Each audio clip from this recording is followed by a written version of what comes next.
Hey everyone, welcome to Infinity Harry. If you're enjoying our unique takes on Harry Potter and want to see more exciting content, don't forget to hit that subscribe button. Today we will see what if Harry chased Dursleys and mastered soul-shifting power. Here is short summary. Harry hunts down the Dursleys and unlocks a forbidden power that changes his destiny. But before we start, if you want more stuffs like this, then please support to subscribe this channel and share with your friends. Let's start the video. The wizard in question was giving Snape a hard time and grinning the whole time. "Ah, hello Harry," Dumbledore said happily. "How are you?" "Fine, I suppose." Why's everyone here, sir?" Harry asked curiously. "Simple, Harry, very simple. The reason every member of the Order is here is because we've got important business to discuss about Voldemort," Dumbledore said. "Oh," Harry said shortly. Snape was walking in their direction with the young wizard following closely. "Severus, Brian, how are you two doing?" Dumbledore said with a slight twinkle in his eyes. "Not well," Snape said angrily. He glared at the young wizard who smiled cheekily at him. "Fine, Professor. Perfectly peachy," the young wizard said happily. Snape snorted in disgust at the young wizard's apparent happiness. "Of course, Severus here," he said, pointing at the dreaded potions master, "could use an enema." He smiled cheekily again. Snape snarled at the young wizard. The young wizard noticed Harry. "Hello, I'm Brian," he said to Harry. "What's your name?" Harry had never heard anyone, in the magical world anyway, ask for his name before. It shocked him. "I'm Harry Potter," Harry said a little uneasily, waiting for this wizard to look at him like all the others did. "Well, nice to meet you Harry." "It's a pleasure." Brian grinned and then walked off to talk to Lupin and Moody. Harry blinked. That was the first time in a long time that he had not been stared at. That he had been treated, not with awe, but as a normal everyday boy. He looked to Dumbledore and Snape, who were both looking at him with almost identical grins. Dumbledore answered Harry's question before he could even ask it. "Brian is an American. He's not much older than yourself either, so he really has no idea who, exactly, you are." Dumbledore grinned. Harry grinned. "You mean, sir, that he won't treat me like I'm some sort of saint?" "Not at all Harry. His history of magic was very different from your own. Harry Potter is no different, nor any more special than any other wizarding child as far as he is concerned." Harry beamed. It was amazing. "Now, if you will excuse us Harry, we need to attend to business," Dumbledore said warmly as he gently shoved Harry out of the kitchen. Harry went up the stairs as the meeting started. He understood, now, why Dumbledore didn't want him to know too much about the Order's plans. Until he mastered occlumency he was just too much of a liability at the moment. What with Voldemort able to read his thoughts and all. He reached his room and opened the door. Hermione and Ron were there and the first thing that popped into Harry's head was how glad he was to see them again. Hermione noticed him first and jumped up and ran to him, hugging him furiously. "Oh Harry, we were so worried that your relatives would have caused problems," she said.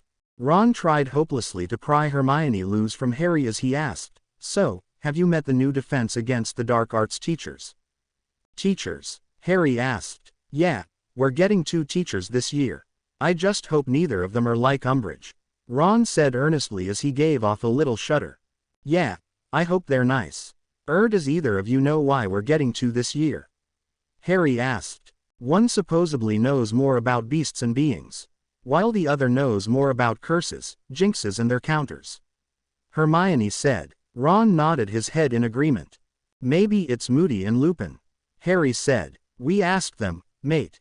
I assure you it isn't either of them," Ron said. Harry was confused now. Who would take the job of Defense Against the Dark Arts if not Professor Lupin or Moody? "Kids," Mrs. Weasley shouted, "time for dinner." Ron jumped up and ran out the door as fast as his legs could possibly carry him. Meanwhile, Hermione and Harry left the room at a much more sedated pace. Ron, of course, made it into the kitchen first. However, when Harry and Hermione showed up he was not eating. Instead he was staring at Professor Severus Snape, who looked like he was going to hex a certain annoying young American wizard, and said young American wizard who was at that moment holding Snape in a headlock trying to get him to sit down and eat with the rest of them. Oh come now, Severus, Molly and Jess have made enough. It isn't like we'll possibly eat it all. You could use some food. You're too thin. You need to eat, Brian said cheerfully as he dragged Severus back to the table for, God only knows for sure, the 100th time. Really, Brooks, I don't want to impose, Severus said in his silkiest and deadliest voice, obviously annoyed. Much to the amusement of the great Gryffindor trio. You're not imposing, Severus. You're a member of the Order and so, as such, have the right to eat here as often as you like. A man with such an important position as you have needs to keep up his energy. You look like you haven't eaten in weeks, Brian said, chiding Snape as he dragged Severus, who was making a very real effort of getting loose, to the table. Bill, Charlie, the twins and Mr. Weasley were staring just as dumbfounded at the duo. Apparently, they thought that anyone who wanted to spend time with Snape needed to be sent to St. Mungo's post-haste. Lupin and Moody decided at that particular moment to make an appearance, which made Snape cringe. Brooks, let go, now, Snape snarled menacingly as he tried vainly to extract himself from Brian's grasp.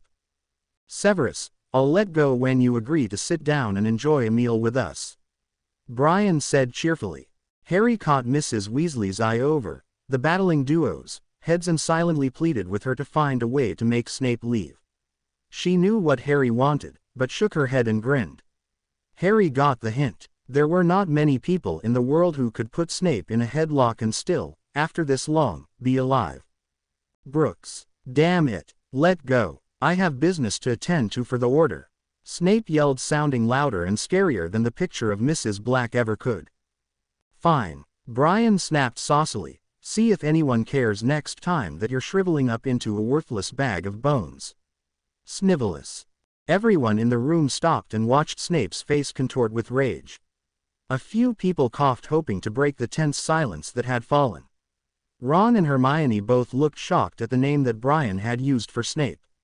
Harry, however, was wondering how he knew that calling him Snivelous would get a reaction out of him. Snape's mouth moved, yet nothing came out. Lupin coughed slightly, however, neither Snape nor Brian seemed to be paying attention. How dare you? Snape finally managed to snarl out, you insolent piece of scum. You will treat me with respect. I think not, Snivelly, Brian said coldly. Good day to you. I believe you have important business to attend to. Don't you? Snape's lip curled and he stalked out, muttering to himself. Brian let out a sigh and looked around. I try to be nice to him, but, he began, but was soon drowned out by the young witch that was helping Mrs. Weasley with dinner. Excuse me, you were trying to be nice. When has nice ever been putting someone in a headlock? When has nice ever been described as pestering someone until they wish to hex you? When has nice ever been in your vocabulary for Severus anyway? She breathed deeply and began speaking very quietly to Brian. You should have just asked him to dinner, and when he said no, let him go. She turned his back to him and stalked back over to the chopping board where the bread was being cut magically. Obviously this was her way of saying the matter was closed and there was no point in trying to reconcile the matter with her. Brian looked at her and then went out the door that Snape had left through. The young witch just shook her head as she placed the sliced bread on the table. Merlin only knows why he wants to spend time with Severus. I know for a fact that he absolutely despises the man, she said in a quiet, casual tone. I must admit though, that was hilarious, Jess. Not many people could get away with putting Severus into a headlock and live to tell about it. Mrs. Weasley said seriously. True, but he needs to learn that the way to get people to do things for you or with you is to be polite. He hasn't learned that yet. Oh come now, he's polite to everyone, except Severus, and you really can't blame him. The man acts as though he's got a wand stuck up his. Bill said scathingly, but was cut off by Mrs. Weasley. Bill, I shall not hear such talk, especially with your younger siblings in the room with you. Mrs. Weasley was as Ginny came down the stairs after hearing all the yelling. What's going on? Ginny asked curiously. Nothing, Ginny. Harry, could you go and get Mr. Brooks? Tell him dinner's ready, Mrs. Weasley said cheerfully as she pointed to the door both Snape and Brian had gone through. Harry nodded and went through the door.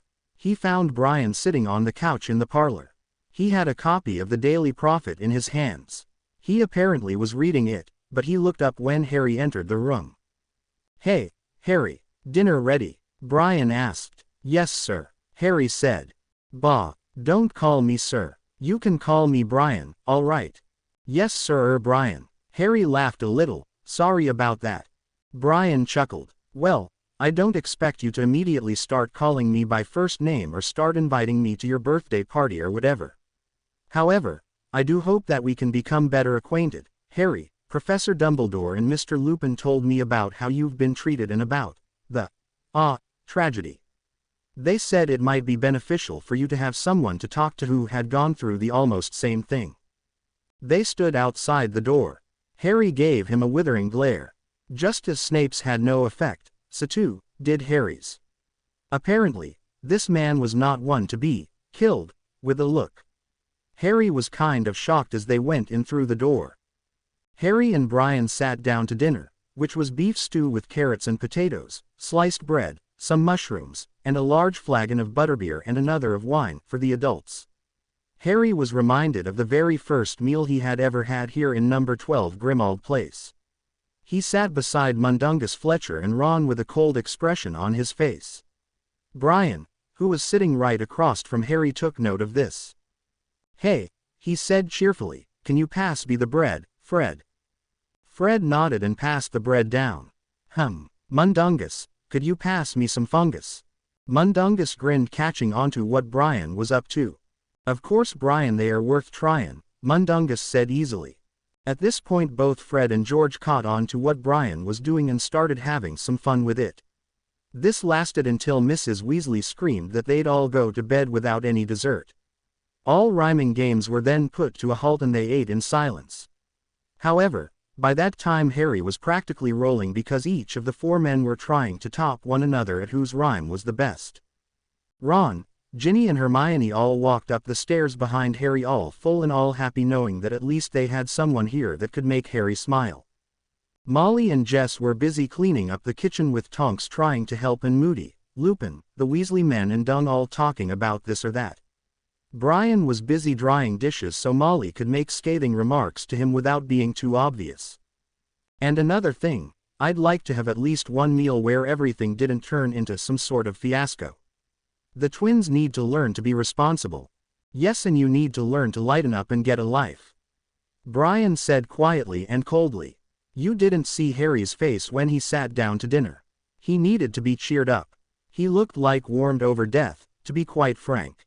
"He's been through hell, Molly. If all it takes is some silliness at the dinner table to cheer him up, then by the powers above, I'll be silly at the dinner table. Now, give me the glass before you end up breaking it." Molly looked like Brian had slapped her.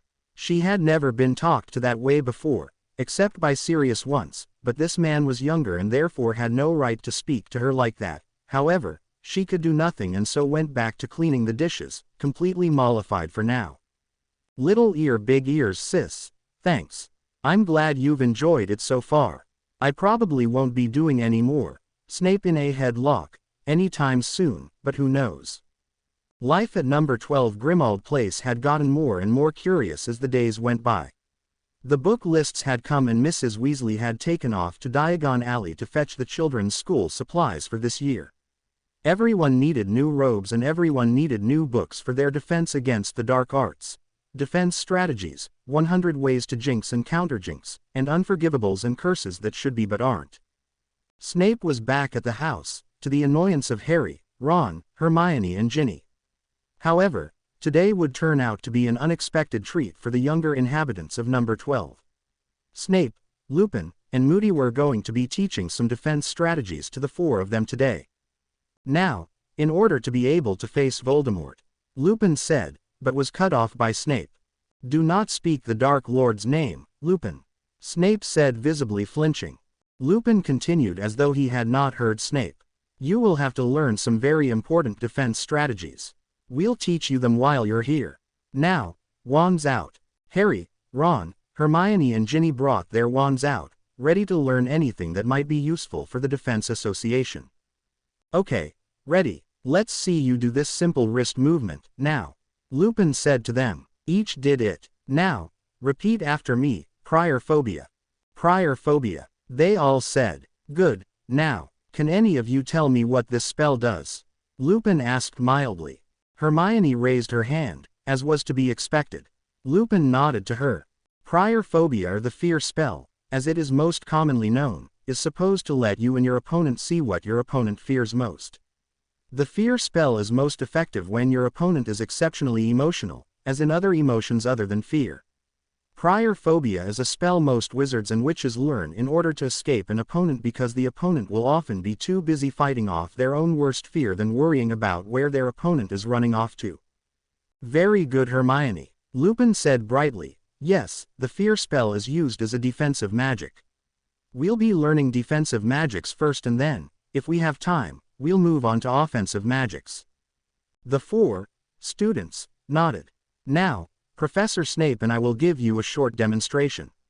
Lupin said. The demonstration began. Lupin raised his wand and said, Tarantalagra. Snape's feet began to dance wildly. Snape snarled, Cryophobia. A yellow light shot out of the end of Snape's wand and composed itself into a full moon. Lupin went after it with a quick bunch of charms. None seemed to do much though, while Snape shouted the cure all of the magical world. Finite incantatum, he said, and his feet instantly stopped dancing. The finer point on cryophobia is that it has no specific counter. It actually takes several different spells until the right counter spell is found. Usually, the opponent has to go through several before finding the right one. The wizard that is using cryophobia often thinks up a spell to use as the counter. Any word will do. Lupin, try using your name. Lupin looked at Snape a little shocked, but decided to try it. Lupin. Still, the full moon hung there. Lupin cocked his head and raised a brow. Your full name, Snape said silkily. Remus Julius Lupin. Lupin said, and the full moon disappeared. Lupin raised a brow. You used my name. Why? Amazingly, it was not Snape who supplied the answer, but Harry. Isn't it obvious, sir? You were his opponent. If I were going to hit anyone with a spell, I'd pick something that they'd not think of, like their name as the counter. Harry said. Snape and Lupin both blinked and turned to each other. Oh my God, Harry, you're turning into Lily. Lupin said in mock aghast. Indeed, it does, actually, sound like something she'd have said. Snape said musingly. Pretty ingenious, I'd say. Moody snarled. Young Potter here's got a fine head on his shoulders. Knows how his enemy thinks. Good kid, Moody said, praising Harry. Keep one step ahead of those Death Eaters and they'll be unable to outsmart you. Moody turned toward Snape. Snape's hand tightened on his wand. Excellent job there, Severus. Couldn't have done better myself. Using your opponent's own full name, pure genius. As for you, Lupin, you need to remember that. Moody walked out the door of the study. Lunch is ready, by the way. The kids, Harry, Ron, Hermione and Ginny, all trooped downstairs after Moody with Lupin and Snape close behind. Snape still looked pretty stunned. He'd never actually been praised before. Oh, he loved lording it over the others about how his spy work was so important, but he'd never got a truthful, well done, Severus. Or, that was great, Snape. Not even from Dumbledore, and that getting praise from Moody was almost as good as getting praise from Dumbledore. The kitchen was in disarray. Every pot, pan, dish and utensil was on the floor except for the ones that were on the table with the food in them. What happened? Moody snarled, obviously confused. It wasn't like this when I looked down. Oh, nothing to worry about, Fred said cheerfully. Just got Ickle Ronikins a new pet. George said. What did you get him? A niffler, Moody growled. Fred and George looked at one another, both obviously worried. Yes, but, we knew that. Ron wanted one. Yes, Ron wanted one, see, and. None of your excuses, shrieked. Keep cleaning. You can clean and talk at the same time. Molly, Lupin said, let me help them at least. No, Remus, I will not hear of it. They bought the niffler, so they get to clean up after it. Snape looked at the kitchen in disgust. Molly, perhaps you should let them use magic. After all, Moody told us lunch was ready and we still need to teach these students some complex spells. Snape said quietly. Molly looked at Snape as though she was contemplating tearing his jugular out. Clearly, Snape was worried. Ron and Harry, who were a bit behind Snape, but couldn't miss the tenseness in his back, both stifled their laughter as best they could. I hate to say it, but Severus here's right. Moody growled out. I say we clean this up magically and then we can just mess things up again afterwards. Molly looked at Mad Eye closely, then sighed. Fine. She said wearily. Scourgify. The kitchen cleaned itself promptly. They all sat down to eat. Ron and Harry talked about Quidditch and Hermione and Ginny talked about what was in the Quibbler this month, since they'd taken to reading it after meeting Luna Lovegood last year and decided that it wasn't that bad of a magazine. It did get the truth out about Lord Voldemort after all. It was also rather nice to discuss something in there that might or might not be true. Professor Snape sat quietly as he listened to the twins tell Lupin about how they were doing with their joke shop, and Moody was busily talking to Molly about this and that. Everyone soon finished their meals and began to go about their tasks. Moody, Lupin and Snape all trooped back upstairs with the 4 students following close behind them. Soon after they were back in the study, Snape noticed Brian sitting off in the corner on a stool. His long, sharp nose in a very large book, one that Hermione would have been appreciative of. Brian glanced up as he felt Snape's icy glare fix upon him. He lowered his eyes as though Snape was of no concern and continued reading. Snape cleared his throat trying to get Brian's attention. However, he was apparently being ignored. Hello, Brian. Lupin called over to the younger man cheerfully. Brian glanced back up and waved, not returning the greeting any other way, and retreated back to his book. Brooks. Snape sneered, do you mind if we teach? Brian glanced back up at the potions master. Not at all, Snivellus. Snape's face contorted with rage, but Brian took no note of it and turned his attention to Lupin. So, what will you be teaching these bright young ones today? Lupin looked at Brian just as scathingly as Molly or Jess would have. Of course this went right over his head. We'll be training them on how to use prior phobia today, and then tomorrow we'll try another spell to see how the two react to one another. Lupin said when he didn't get a reaction out of Brian. Sounds good. You've got what? About a month and a half, right? Brian asked as he taped his chin. Lupin nodded. Well, why don't you teach them some physical fighting styles? Death Eaters aren't going to be expecting a wizard or witch to fight back physically. Brian turned his attention to Snape. Will they? Snape looked lost in thought for a moment and then shook his head. No, it'll catch most of them off guard for a few moments. However, they are used to muggles using physical attacks. It'll work, but the effect will be short-lived. Snape said as though he were talking to himself. Brian shrugged. As long as it works. There are specific styles that muggles use that are good for fighters who are smaller and not nearly as strong as their opponents. The girls should probably learn those. Shoot, they might as well just learn as many as they can while they're here. The 4 students looked at each other and then at Lupin, Snape and Moody to see their reactions, since it seemed that Brian had just told the 3 professors to teach them, hand-to-hand, no wands allowed, fighting techniques. Snape looked like he was going to give the 4 of them a demonstration on how to break someone's neck with their bare hands. Lupin looked increasingly annoyed and Moody looked like he was lost in thought. You want us to teach these students how to fight physically? Snape said in a cold, quiet voice. Brian looked to Snape and his brow furrowed. I do not believe that was what I said, Snivellus. I said that they'd benefit by learning it and that you should teach them. However, I did not demand that these 4 be taught. I merely suggested it. I could teach them, however, I'd need help with it. I don't want to upset any of you by accidentally putting one of your students out of commission. I'll gladly teach them, if I could have a volunteer to help me. The 3 professors got very quiet for a moment. Lupin spoke up. Would you be willing to fight with a werewolf? Brian shrugged. No problem, Mr. Lupin. Brian coughs loudly trying to cover his slip. Lupin looked at Brian a little uneasily. Okay then, let's finish this lesson up and then we'll see if you're ready for some basic fighting techniques. Lupin said to the students. Very well, Lupin. Snape said clearly annoyed. Let us begin. Wands out. Weasley, you and Potter shall begin first. Snape said to Ron. Ron and Harry walked into the middle of the room and got into the dueling stance. Snape looked at them both and checked their dueling stances. Seeing nothing wrong, he glared, but said nothing and gave a curt nod to Moody, who walked over to the two of them. Now, the fear spell should be used in defense in this exercise. We don't need you scaring your opponent half to death right from the get-go. Begin, Moody growled. Harry used the full body bind on Ron, who sadly hadn't time to counter or even dodge the spell. He fell into a heap, his arms straight at his sides and his legs snapped together. His jaw clamped shut. Harry looked at Ron sheepishly.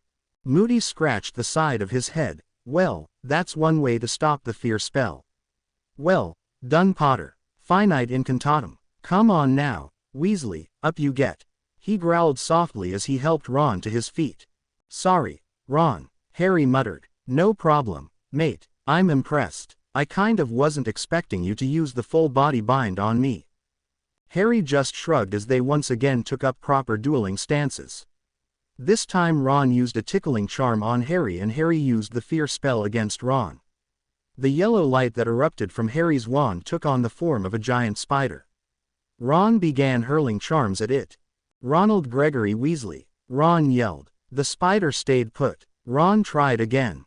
Ronald Weasley, Ron yelled. Yet again the spider stayed put. The magical spider realized that it wasn't going to be leaving anytime soon, so it started to move towards Ron as Harry giggled wildly while trying to tell Ron how to get rid of the spider. Brian leapt up and grabbed his wand and shouted, Finite incantatum. Harry stopped laughing instantly as he got to his feet. There were tears running down his cheeks from laughing so hard. Ron, use the spell we learned to take care of boggarts, Harry called. Ron nodded his head and shouted, Ridiculous. The spider vanished. Clever, Lupin said, smiling at Harry. Passable, Snape sneered, looking at Harry and Ron. Not bad, but next time don't choose a spell that is so easily identified with something that can take on the shape of what is feared most. Most Death Eaters will immediately think that you've conjured a boggart and Ridiculous to counter. Remember that. Passable, Moody growled. Interesting. Very interesting, Brian said as he sat back down on his stool and resumed his reading. He had gotten up because the spider had not noticed him and had made his way over to the teachers, therefore making it utterly impossible for them to get to Harry to remove the tickling spell, since he was laughing so hard and couldn't remove it from himself. What's interesting, sir? Hermione asked. Brian sighed at the formality. Just that Mr. Moody's right. That's all. He shrugged and went back to his book. But, Hermione started, but was cut off when Snape told her and Ginny to take their positions. Ginny and Hermione stepped into the middle of the room. Both took the position. Snape came and looked the two up and down, checking that they were in the proper dueling stance as he had done to Harry and Ron. He only had to correct Ginny's stance, but with a nod to Moody everything else was fine. Ginny used the leg locker curse on Hermione and was subject to seeing a 16-year-old Tom Riddle when Hermione used the fear spell against her. The tables were turned after Ginny said the counter, which was cheese, and was allowed to use the fear spell on Hermione. Hermione's worst fear, McGonagall telling her that she'd failed everything and that she'd be sent home immediately and never be allowed back to school, was easily countered with Hermione saying the words, "Wit beyond measure is man's greatest treasure." Where did you come up with that? Hermione asked Ginny as Harry laughed silently and Ron looked amused. Luna Lovegood. She said that back when we were riding the train last year before you and Ron came into the compartment. Ginny said, and besides, it was also part of the Sorting Hat's song when my year arrived. Remember? Oh, was all Hermione could say. Well, that was impressive. Now, let's see if we can teach you some hand-to-hand combat, shall we? Lupin said cheerfully to the four. He turned his attention to Brian. Are you ready, Mr. Brooks? Anytime, Brian said as he sat down his book after memorizing the page number. Getting up from his stool as he put his wand on the table. Lupin also put his wand down and began to get himself ready to attack. He rushed Brian, who neatly stepped out of the way at the last moment, letting Lupin pass him. Lupin rushed again and again. Every time he missed by mere inches of space as Brian stepped out of the way. I have never seen why you like these tactics better than magic. They wear you out faster. Lupin said slowly as he panted. Obviously, because most wizards don't know how to fight unless they use a wand. Even you don't, Brian said, looking at Lupin with something akin to disgust. Moody moved over to Lupin. Easy there, Remus. Come on now, it definitely taught the kids something. Like what? Lupin asked Moody curiously as he finally got his wind back. Simply put, what not to do if they're attacked, Moody said as he helped Lupin stand up properly. Lupin had his head down trying to keep from fainting. Lupin nodded at Moody's statement, acknowledging it as truth. Snape looked at Brian. Brooks, why don't we see some real fighting? He said as he raised a brow. Brian raised a brow as well, but nodded. Snape stood his arms up and his hands curled into fists. Quickly, the two men were fighting. Each were good enough to keep the other from hitting them. They circled around the perimeter of a large rug that was on the floor. Quite suddenly Snape rushed Brian. Brian had not been expecting it and went down under Snape's fist. Of course, that didn't mean that he wasn't going to fight back. Soon both men were shouting scathing remarks at each other as they rolled, trying to make the other yield. Molly came up the stairs to get the children and professors for dinner. She was talking to Dumbledore, since Dumbledore had come to talk to Snape. The sight that met their eyes when they opened the door to the study was one of much talk at dinner later. Snape was still sitting on top of Brian's stomach, attempting to strangle the younger man while Brian was trying to beat Snape's face into a bloody pulp. Which was made difficult by the fact that Snape kept moving his face away from the offending fists. "What are you two doing?" Mrs. Weasley cried in anger. Snape looked at Mrs. Weasley with a rather shocked expression on his face. Brian had merely seen Snape take his eyes off of him for a moment. He hadn't heard Mrs. Weasley since his ears were filled by an ever-dull ringing. He took the opportunity to punch Snape right in the eye and then in the gut. Snape's breath was knocked from him and he let go of Brian's throat and rolled off of him. This made it easier for Brian to breathe. As both men sucked in air like goldfish, Molly berated them for fighting in front of the children. Of course all four of them protested. "Mrs. Weasley, they weren't fighting," Harry said. "Yeah, Mum, they were demonstrating," Ron said. "They're going to teach us how to defend ourselves, Mum," Ginny said. "In case Death Eaters get a hold of our wands or something," Hermione said. "So, we're not completely helpless, in case such a thing happens," Harry finished. Molly looked down her nose at the children. "Go down to dinner," she said quietly. Both Ron and Ginny gulped, then nodded and headed down the stairs with Harry and Hermione following close behind. "You two have made a spectacle of yourselves," Molly snarled at Brian and Snape, both who had now gotten their wind back and were now standing in front of her bruised and bloody. Since Snape had managed to cut Brian's lip with his knuckles before he'd wrapped his hands around Brian's neck, Brian also had gotten Snape in the mouth and had, of course, socked him in the eye, which was now swelling. "Go clean yourselves up and then come to dinner. Severus, you will join us for dinner," Molly said dangerously as she walked out the door. Both men looked to Dumbledore, whose eyes didn't hold their usual warmth. "I would hope that, before the school term starts, you two will be able to put your differences aside," Dumbledore said, then turned to Snape. "We must speak, Severus." With that he left the room. Moody looked a little uneasily out the door. Wonder why they didn't berate us. Lupin. Remus nodded. Indeed. The two ex-professors of the Defense Against the Dark Arts left to go down to dinner and let the potions master and one of the new defense professors clean themselves up. The next day the four students awoke, ate breakfast and went to the study to learn from Lupin and Moody a new spell they were to try. Jess was in there as well, writing out a letter. "Hello, Jess," Lupin called to the young witch. "Hello, Remus. How are you?" she said kindly, never taking her eyes from the parchment that she was diligently working on. "Fine. You," Remus said, making small talk while they waited for Snape and Moody. "I'm well." She looked up, a slight smile on her face. "Well, what are you going to teach these young students this time?" Her eyes sparkled merrily as she said this. Since she had been down at dinner last night, she'd heard everything about Snape and Brooks's fight. "Nothing dangerous," Lupin said quickly, "just the reflector spell." Complex, isn't it?" "Yes, but I know these students can handle it. Lupin said, grinning. Well, I do hope so. After all I've heard, I hope they'll do well this year in defense against the dark arts.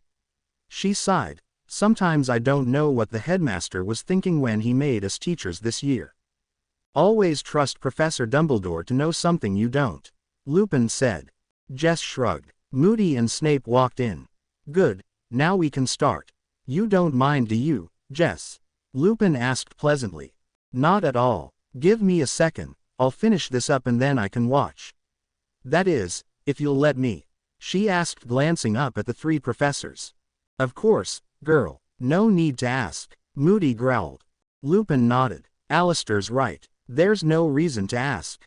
Jess looked at Snape. He glared at her. I have no problem with it. I doubt that you're going to try to beat me up like your colleague did. Of course, Severus wouldn't dare try to take on the potions master of Hogwarts. He might poison me at the feast or something like that if I actually managed to beat him. Jess said with a smile. Snape raised a brow. What, and have that prat, Brooks, seeking retribution? I think not, Miss Cotton. Besides, you wouldn't deserve it. Why would I poison someone who only got lucky once? Good point. Well, I believe I'm finished. So, let the teaching commence. The teachers nodded. Okay, then, take out your wands. Now this lesson we'll be learning the reflector spell. Can anyone tell me what it does? Lupin asked. To everyone's surprise, Ginny's hand shot into the air. Lupin nodded at her. The reflector spell reflects spells back into your opponent's face. Ginny said. Exactly, Ms. Weasley. Can you tell me why it's needed? Lupin asked again. Because the reflector spell can be used against a caster of other spells such as the full body bind, the leg locker curse and the tickling charm. It also often works on other spells that affect the body. However, no one's sure if it'll work on the killing curse or any of the unforgivables for that matter. Ginny stated clearly. Lupin grinned and nodded. Exactly so, Ms. Weasley. Now let us begin. Reflectorious, Lupin said, waving his wand and showing them the spell which they were to work on. They each copied the wand movements that Lupin had done and each shouted, Reflectorious. Out of each of their wands shot out an opaque pink mist, which was exactly what shot out of Remus' wand. Lupin nodded. Very good, let's continue. Now, I'll turn things over to Professor Moody. Moody got up and explained the details to them of what they were going to be doing. Now, you see, we're going to be firing spells at you. No matter what kind of spell or charm it is you use this spell. Got it? The children nodded. Good. The reason why we'll be doing this is to show you what spells will be reflected and those that'll just cut right through. However, we will not be using the unforgivables on you. You already know that this spell doesn't work against them. The four students nodded again and began to prepare themselves. Spell after spell was cast, and every time the children had to maneuver the reflector spell to reflect the spells back across the room at their casters. This went on until lunchtime.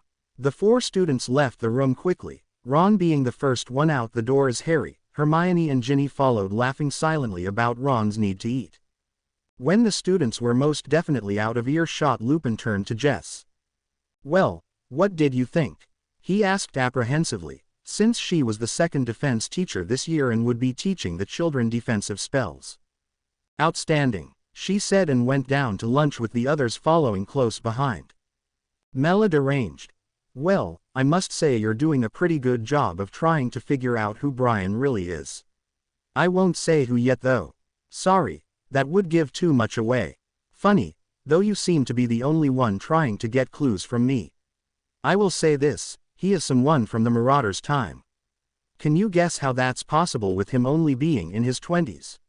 All the others, Snape, Lupin, Sirius, Pettigrew, etc., should be around 42 by now.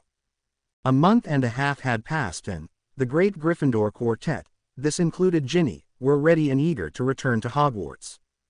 They were all curious about who their new defense against the dark arts teachers were going to be.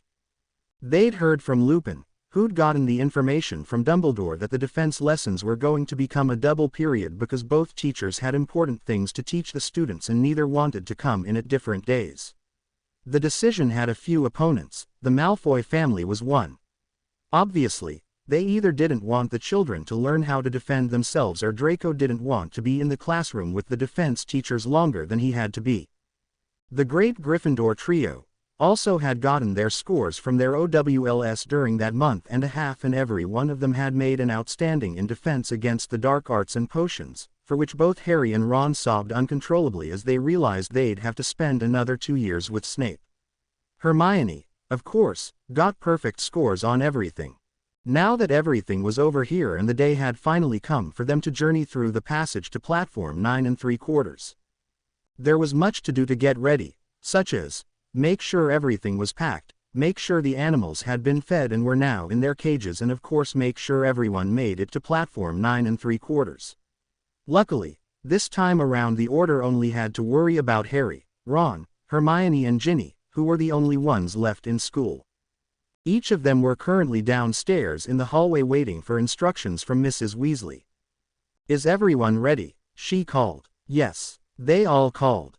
"Good. Harry, you're with Brian and Jess. Ron, Ginny, you're with us. Hermione, you're with Lupin and Bill. Moody will handle the luggage again. All right, off you go," she said to Harry as Jess and Brian came down the stairs in Muggle attire, which they pulled off flawlessly. Both wore blue jeans and a t-shirt. Brian's was a black Harley-Davidson t-shirt while Jess's was one with horses on the front. They put their trunks with the others and then came up to get Harry. "Ready?" Brian asked Mrs. Weasley. "He's all yours," she said. "Well, come on Harry, we don't want to keep the Hogwarts Express waiting, do we?" Brian asked and opened the door. Soon they were walking along outside and enjoying the bright sunlight. Nothing happened as they quickly slipped through the passage between platforms 9 and 10. Harry looked extremely depressed. Brian leaned a little towards him. "What's the matter?" he whispered to Harry. "Nothing." Harry quickly lied, which earned him a rather undignified snort from Brian. Harry looked at him in surprise. Brian looked at him disapprovingly as though he knew what Harry was thinking. "You miss him. You'll always miss him. You'll be forever without him, but that doesn't make it any easier to deal with. In fact, it makes it all the harder. If you could, you'd go back and stop all this, but you can't. Listen, Harry, I may have not known him, but I do know what you're going through. If you need to talk, or anything, let me know. I'll listen and I'm not going to judge," Brian said to Harry quietly. Harry looked at Brian in shock. "Well, hello, Molly. Arthur," Jess called from behind them. "Any trouble with your lot this year?" Brian whispered to Harry, "And that, dear Harry, is why I let her speak when undercover." "Not a bit of trouble," Mrs. Weasley said cheerfully, "especially now, with the twins graduated." Harry hid a grin behind his hand. Brian gave a lopsided grin to Molly. Bill, Lupin and Hermione came soon after. "Everything well, Bill?" Mrs. Weasley asked. "Perfect," Bill answered. The train whistle blew loudly and steam billowed out of the smokestack. "Quick now, get on," Mrs. Weasley said sharply as Jess and Brian got on the train, taking their luggage from the cart that Moody had just pushed through. Brian was soon back out and hefted Hermione's trunk into the train. Mr. Weasley got Ginny's trunk and Ron and Harry both got their own onto the train, while Mrs. Weasley handed them the cages that contained their familiars. Harry and Ginny were soon looking for a place to sit while Ron and Hermione had to go to the front to get instructions from the head boy and girl. Harry and Ginny couldn't believe how many first years were on the train. There seemed to be more of them than ever before. "Harry, Ginny," a familiar voice called to them. It was Brian. He was looking at them curiously. "Oh hello, Brian," Ginny said, "we're just looking for a compartment." "Well, why not come in here?" he asked, looking hopefully at each of them. "Well, we, need to find." Ginny paused for a moment, but Harry picked up the line quickly. Quote, "Neville and Luna," Harry said, hoping that Brian didn't by chance have Neville and Luna in there with him. He didn't mind Brian really, but he was tired of the slightly older man's insistence that he needed to open up and talk about serious death. He was tired of Brian's insistence that he was the right person to take things to if he decided to talk. "Oh," Brian said, looking slightly put out. "Well, I hope you find them." Ginny let out a small sigh of relief. Thank you, she whispered. I'm afraid the man's a bit weird. Harry nodded in understanding. I mean, he's nice. Too nice. I'm a bit worried he might be like Tom Riddle, only very real and very here. Ginny murmured. Harry wondered about this statement as they made it to the last car and finally found Luna and Neville. They had the compartment to themselves and soon the four of them were talking about how their summers were and how much they were looking forward to this year. Hermione and Ron soon joined Harry, Neville, Ginny and Luna. The two of them told them about Malfoy being a prat at the meeting. Since, that day before Harry's first year when he'd first met Malfoy in Madame Malkin's, Harry had loathed Malfoy. Just as though that thought had conjured, the great Slytherin prat, there he was looking as smug as ever. His prefect badge pinned to the front of his robes as he sneered down at the lot. Well, this carriage is definitely no good, there's mudbloods, squibs, and muggle lovers in this compartment, he said as Crabbe and Goyle snickered. Why don't you just get out of here, Malfoy? Ron said coldly. Perhaps I should. I wouldn't want to dirty my hands and shoes with your filth, Weasel, Malfoy sneered at Ron. Ron was tired of taking this kind of treatment from Malfoy. He launched himself at Malfoy with a howl of fury and began to try to pummel him into the floor of the hallway, much like Snape had done to Brian when it was suggested that they learn how to fight Muggle style. Which, amazingly, the others agreed, and both Brian and Snape had decided, though rather grudgingly for two people who really didn't know each other, that they'd both teach the four Hogwarts students. Harry and Neville ran outside the compartment while Hermione screamed at Ron to quit acting like a barbarian, and Pansy Parkinson screamed in fright at what was being done to Malfoy as Crabbe and Goyle tried to help Draco get free from Ron's grasp. As Ron was now doing a perfect imitation of Snape with his hands wrapped around Malfoy's throat. Suddenly, there was a bang and Jess walked up to the two of them. She looked coldly at both Ron and Malfoy. Get off him, she said. Ron complied, looking very abashed. Jess helped Malfoy to his feet and brushed him off. She glared daggers at both boys. What, she asked, exasperated, am I to do with the two of you, He started it, Ron shouted. I was walking along minding my own business and he attacked me. Besides, Weasley, she can't do anything, Malfoy said, looking rather smug.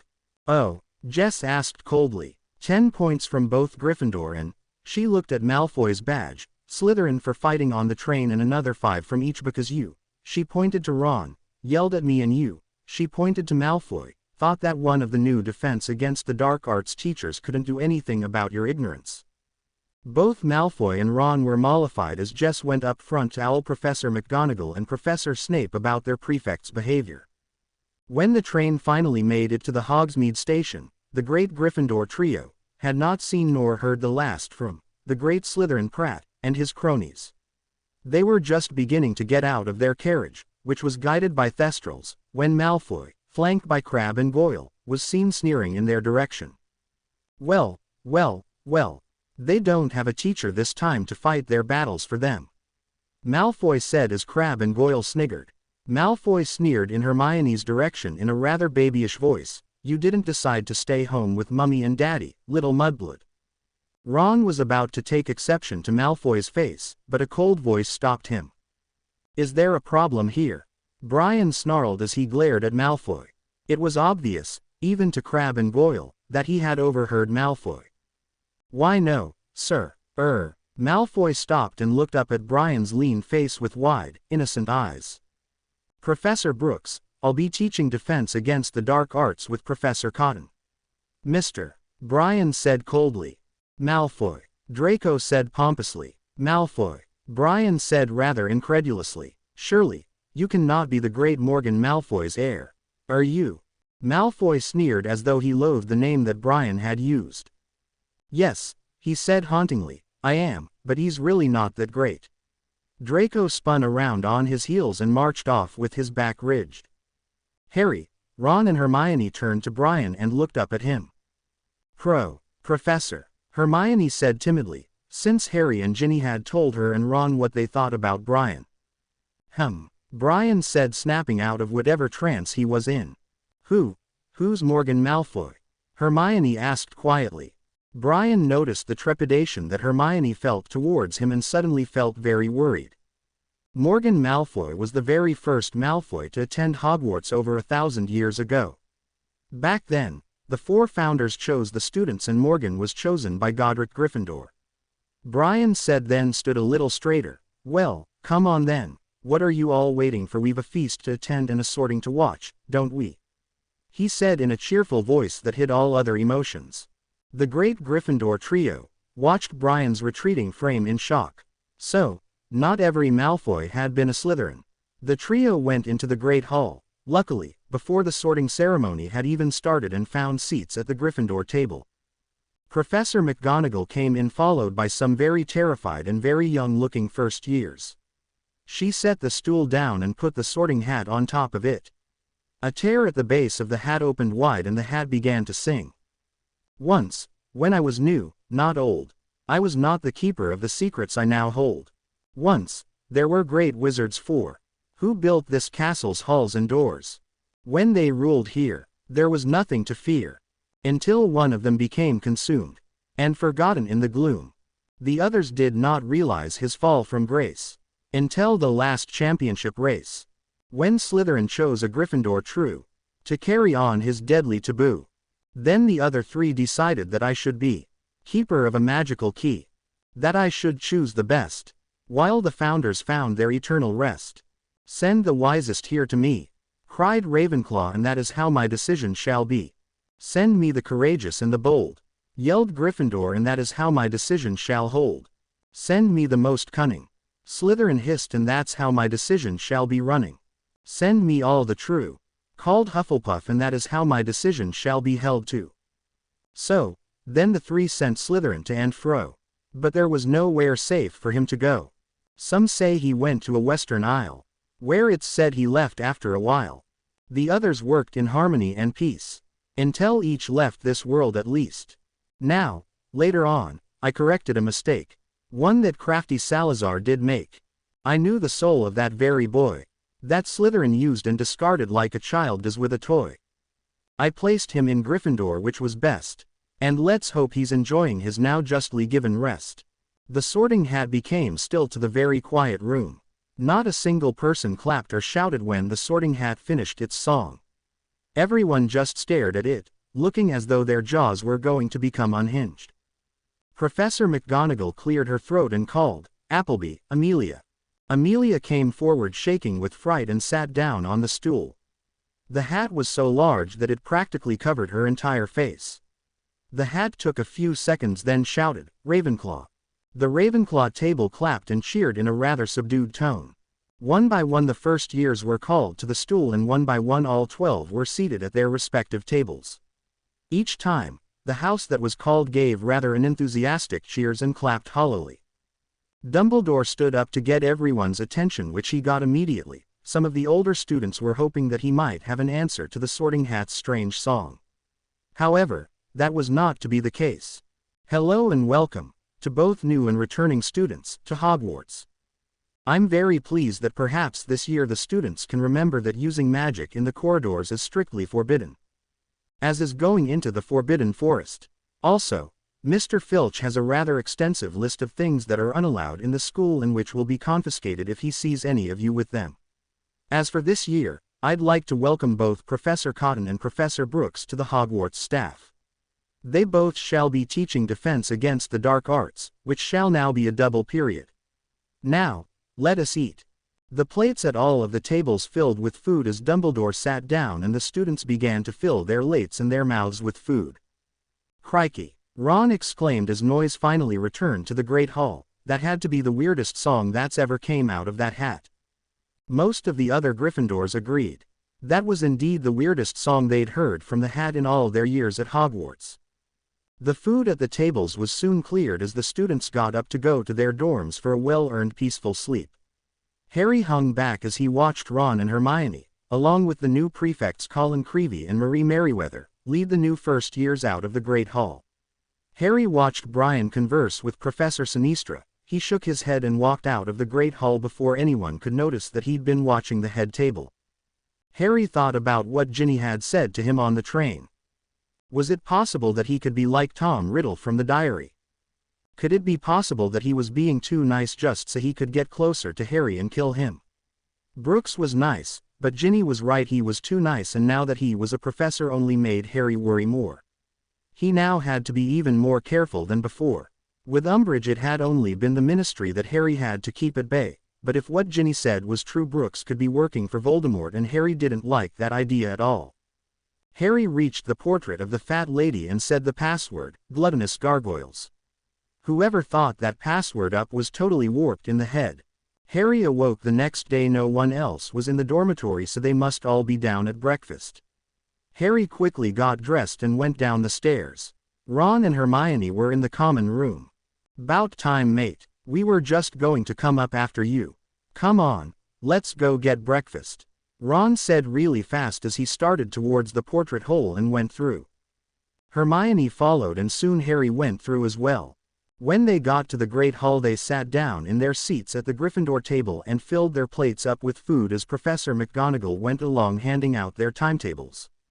Harry looked at his and his heart fell to his feet. Ron had a horrified look on his face and Hermione practically fumed. Harry," Ron said in a gruff whisper, "tell me my timetable is wrong. Tell me we're not having defense with the Slytherins." "I would, Ron, but I'd be lying if I did," Harry said, his heart pounding so hard he could hear it. "I just can't believe it." Hermione snarled indignantly, "Of all the houses they could put us with, why them?" Ron and Harry shrugged. "Did you notice that we've got potions right after that? Then care of magical creatures and herbology?" Hermione asked as both Harry and Ron looked down at their timetables to see if it was true. Sure enough, every class that was a double period had been scheduled for the very same day. 3 of those classes were with the Slytherins, which made Harry and Ron want to retch. "Well, let's get this day over with," Hermione said curtly and left to go to the Defense Against the Dark Arts room. Everyone started filing in and the class could catch snippets of conversation coming down the hall from both of their professors. "If you weren't so busy stuffing your face," Jess said. "I know. All right, woman, leave me be," Brian said as he opened the door to the classroom. Jess marched in rather indignantly as Brian gave a rather playful smirk to the class. She turned. The robes she was wearing flared and spun around her legs dramatically as she flipped her waist-length hair over her shoulder. Brian just turned and raised a brow at her and then spoke his mind. "You know you could give Professor Snape lessons on how to be dramatic," Brian said, grinning. "I know. Now, this class is 6th-year Gryffindors and Slytherins, right?" Jess said curtly. The class nodded. "Very well. Professor Brooks will teach you first and I will return later," Jess said, annoyed at Brian because he was mouthing along with her. "If anyone needs me, I'll be in the staff room working on my lesson plan." The class nodded and Brian stood from the chair behind his desk. "Well, I talked with Professor Dumbledore earlier this year. It seems you've had a very interesting 6 years with each defense professor leaving you high and dry after only a year. Well, let's say I and Professor Cotton were quite appalled, so we'll be beginning where you left off with Professor Crouch Moody. Now, I've received a letter from Professor Lupin saying that you studied most of the dark creatures with him, while the fake Moody taught you curses. You're behind quite a bit and I really am quite impressed that all of you were capable of getting outstandings on your OWLS, given the irregularity of the situation. Now, my job is simple. I'm to teach you about dark beings, while Professor Cotton will teach you how to use magic to defend against them. Everyone all right with that?" Brian said to them as he watched each of their heads nod. "Good. So, we'll start today by discussing soul shifters.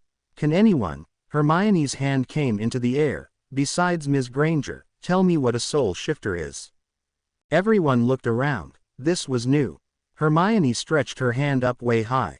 Malfoy raised his hand up. "Yes, Mr. Malfoy," Brian said pleasantly. "A soul shifter is a being that can remove its soul from its own body and possess another being's or creature's body. Therefore, making such beings highly dangerous because the soul of the one possessed might accidentally be sucked out of the body while the possessor is freed to go back to his own," Malfoy said. Brian nodded and then said, "Well, that's close enough. That is what your book says anyway. 5 points to Slytherin. Now, There are three sorts of beings that can become soul shifters and are usually ones that are highly dangerous to begin with. The first one being the vampire. Its aversion to the sun and its nocturnal habits make it a prime candidate for being a soul shifter. Most vampires possess the dead, which makes it necessary for them to drink blood since the body has none of its own. The second being that can be a soul shifter are ghosts or other restless spirits. The spirits most notorious for doing this are not here at Hogwarts. They are known as banshees. Most banshees will possess someone they knew before they might enter a soon-to-be mother's womb and possess the unborn infant. They are known to leave the child's body as soon as the mother is ready to give birth, leaving the child soulless, therefore effectively killing the child. The last being that has the possibility to soul shift are called gargoyles. These are real gargoyles and not the magically animated ones you have here at the school. They turn to stone during the day and come alive at night. Most gargoyles that are soul shifters do not realize that they are in fact capable of this complicated act. Many leave their bodies when they first turn to stone and enter a human's body until they are alive again during the night. There are some who, due to ignorance and loathing, will become trapped in their stone casings even longer than just during the day. It is said that in New York City that there is a small clan of gargoyles that had a magical spell put on them by a young wizard who was maddened by grief because he thought that their showing up to save the humans had killed the princess of the castle. They were said to have been asleep for 1,000 years before a Muggle man came and moved the castle to the top of a giant skyscraper, literally, moving the castle above the clouds, which the terms of the spell put upon them said that they'd sleep until the castle was indeed above the clouds. Those few, though I'm skeptical on whether or not they really exist, might have been capable of going into a mother's womb and becoming her child until that child was destined to die. That being the time for the soul of the gargoyle to leave the human body and find a new one or return to their stone casing. Hermione was writing furiously as the bell that signaled that the single classes were over and that the second part of the 6th year's double period would soon be beginning. Brian stood up straight because he'd been leaning back on his hands, which were on top of his desk. Okay, class, for homework I want you all to do a 3-foot essay on the different types of soul shifters and the different ways they can soul shift and what you think about them in general. Professor Cotton came in and assessed the situation. I take it that there were no problems? She asked. None at all. If you have any troubles, let me know. I'll be in the staff room. They're all yours, Brian said as he flipped his waist-length ponytail over his right shoulder and left for the staff room. Professor Cotton snorted as Professor Brooks shut the door. She looked about at the class. I'm to assume that he discussed soul shifters with you, am I correct in that assumption? She said slowly and barely above a whisper. The class nodded. Good, she said in that same deathly soft voice and just as slowly. The whole class was transfixed upon her every movement. Today, I will be teaching you a spell which will reveal those who are being possessed by a soul shifter. This spell is highly complex and I would find it very doubtful if you were capable of doing this spell on your first try. However, I expect some effort to go into this lesson. I have the utmost confidence in all of you. As long as you put forth some effort, I will award you house points. Now, let us begin with the wand waving. She did a complicated twisting of her left wrist and then slowed it down to show the students how it was done. Everyone copied her and only Hermione and Dean got it right the first time around. It took the majority of the class at least 3 more times before they got it right. Very good everyone. 5 points for each Gryffindor and Slytherin. Now repeat after me. Revelair. Revelair. The whole class chorused. Good. Very good. Excellent. On you pronunciation. 5 points for each Gryffindor and Slytherin. Jess said happily. I must say, I'm very impressed. Mr. Malfoy, will you please stop acting like Professor Brooks? I do not need another immature male in this classroom to deal with. She said, not even glancing in Malfoy's direction as he started mouthing with her. Malfoy looked genuinely shocked. Now, since I have everyone's attention, I'd like for you to try this spell on a partner. If you're doing it correctly, your partner should only feel a tingling sensation, unless they're being possessed. If that's the case, then the body that's being possessed should start to change from one form to another. The soul shifter should emerge and the edges should be rather blurry. The more the soul shifter fights, the more blurry the outline of the person gets. Once you point your wand away from the person who is your partner, the spell will dissipate rather quickly. Especially if your partner is not possessed. Professor Cotton said cheekily. Everyone paired off and began to practice the spell. No one changed or became blurry, but everyone felt a tingling sensation running up and down their spine. The bell rang and the class marched off for potions after being told that they had to read the chapter 3 and practice Revelare. Well, that was the most interesting lesson we've had in a long time, wasn't it? Hermione asked Harry and Ron. I'll say, that was bloody brilliant. Could you imagine someone being possessed by something like a vampire? Ron said awestruck. I wouldn't want to imagine it. Harry said deep in thought, I've already got enough problems with Voldemort trying to possess me. You know, Harry, you might want to talk to Professor Snape about getting occlumency lessons again. You can do it right after potions after everyone's gone. Hermione said. Yeah, I think I will. Harry said dejectedly. They reached the potions classroom where everyone was standing just outside the door while some third-year Hufflepuffs and Gryffindors were filing out of the classroom. The sixth years went in. Professor Snape was standing in front of his desk waiting. Today we will be learning how to make Polyjuice Potion. It is a very complex potion to brew and I expect that you sixth-year students will be able to brew such a potion, simply because you were capable of getting an outstanding. It utterly amazes me with some of you. Snape said as he glared at Harry and Ron. However, at least Longbottom is not here. Now, here are your instructions for the potion. It should take about a month before it is ready. Begin. The students all began to mix their ingredients. Snape came over to Harry, Ron and Hermione's desk. He spoke quietly to them. The headmaster has told me something highly amusing about you three and a cat hair in second year. I would suggest that you come here tonight at 6 o'clock. The three friends each looked at one another in horror as they prepared their Polyjuice Potion. Professor Snape told them that for homework they would have to. The bell rang an hour later, signaling that the class was over and the whole class trooped to the Great Hall for lunch. Hagrid came up to the Gryffindor table just as Harry, Ron and Hermione were sitting down. Hello, you. Hey, Hagrid, what have you got planned for our next Care of Magical Creatures lesson? Ron asked. Oh, you'll see, I'm saving it for a big surprise. Hagrid said smiling as he went up to the staff table. Oh no, Hermione groaned, he's probably got something even more dangerous than last time. The kids quickly ate their food and the sixth-year Gryffindor and Slytherins went down to Care of Magical Creatures. Professor Brooks was out there with Hagrid stroking a large eagle-like creature's neck. Ooh, Hagrid has griffins, Hermione said in an odd voice. Malfoy drawled. Oh how wonderful. First hippogriffs, now griffins. This school is going to the birds. The griffin that Professor Brooks was petting turned its head toward Malfoy and snorted with contempt. The Gryffindors started to laugh. Now gather round. Gather round. These be Professor Brooks's lot of griffins. He's kindly let me use them for this lesson. I'll let tell ya boo them. Thank you, Hagrid. Now, like hippogriffs, griffins are extremely intelligent and can become highly offended. So, if you offend one, I'm not taking you to the hospital wing. You can bleed your life out right here on the grounds. These griffins are very hard to offend, but don't go trying their patience, especially those three there in that paddock and this one here. They're pregnant and so their patience is rather thin right now. Everyone got that? Professor Brooks asked, looking directly at Malfoy, who was paying the utmost attention, especially after Brian said he'd leave any of them there to die. Malfoy nodded.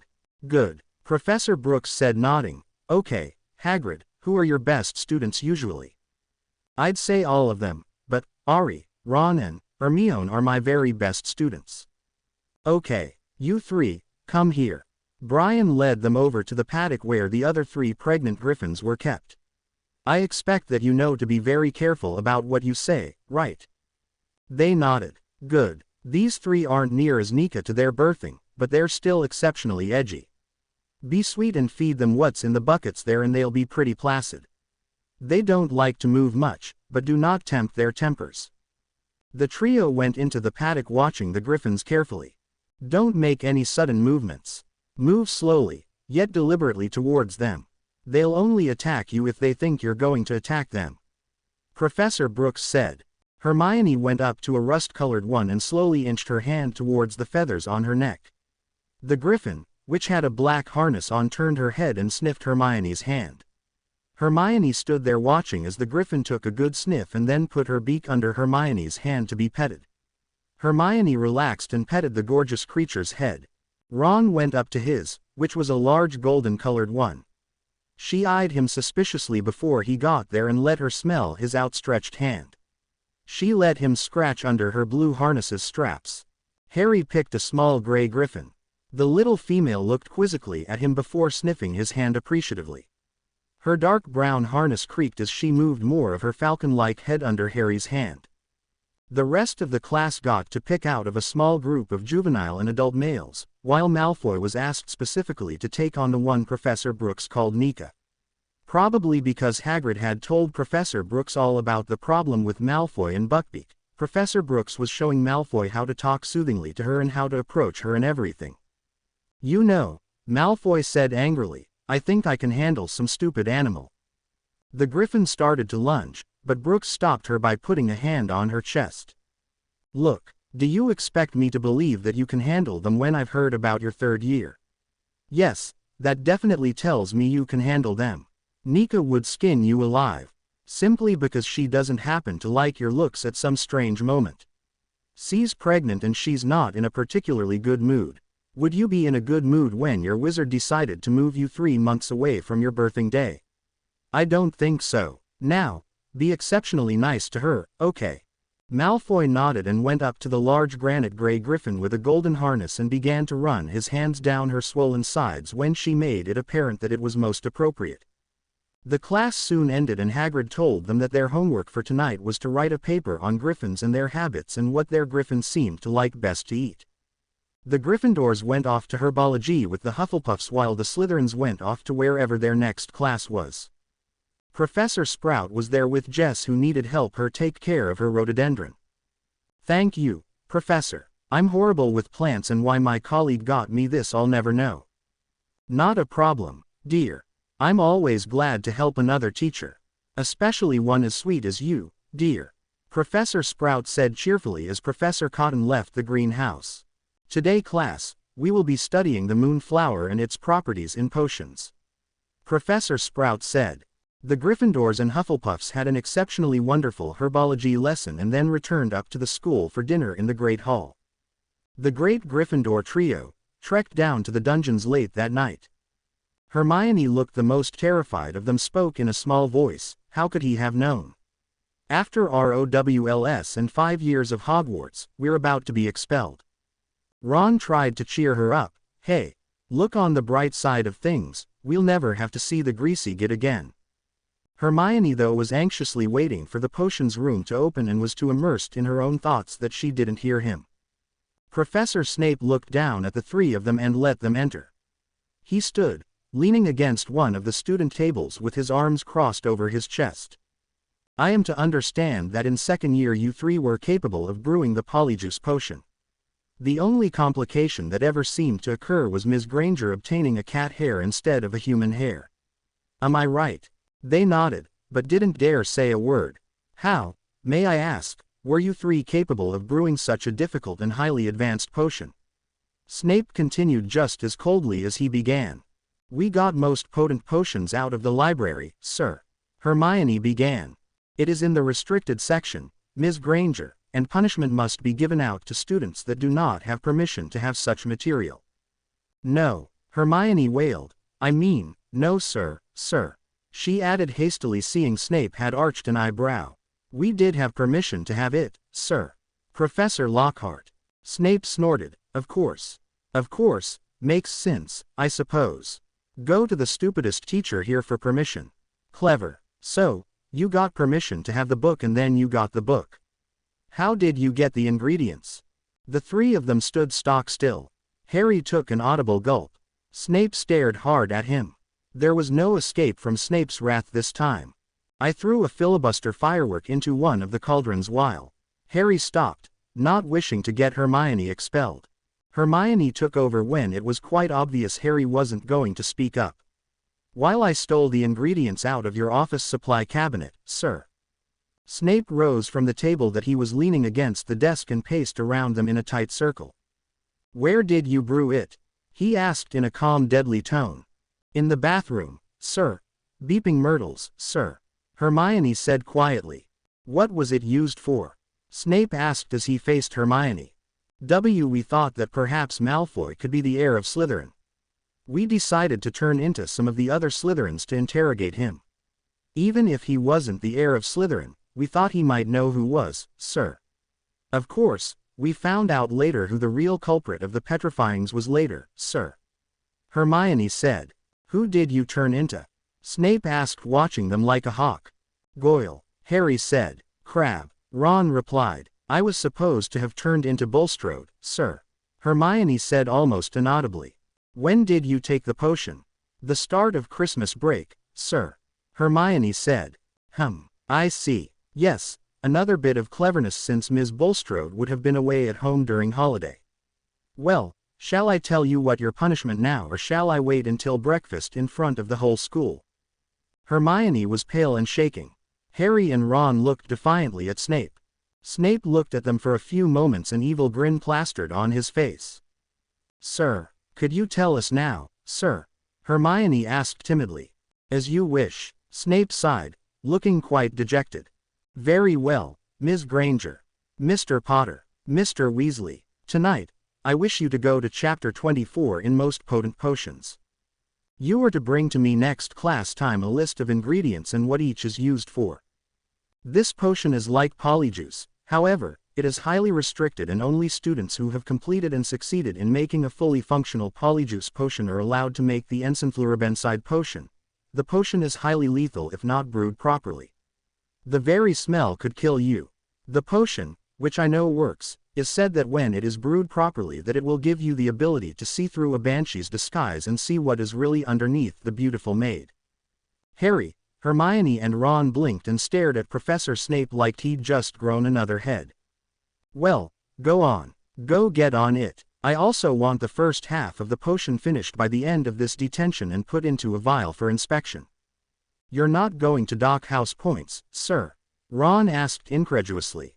"Or expel us?" Harry asked, his mind coming to a complete halt. Hermione was too shocked to reply. Her jaw hung loosely and her eyes were as wide as saucers. "Of course not. Ms. Granger, please do shut your mouth. The headmaster has informed me that it is far too late now to do any of that. So, each of you will come down here for detention for the rest of the year." Ron looked furious. However, Harry clamped his hand over his mouth. "This detention will be used to advance yourselves further in potions. You do realize that the Polyjuice potion is highly advanced, and to get it right in your second year on the first try is not only extraordinary, but was thought utterly impossible by most wizards and witches."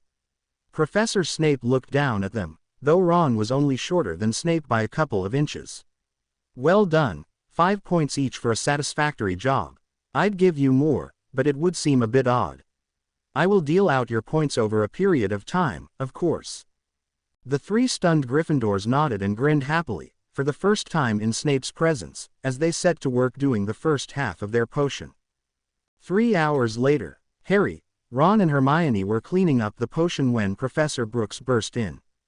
Professor Snape looked up with a disgusted look on his face. "Brooks, would it be too much to ask if you could just knock before barging in on a detention?" "Sorry. Look, Professor Dumbledore sent me down because he received an owl at dinner last night. Only instead of going directly to him like they're supposed to, the owl went into his office and left the note on his desk. Luckily, he was going through his paperwork an hour ago because otherwise he would have looked very unprofessional.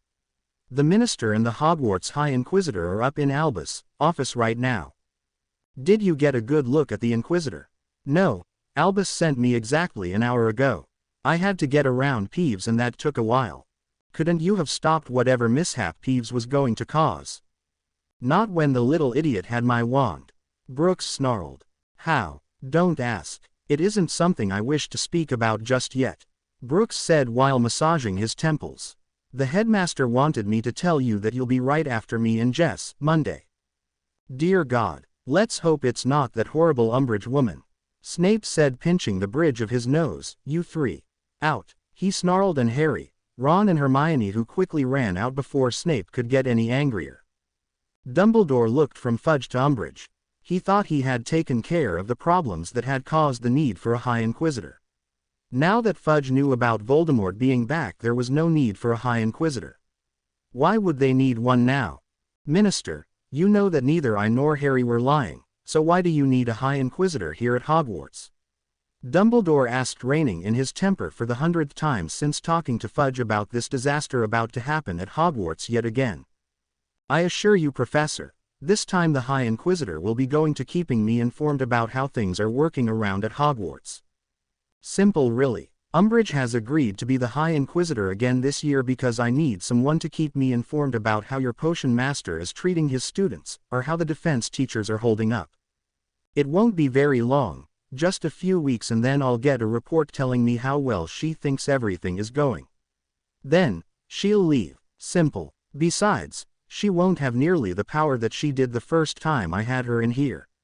She isn't a teacher and she won't be able to hand out detentions, be able to decide whether teams should be allowed or not, who should and should not be on a team, or anything else for that matter. Do you realize that no one likes her? Dumbledore asked calmly, as though Umbridge wasn't even there. Do you realize that most of the staff are not as patient as I am and will probably use some rather interesting hexes on her? They wouldn't dare harm an agent from the Ministry, Umbridge said in her girlishly high voice. Fine, then, I'll notify the staff. However, Minister, I should caution you that while the staff here at Hogwarts will do as I tell them, they are only human and can only keep their tempers for so long. Of course, if I see anything in the reports that the staff are allowed to send about Umbridge that she annoyed them, then by all means they shan't be held accountable. Good day, Dumbledore. A week had gone by since Harry, Ron and Hermione had defense lessons. All of the students in 6th year were waiting by the door shaking with nerves. Harry and Ron had even done an extra good job on their defense homework and looked up anything and everything they could possibly find on gargoyles, banshees and vampires. They'd found more references to gargoyles, including a passage about Castle Wyvern's clan having 2 highly talented young ones that actually came to Hogwarts during the Founders' time. Ron wrote exclusively about the young female who had come to Hogwarts just slightly before the other one. She was a redhead with azure blue skin. She was chosen by Rowena Ravenclaw because she just absolutely adored her and her quick mind. Harry wrote mostly about the male gargoyle that came a few years after the female. Mind you, he was chosen by Salazar Slytherin, but he seemed to be an otherwise satisfactory guy. Harry was kind of sad after he got done reading the book they were looking through because it had said that the clan was murdered and only a few members survived. However, those that did were put under a spell of sleep until the castle should rise above the clouds. Harry truly doubted that the gargoyle that he'd chosen had survived the massacre. Hermione had chosen to stick to the separate clans and wrote about each. She also included the 3 gargoyles that went to Hogwarts. Her favorite by far was more recent in history and had come to Hogwarts before the battle with Grindelwald in the 1940s. Before Muggle World War II, she wrote extensively about this gargoyle who was sorted into Hufflepuff and after she left Hogwarts decided that she only wanted to do magic to help her clan. The rest of the wizarding population was human and she really didn't care about human problems, such as Grindelwald or Adolf Hitler. It was said that she was still alive, living in London running a nondescript magic shop with her mate. Professor Brooks came up and grinned at the class. Sorry, guys, Professor Cotton needed to kick my in the rear before I'd leave food. And I do mean that quite literally, he said, rubbing his bum. The girls all giggled, including Hermione. The boys just rolled their eyes. Hey, now, that's not fair, guys. Brooks pouted, giggling and rolling your eyes at me, just 'cause I got kicked in the butt. Now the boys all laughed because of Professor Brooks's naivety. Professor Brooks looked at them all and glared. He was just as scary as Professor Snape when he did this, and the class immediately quieted down.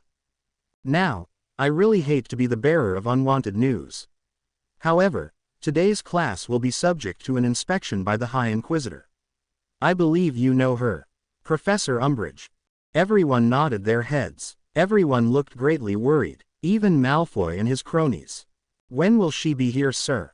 Malfoy asked. The headmaster is talking to her now. I want all of you on your best behavior. Both in this classroom and also in care of magical creatures. He said, unlocking the door and letting everyone in. Especially since you're still studying griffins and we don't want them riled. Besides, Hagrid tells me Nika's getting the urge to nest, which means you might be lucky enough to see a birthing of a griffin today. Are griffins useful, sir? Pansy Parkinson asked. Oh, of course, Ms. Parkinson. Highly useful creatures, really, they're treasure guardians by nature. They can be asked to guard other things too.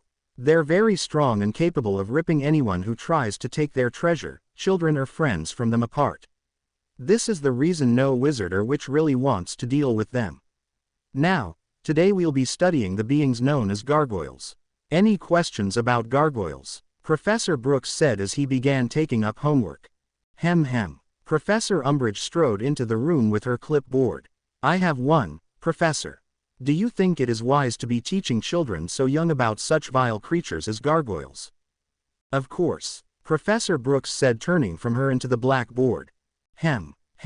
Umbridge cleared her throat again and Brooks faced her. Why do you find it wise to teach such young children about gargoyles? Brooks gave her a look of utmost contempt and turned back to the blackboard. You may sit down, Ms. Umbridge, and when I'm not busy then and only then will I answer all of your questions about how I teach. If you don't figure it out by the time I let the class go anyway, then obviously you are a waste of my time. Now, he said, turning back to her, which she was still standing scratching furiously on the parchment on her clipboard, sit down. She jumped and quickly waddled off to an empty seat in the back. Professor Brooks began. Now, it is most important to remember that gargoyles are community dwellers. They live in groups of 2 or more, mostly of about 36 plus. Grown-ups, hatchlings, elders. They all live together. The gargoyles are close-knit and highly loyal to their clan. They live to protect, and if they lose that, they lose their sense of self. They become insane and highly dangerous. Even more so than usual. If you anger a gargoyle, their eyes will glow, white for males, red for females. He said. Umbridge cleared her throat. What is the purpose of teaching these students about these creatures? I already told you to hold your tongue. Unless you wish to be thrown from this classroom, I suggest you do as you're told. Professor Brooks snarled, his eyes held tight shut from anger. No one was expecting that, and Umbridge began writing furiously on her clipboard. However, Professor Brooks walked to the back of the class and snatched it up from her. This is getting annoying, he snarled at her. Good God. What kind of tortures do you have in store for me today? He said to no one in particular as he strode back to his desk and placed the clipboard down, not even looking at it. Now, as I was saying, before I was so rudely interrupted, a gargoyle will go insane if he or she has neither a protectorate or a clan. One such gargoyle is said to exist and is believed to be immortal. She's said to have lived for 1,000-some-odd years and was named by the humans. Her name was Damana. Now, any questions? Hermione's hand shot into the air. Professor, why do gargoyles live in groups? It is their nature. Humans live in groups too, if you haven't noticed, Ms. Granger. Hem. Brooks glared at Umbridge. Ms. Granger should not be asking or answering questions nor giving out opinions. You should go by what the ministry tells you, Professor. Brooks rolled his eyes and continued as though he hadn't heard Umbridge. However, most humans are not related to the entire community in which they live like gargoyles are. Malfoy's hand shot into the air next. Sir, how is it possible for one of these creatures to be immortal? It was said that the Weird Sisters, not the band, but the real Weird Sisters, used a magical spell to bind Damana to that of a human whom she had agreed, grudgingly, to help with a coming battle.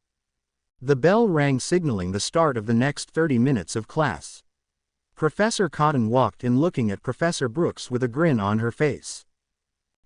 Seems the class wasn't as good for you today as they were last time. She asked sweetly. Bah, the High Inquisitor needs to learn to keep her mouth shut during lessons, otherwise I'll be tempted to turn her into a toad. Professor Brooks snarled as he walked out, glaring at Umbridge the whole time while Jess looked at him with surprise. He slammed the door shut and Jess stood there in the middle of the classroom, wondering where this was going to lead.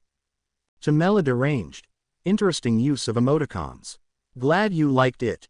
Brooks walked into the staff room cursing Umbridge under his breath. Snape was there sipping some tea. He gave Brooks one of his characteristic raised brows. "Problems, Brooks?" Snape asked nonchalantly. "That Umbridge woman is a major pain in the derriere." Brooks snarled loudly. Snape put down his cup looking at Brooks. Yes, she is quite aggravating." "What did she do?" "Interrupted me when I was trying to teach class. I told her to shut up and took her clipboard from her because she was annoying me to no end." "What were you teaching the class about?" "Gargoyles." "I see. Well, she is one who demands that professors only teach what the ministry tells them to teach. If I'm correct, the ministry told you specifically to teach them about vampires, hags and the like." "True, but they didn't say that I couldn't teach my students about other beings," Brian said, waving his wand at a spot on the wall. The spot disappeared and what appeared to be a Muggle refrigerator slowly came into view. He opened the door and got out some fire whiskey. "You know, most teachers don't try to get drunk when they are about to grade papers. Which, given the notebook, I'd say that would be exactly what you are trying to accomplish," Snape said, watching Brian get a shot glass from a hidden cabinet next to the now hidden refrigerator. "I'll tell you that when you come in here looking for the whiskey after your inspection," Brian snarled, filling the glass. Snape smirked. "I assure you, I won't need fire whiskey to make me feel better." "Why?" Brian asked and soon downed the small glass. "Damn," he said, blinking. "Never had whiskey before, Brooks?" Snape asked sardonically, still smirking. "It has been a while." "A long while," Brian said, blinking tears back as he refilled his glass. "Tell me something. Why are you always so depressed?" "I'm not depressed," Snape said, clearly confused and angry at the change in subjects. "So you say. However, I seem to remember that you were a bit more cheerful in school. Maybe it was my imagination, but you didn't seem to wear nearly as much black when we weren't required to," Brian said, taking a sip from his glass. "Perhaps I just realized that I look better in black," Snape said angrily. "Maybe, but you weren't nearly as waspish as you are now." "What happened, Severus, to change you so?" Brian asked, clearly concerned. "That is obviously none of your business, otherwise I would have told you a long time ago," Snape snapped. Brian shrugged. He got out some tennis balls from his cloak which was in the wardrobe. "What are you doing, Brooks?" Snape asked, annoyed that Brian wasn't going to keep up the verbal spar they had just been having. "Mind if I transfigure something?" Brian asked, glancing at Snape. "Not at all. I know you're the best at transfiguration next to Minerva. How much pain did complimenting me cause you?" Brian said, smiling cheekily. "Not much really. I've realized that you're not the same as you were before," Snape admitted. "Though, why did you change?" "There was no reason for it." Brian chuckled as he transfigured each of the tennis balls into a set of billiard balls and the table that was there into a pool table. "You're right, there was no reason for me to change, except when you note the fact that I really haven't changed. I'm just being nicer to you. Your head isn't nearly as swelled," Snape commented lightly. "True," Brian said as he transfigured an old broomstick that no longer had the straw attached to it into a pool stick. "What are you doing, Brooks?" "I need something to keep me occupied. Keep my mind off that horrible woman," Brian said as he hit the little white ball at the colored ones, splitting them. Yes, I completely understand," Snape said thoughtfully.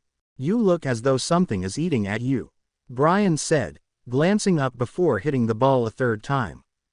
"There is. You know that night." Brian stopped and looked at Snape, giving his full attention to him. He nodded. "Well," Snape started, but stopped when Brian held up a cautionary finger. He listened and heard a familiar patter of feet.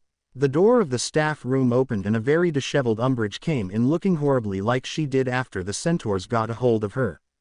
"Miss Umbridge, how may we help you?" Snape asked coldly with a characteristic smirk of amusement on his face. That woman told me she needed me to help her with a demonstration." "Oh, it was horrible. She showed the class the prior phobia spell. That was embarrassing," Umbridge shrieked. Brian was wearing a smirk almost identical to Snape's. "Well, she did have to teach the children how to do that one. It was best that there was an adult who knew not to let their fear overcome them." Don't you agree, Ms. Umbridge? No, it was horrible, Umbridge whined. The bell rang. Snape looked at Brian. Well, I must be getting back to my dungeons. I have a class to teach. Snape said with a smirk in Brian's direction. I believe we'll be starting the draft of Sleeping Hell. I've never heard of that. Umbridge whined in her girlishly disgusting voice. Snape's smirk grew wider. Oh, I assure you, there is nothing to worry about. Snape strode out of the staff room with Umbridge following in his ever-malevolent wake. Professor Snape entered the dungeons, his robes billowing out behind him, a cold cruel smirk on his face which did not bode well for someone or several someones in the potions room. Malfoy and his pack of cronies were whispering about something, which Snape deliberately decided to overlook, yet again. Today class we will be making the draft of Sleeping Hell. It is a potion that is highly complex and I would hope that none of you need to be carried out of here in a matchbox later. This potion, if it explodes, will burn you and anyone else it might touch to a cinder. Here, Snape said pointing to the blackboard, is the instructions. Begin. Harry, Ron and Hermione began getting their ingredients and bringing them back to their cauldrons. While Snape spoke quietly to Umbridge. Quote, I think that is a good idea. It'll show Minister Fudge, Umbridge was saying to Snape. Very well then, you'll get to try a bit of the potion then. Snape said to Umbridge. The class was done with their potions in about 30 minutes. Since Neville wasn't there, deciding he could do without potions, no one's cauldron blew up. Let me see, Snape said walking around checking all of the cauldrons. He looked into Hermione's. Ms. Granger, will you put some of your potion into a vial for me? He said crisply. Hermione did as she was told and held out the vial for Professor Snape to take. He passed the vial to Umbridge. You wish to try it? Then here is the best I could find, Snape said, making Hermione, Ron and Harry stare at Snape in utter shock and Umbridge stare at Snape with utter loathing. Umbridge drank the vial down and then promptly collapsed on the floor obviously asleep. She started to scrunch her face up in a fearful expression and suddenly she began to scream. Get away! Get away! She screamed, her high girlish voice cracking. Now, I wish for you to begin writing an essay on what you see before you. Snape shouted over the screams of Umbridge, not even trying to help her. The class wrote furiously and handed in their essays just before the bell rang to go to lunch. You have an essay to complete before next class. I want you to research and write down what each ingredient is used for in the draft of Sleeping Hell. Now, get out, Snape yelled and then muttered a moving charm and carried Umbridge up to the hospital wing, while she screamed out in fear and anguish. Harry, Ron and Hermione went into the Great Hall and sat down and began to eat. Hagrid quickly came up to them. "How are you lot doin'?" he asked of them. "Fine, Hagrid," Hermione said. Harry and Ron nodded. Hagrid grinned. "This good talk, Professor Brooks told ya already. We're goin' ta be helping a griffin give birth. Isn't excitin'?" "Sure is, Hagrid," Ron said excitedly. Hagrid beamed and went up to the staff table to join the other teachers. Professor Brooks seemed to be the only person eating as much, if not more, than Ron. Professor Cotton looked scandalized and turned her back to him. She began to converse with Professor Sinistra, the astrology teacher. Professor Snape entered the Great Hall, the same evil smirk twisting his face into a cruel mockery of good humor. He walked up to his place and muttered something to Professor Brooks, who was sitting right next to him. Professor Brooks grinned maniacally back at Snape. His grin grew wider and wider at whatever Snape was telling him. Those two seemed to be getting along okay now. Harry pointed to the staff table for Ron and Hermione. They both looked and blinked rather surprised. "Wonder what happened?" Ron asked, but didn't have time to worry about it further as Brian got up and tapped Dumbledore on the shoulder. Dumbledore nodded, agreeing to whatever Brooks said to him and beckoned the room for silence. Professor Brooks was grinning like a maniac. "I'd like to propose a toast to Professor Severus Snape, the best potions master this school has ever seen since the days of Salazar Slytherin." The Slytherins all cheered for their head of house and toasted him with the rest of the hall. "I'd also like to propose a toast to my colleague, Professor Cotton, for being the best defense against the dark arts teacher this school has ever seen, since the days of Godric Gryffindor." The hall cheered and toasted her. Lastly, but not leastly, to Miss Hermione Granger, for being the best at brewing the draught of sleeping hell this school has seen since Professor Snape's own school days. Brian called out. The Gryffindors all cheered and, with the rest of the hall, drank a toast to her. The bell rang soon after and the students all went to their respective classes. For the 6th year Gryffindors and Slytherins, they'd get to watch a baby Griffin being born. The 6th year Gryffindors and Slytherins walk out to Hagrid's hut. Luckily, Umbridge was still disposed of in the hospital wing thanks to a rather joyous Professor Snape and a rather confused Hermione, but what the heck.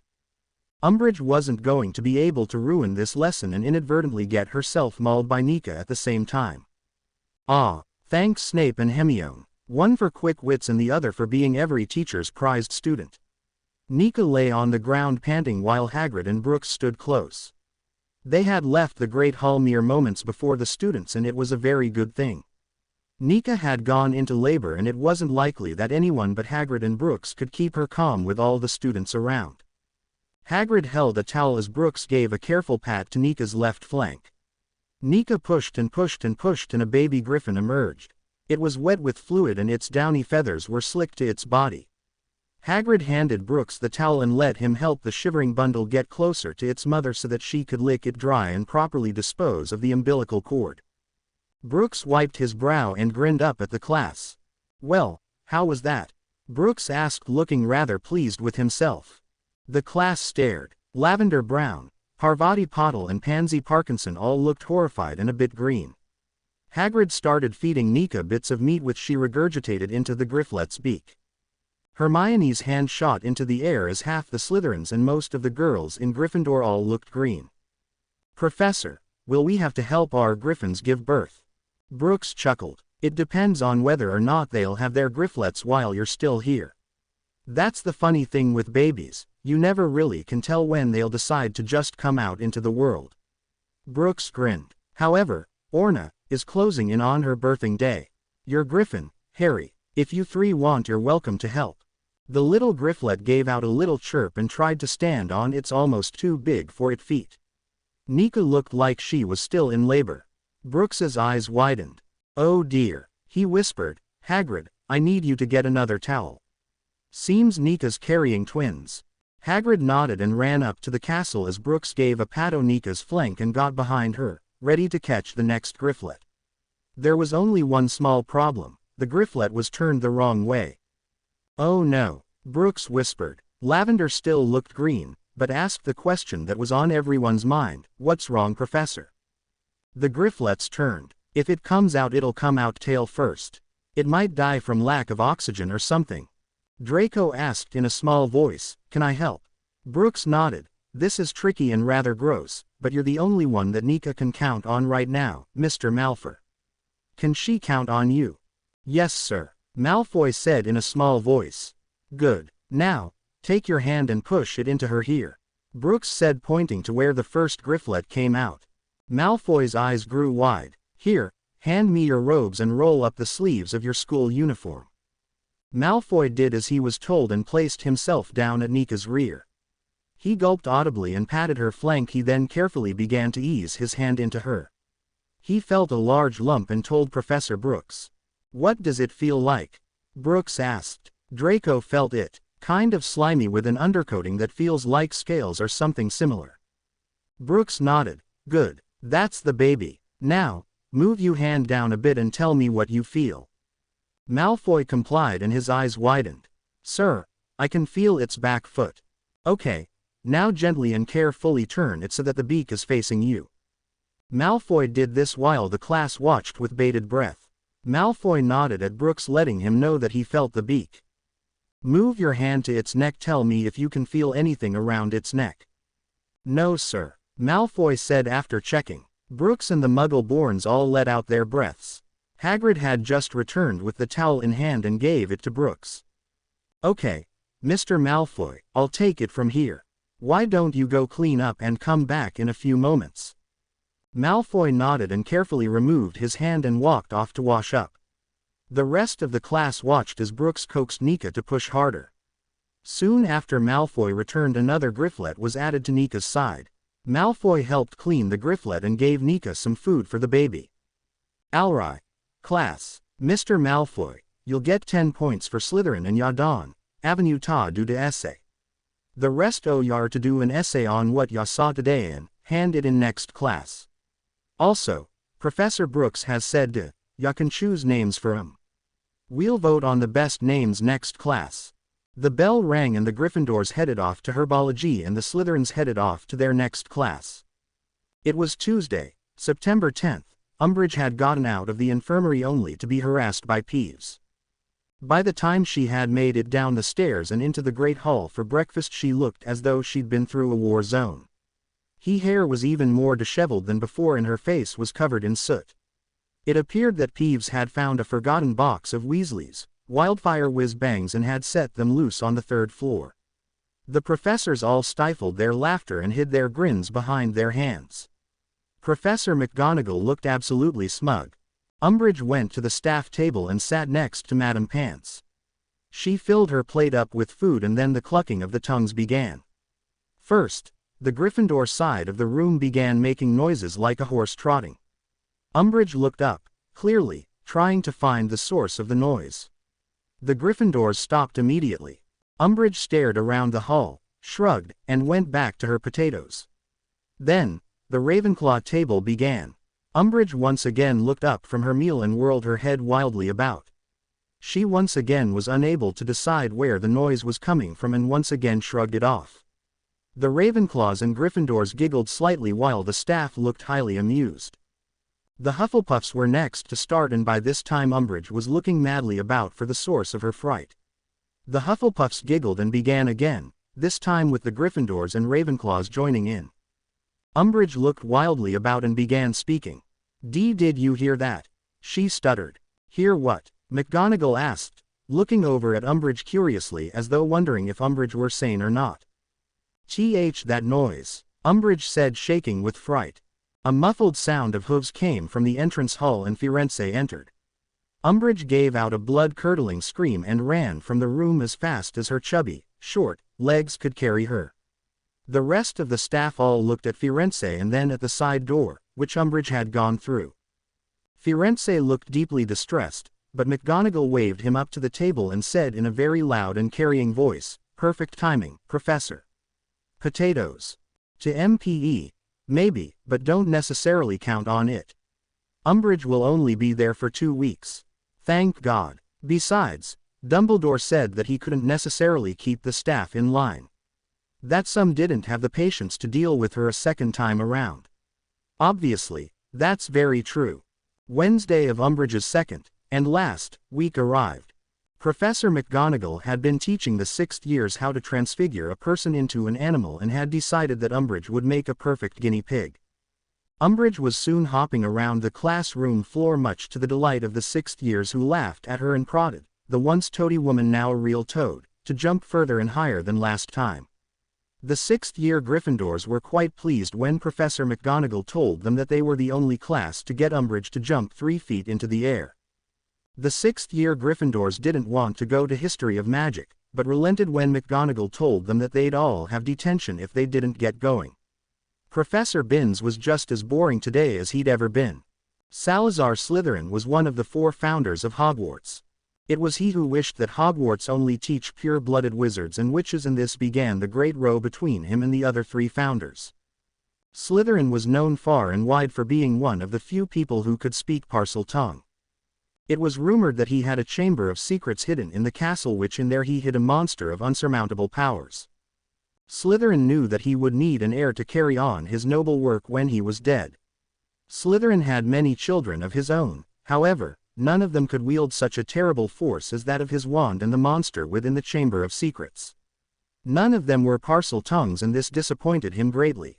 He decided that since none of his true-born children could handle his powers, that he'd chose from another family. It is said that the one he chose died in a terrible massacre at Castle Wyvern in 994 AD, and that the wand, which Slytherin gave the youth, was never seen again. The wand was 12 3/4 inches long, ebony, silver-handled with an ornate serpent and an emerald at the end of the handle. The wand was said to have one venomous fang from a basilisk. Professor Binns rambled on and on about Salazar Slytherin, and most of the class fell into their normal stupor until the bell rang, setting them all free to go to lunch. "That was amazing," Hermione said in awe. "To think, Voldemort isn't even considered the heir of Slytherin by Slytherin himself. Even if he can speak Parseltongue and wield such great power, Slytherin disowned him by disowning all of his children. I wonder whatever happened to the wand after the wizard was murdered who had it." Professor Brooks walked up to Harry, Ron and Hermione. "Had another riveting day in history of magic, I see," he said cheerfully. "Well, I hope that you're not so nervous that you can't eat lunch." He smiled at them and went into the Great Hall to eat lunch. At last, Friday, Umbridge's last day, had arrived. Every staff member was whispering happily to one another. Snape and McGonagall were actually being cheerful to one another, a fact that had most Gryffindors and Slytherins totally perplexed. Of course, the real shocker came at dinner when Umbridge waddled down the stairs. Her hair had been magically dyed purple, and apparently she had yet to notice. The students all stared, slack-jawed, at her hair. There was no way to describe it. It was weirdly suiting for her. The teachers were just as dumbfounded as the students, except one. Professor Brooks looked positively maniacal, sitting there with an evil grin on his face. His silver-gray eyes twinkling madly as he tried not to laugh too loudly, though there was no way anyone could mistake that he was laughing. His shoulders were shaking so hard. Umbridge's wide toad-like grin lit up her face. "It is so good to see such happy smiling faces when I enter a room," she said in her sweet simpering voice. Professor Brooks gave out a loud snort of laughter. She stared at him, her bulging eyes growing cold. "Yes, Professor. Your hair," he managed to wheeze through his chuckling. Umbridge looked at him with contempt, but pulled a mirror out of the pocket of her robes and glanced at her hair. The sight did her in. She screamed and collapsed on the Great Hall floor. The whole hall applauded as Professor Flintwick used a charm to move her upstairs to the hospital wing. Professor Brooks grinned ferally as he made a small salute. He shouted loud enough for the whole hall to hear, "You know, I think I'll buy some more of those hair-changing candies from Weasley Wizard Wheezes. They're excellent." To Elisar, "Yeah, I thought it was a pretty good idea. I figured all of Slytherin's children wouldn't have had all of Slytherin's traits." Halloween dawned dreadfully cold and drizzly wet. The students were inside, either in classes or in their common rooms, huddled as close as possible to the fireplaces. The Halloween feast was to be followed by singing sensation Celestine Warbeck and the Weird Sisters and a dance. Every student in the place had been buzzing about preparing for the first ever Halloween ball. Ron had asked Hermione almost immediately, but at the time Harry had no one to go with. Luckily, this was not like the Yule Ball back in 4th year, and Harry was not required to dance, so he decided to go stag. All of the female population at Hogwarts was busily getting their dresses, makeup and hair ready. Hermione, Ginny and Luna had all gone down to Hogsmeade one Saturday and spent the entire day in the robe shop trying on dresses. The teachers were all preparing as well. They would need to chaperone the event. Dumbledore had even called Professor Moody and Professor Lupin back to Hogwarts for the reason that some of the teachers might like to dance. Ron and Harry had seen both and waved vigorously in their direction. They had a nice chat before they went to their class. As they were walking to Charms, they heard Snape's low, menacing voice. "You shouldn't tell him just yet. It could jeopardize the entire mission and the Dark Lord would not be very pleased." Some giggling girls decided to pass by at this time, and neither Harry or Ron could catch all of what Snape said. "Come off it, Snape. What harm could it do? It isn't as though Voldemort can know what's going on up here at the school, unless you tell him." This voice was light and casual and also very familiar to both Ron and Harry. It was Professor Brooks's voice. "The Dark Lord has ways of knowing everything that goes on everywhere in the world. We do not want to put your mission in any more danger than it already is. It will upset him." A loud sigh. "I know you're right, but it's so frustrating not to just do it now and get it over with." Dumbledore. "Well, you know Dumbledore. He's becoming suspicious." "True. We will discuss this later. I believe we both have classes to teach." Harry and Ron walked quickly down the hall in the direction of the Charms classroom just as Snape swept from the unused classroom, followed almost reluctantly by Professor Brooks. This had confirmed, in both Harry's and Ron's minds, that Brian was working for Voldemort. They waited until both Snape and Brooks were gone and then quickly ran to the Charms classroom. They were a bit late and both Professor Flitwick and Hermione looked at them reproachfully. Ron and Harry both looked at Professor Flitwick apologetically and sat down next to Hermione. "Where have you been? You're 5 minutes late," she whispered urgently. "Tell you later," Harry mumbled as they began taking notes on a charm called Expose, which, if done properly, would allow a wizard to see how many bodies a soul shifter had possessed. Expose would show in reverse order, much like prior incantum, each body the soul shifter had possessed by turning the soul shifter into that person, or persons, for at least 5 minutes or up to 12 hours. The class was let out 12 minutes early and Harry and Ron shuffled Hermione off to an empty classroom in the third corridor. Ron and Harry made sure that no one was about by looking around and by checking the Marauder's map. Once that was done they told Hermione everything they'd heard earlier. Hermione looked at them a bit skeptically. "You mean Snape and Brooks are working for Voldemort?" "Yeah, Hermione, I mean, obviously we knew something was doggy about Brooks. Ginny said it. He acts just like Tom Riddle. You know, I'll bet you know who probably wanted another spy here at Hogwarts and in the Order," Ron said musingly. Hermione looked at Ron a bit reproachfully. "But, Ron, Dumbledore trusts Snape. I don't think Snape would do anything to jeopardize that. Besides, Brooks just doesn't seem the type. He kind of reminds me of Sirius, you know, rather fatherly towards Harry," Hermione said thoughtfully. Harry looked at Hermione as though she'd slapped him. "I don't know Hermione. He acts like Bagman if you ask me," Ron said, "like he wants something." Harry looked from Ron to Hermione and then sighed. "Come on, let's go. We've still got Transfiguration before they let us off to get ready for the Halloween ball." "You found anybody yet, mate?" Ron asked hopefully, looking at Harry conspiratorially. "No, but I heard Ginny's going with Colin," Harry said, noticing the look in Ron's eyes. Ron turned beet red and raged all the way up to Transfiguration. The night of the Halloween feast was one to remember. The Great Hall was set up with 2 of the 4 tables along the walls. These 2 tables were covered in food and drink. The raised platform where the staff table usually sat was turned into a stage where at the moment the popular wizarding band the Weird Sisters were playing.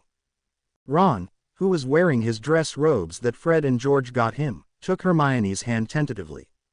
Hermione, who was dressed in a gorgeous gown of beige satin, smiled up at Ron and they both went to dance. Harry smiled faintly as he remembered the Yule Ball and how much trouble Ron had gotten himself into with Hermione because he asked her as a last resort when no one else would have him. Harry was wearing his green dress robes that Mrs. Weasley had bought him in his 4th year. He had grown, but not much over the summer, so the robes still fit him well. Lupin walked over to Harry carrying 2 glasses of pumpkin juice. Harry grinned at Lupin. Even though Sirius was dead and both he and Lupin were still mourning, it seemed to Harry that Lupin was getting back on his feet. He had written to Harry 2 days after school let out for the summer holidays telling Harry that Dumbledore had found Sirius' will. Sirius had left everything to Harry, including number 12 and Creature. Creature, of course, had fainted and died when told this. No one, especially anyone really close to Sirius, really cared that the mite was gone. Since Harry now had a bit more money to spend, he had seen to it that when Professor Dumbledore announced to the students that Professor Lupin would be returning for this party as a chaperone, that Lupin had some decent robes. He had ridden Lupin that night and had asked for his measurements. It wasn't because he felt sorry for Lupin or would be embarrassed by his appearance if he were to come shabbily dressed, but because he felt that Lupin needed somebody to look after him. Especially since he was now completely silver-haired. There wasn't a speck of brown left in it. Harry was glad that he had gone with the sky blue dress robes that matched his eyes instead of the more earth shades which would have gone with his complexion and his, at the time, brown hair. "Hello, Harry," Lupin said cheerfully. "Want some pumpkin juice? I sometimes wonder about my sanity sometimes. I don't know why after all this time I still pick up a glass for Alistair." Lupin sighed in mock sadness. Harry grinned and took the glass of pumpkin juice. "You're thoughtful and you're just doing what comes natural to thoughtful people." Lupin grinned at Harry and nodded. He looked out at the dancing couples and spotted Ron and Hermione. They make a cute couple, don't they? He said, pointing to them. Harry looked to where Lupin was pointing and grinned. Yes, they do. It is about time they realized they liked each other too, Harry said happily. They were beginning to get annoying. Always arguing and stuff like that. Lupin chuckled and took a sip of pumpkin juice. Well, they say sometimes that those that you hurt most are the ones you love the most. Kind of ridiculous, but true. Harry nodded and his eyes fell on Professor Brooks and Professor Cotton dancing. Both were wearing deep red, almost the color of blood. Lupin, how long have you known Professor Brooks or Professor Cotton? Harry asked. He figured if anyone would know if Brooks was a dark wizard then it would either be Lupin or Moody. Quite a while actually. I'd gone to America once when I was younger and we met. Why? Lupin asked a bit uncertainly. Oh, just curious. The only professor that we haven't had turn dark wizard on us was you and I was wondering if Professor Brooks was ever a dark wizard. I assure you Harry he'll never turn to Voldemort. He's got too much at stake right now to go wasting his life on a madman's dreams. Lupin told Harry with a slight grin. Besides, he genuinely likes you, Ron and Hermione. I can't blame him. You're a rather entertaining lot. Harry looked at Lupin with an unamused look on his face. Lupin grinned at him and then said, kidding. However, I know he finds you extremely intriguing. He's written me quite a bit since the year started. He told me that he asked you if you wanted to talk, that he'd be happy to listen. Trust me Harry, if anyone has any idea what's going through that head of yours it's Brian. He's lost family and friends too. Why does he insist though? Harry asked, thinking that there might be another motive behind Brian wanting to talk to him all the time. Maybe it is because, Lupin began, but was cut off by a loud resounding boom that shook the walls of the Great Hall. The teachers all grabbed their wands waiting for another blast of magic, since magic would be the only thing that could shake the school almost off of its foundation. The school rocked again and a bit of mortar fell from the ceiling. Brooks rushed to Lupin's and Harry's side. Come on, he shouted as another loud bang echoed of the walls of the Great Hall. Dumbledore wants Harry somewhere safe. Lupin nodded and ran towards the doors as the walls shook and groaned under the immense strain they were under from the power behind the attacks. McGonagall reached their side before they went out the door. Dumbledore wants Harry in the dungeons, she told them, looking a bit pensive. Don't know why, but take him to Severus' office.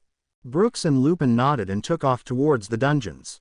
Harry looked at each of the men as they wound their way to the dungeons, wondering what could cause Hogwarts to be under such distress. Brooks stopped abruptly and both Lupin and Harry slammed into him, but Brooks kept his footing. Voldemort, Brooks whispered, almost inaudible due to the loud booming coming from upstairs. Lupin looked at Brooks and sniffed the air. Being a werewolf, his sense of smell was more acute than normal humans. He growled low in his throat. You're right, he snarled quietly. Where is he? He hasn't made it inside yet, but he will. Brooks looked about him as though expecting Voldemort to materialize from the shadows. Take Harry. Go to the office and bar yourselves in there. Don't come out until everything's quiet again or until Dumbledore comes to get you. Don't come out for anyone else. Change the locks and the passwords to the door. He turned and faced Lupin. Don't come out. Not for anything. Don't come out. He had grabbed Lupin and snarled at him the last bit. Lupin stared at Brooks and nodded. Harry could have sworn he saw Brooks' eyes glow faintly, but it was gone before Harry had a chance to confirm it. Brooks released Lupin from his harsh grip and turned to Harry. No heroics, he said sternly and dashed past them, going back to the Great Hall. Lupin rubbed his arms where Brooks had gripped him and sighed, "Come on, Harry." He trudged down the stairs with Harry following closely. They came to the door of Snape's office. "Versarium," Lupin said, and the door made a clicking noise. Lupin pulled out his wand, Alohomora. The door made another set of clicking noises. As Lupin went through every locking charm and password Snape had on his door, Harry kept watch. Soon, the door was open and Lupin pushed Harry inside and walked in after him. He shut the door and a series of clicking noises were soon heard, making it known that the door had resealed itself. Lupin worked for a few moments changing the passwords to the door and then sat down in one of the chairs in the office. Harry stood there looking at Lupin, expecting him to say something. "Sir." "Yes, Harry," Lupin said, looking up from his hands which were shaking. "What's going on?" "Voldemort has come," Lupin said simply. Harry looked at Lupin and then asked, "So, I'm not allowed to fight? I'm going to stay down here and hide." Lupin sighed. "Yes, you do realize that if Voldemort kills you, then all will be lost to both the Wizarding world and the Muggle world." Harry nodded. "But he hasn't killed me yet. And how long do you think your luck will hold out, Harry?" Lupin said sternly, looking at Harry seriously. "I don't know," Harry said angrily, "but you all seem to think that because of that prophecy that I'm the only one capable of stopping Voldemort. Maybe that's true, but you lot seem to insist that I'm not to fight. Even Professor Dumbledore seems to think that it is best for poor little Harry Potter to sit it out while others die in his place just because the whole world happens to be depending on him." Harry snarled. Lupin watched him coldly, but did not say anything. "Do you think I asked for any of this? Do you think that I wanted to be the savior of the world? Do you, Professor Lupin, think that it is fair to send others to fight and die in my place just because some prophecy says that I'm the only one that can defeat Voldemort?" Quote. Harry had worked himself into a full-blown rage now. "Do you believe that it is fair to ask of others what you dare not ask of me? I'm supposed to be the savior of the world. Don't you think it'd be better to ask me to go and fight and die instead? Do you think that the others aren't as deserving to live more than I? I do believe, sir, they are more deserving than I to live. Just because I'm the savior of the world doesn't mean that others should have to die to protect me. Especially if they aren't full-grown witches and wizards." Harry finished wearily. Lupin kept staring at Harry, an uncaring expression on his face. He then spoke so quietly Harry almost didn't hear him at all. "Do you believe that we wish to see you die? Do you believe that the only reason we keep you alive is because we think that as soon as you die Voldemort will have free reign again? Harry, there are people here that care about you and love you and do not wish to see you die. They'd rather give their own lives to save you than bear a world without you in it." Harry opened his mouth to speak. "However, you are right. It is wrong to ask others to fight and die just so others, like myself, can be selfish. It is wrong to ask others to fight and die for you when you are capable of handling most situations. Yet, Harry, you have not learned enough. You aren't completely ready to take on Voldemort. Not yet, not now, later, sooner than you think, but still later." Harry stared at his former professor, the candle light around them making Lupin's eyes seem overly bright. Harry thought about what he had just heard and what Professor Dumbledore had said last year. He, Harry, had known that there were people who did care for him. He'd known it for quite a while. However, they needed to stop treating him like he was an infant with no capability of taking care of himself. He was capable of taking care of himself. Yeah, Lupin was right, it had been dumb luck most of the time that had saved him, but still, they didn't know what it was like to have Voldemort after you and people dying to keep him from getting you. First his mother and father, then Cedric, and most recently Sirius. Who would be next to die trying to keep the boy who lived alive? Who would die an untimely death just because Harry was the only one who could kill Voldemort? It just wasn't fair. Harry sat dully in the chair across from Lupin and put his head in his hands. Rubbing furiously, he looked back up after a few moments. Neither Lupin or Harry said anything to each other for a whole hour while the battle raged above. The loud blasts, booms and bangs of power being released through the wands sounded distant down in the dungeons. Beneath the dirt and several hundreds of silencing charms and spells Snape had put on the walls about his office, the war sounded very far away from them. Removed, but it might come their way. Lupin clenched his wand harshly in his long-fingered hand, staring up at the ceiling of the office, which was the floor to the entrance hall, listening for silence instead of the beeping of the mortar, the groaning of the stones, the crying of the injured, and the electric buzz-like sound that magic made when it was whizzing through the air. An hour passed, then 2 and 3, and finally after 5 hours of sitting there they heard someone running down the flight of stairs towards Snape's office. Lupin stood and put himself between the door and Harry, his wand held ready and his muscles tense, waiting to find out if the someone out there was friend or foe. "Harry, Remus, Professor Dumbledore calls loudly." Lupin let out a sigh and nimbly unlocked the door. Professor Dumbledore stood there in the doorway looking most frightened. "Remus, how are you and Harry?" "Fine, I suppose. Is everyone else?" Lupin could not finish. He was afraid that there might be some students dead. "Everyone is fine, Remus. If you can call a raging Professor Brooks and an infuriated Professor Snape fine," Dumbledore said quite seriously. "What happened, Headmaster?" Lupin asked. Dumbledore sighed. The battle shifted when someone fired the spell, Revelare, at Professor Cotton, thus revealing her to be a banshee. Mr. Finnegan nearly went into cardiac arrest, as did Voldemort. He knew when he saw her that there was no chance for him to beat us. He turned tail and ran. Harry's jaw hung open, his eyes slightly glazing as he retreated deep into his mind, remembering what Professor Brooks had told them about banshees. He had said that they used their siren-like voices mostly to cause pain beyond anything a human could live through. However, they were also known to use them to mesmerize a human if it so pleased them to do so. Hadn't Professor Cotton grabbed their attention in class with but a whispered word? The signs were there and Harry hadn't followed them. He wondered if Hermione had figured out Professor Cotton's secret before it was revealed. Professor Dumbledore, Lupin and Harry each trudged up the stairs in single file to the entrance hall. The doors to both the outside and the Great Hall were smashed inward and lying in a heap on the floors of the respective halls they led into. The three of them went into the Great Hall where Madame Pomfrey was tending to Seamus, who had hit his head when he had fainted from fright. Professor McGonagall was arranging all of the other Gryffindor students, aside from Harry and Seamus, into a single file line and telling Ginny and Colin, the new prefects, to take them up to the dormitories. As was the same with Professor Flitwick, Sprout and Snape. Snape seemed to be eyeing Malfoy with something akin to utter dislike.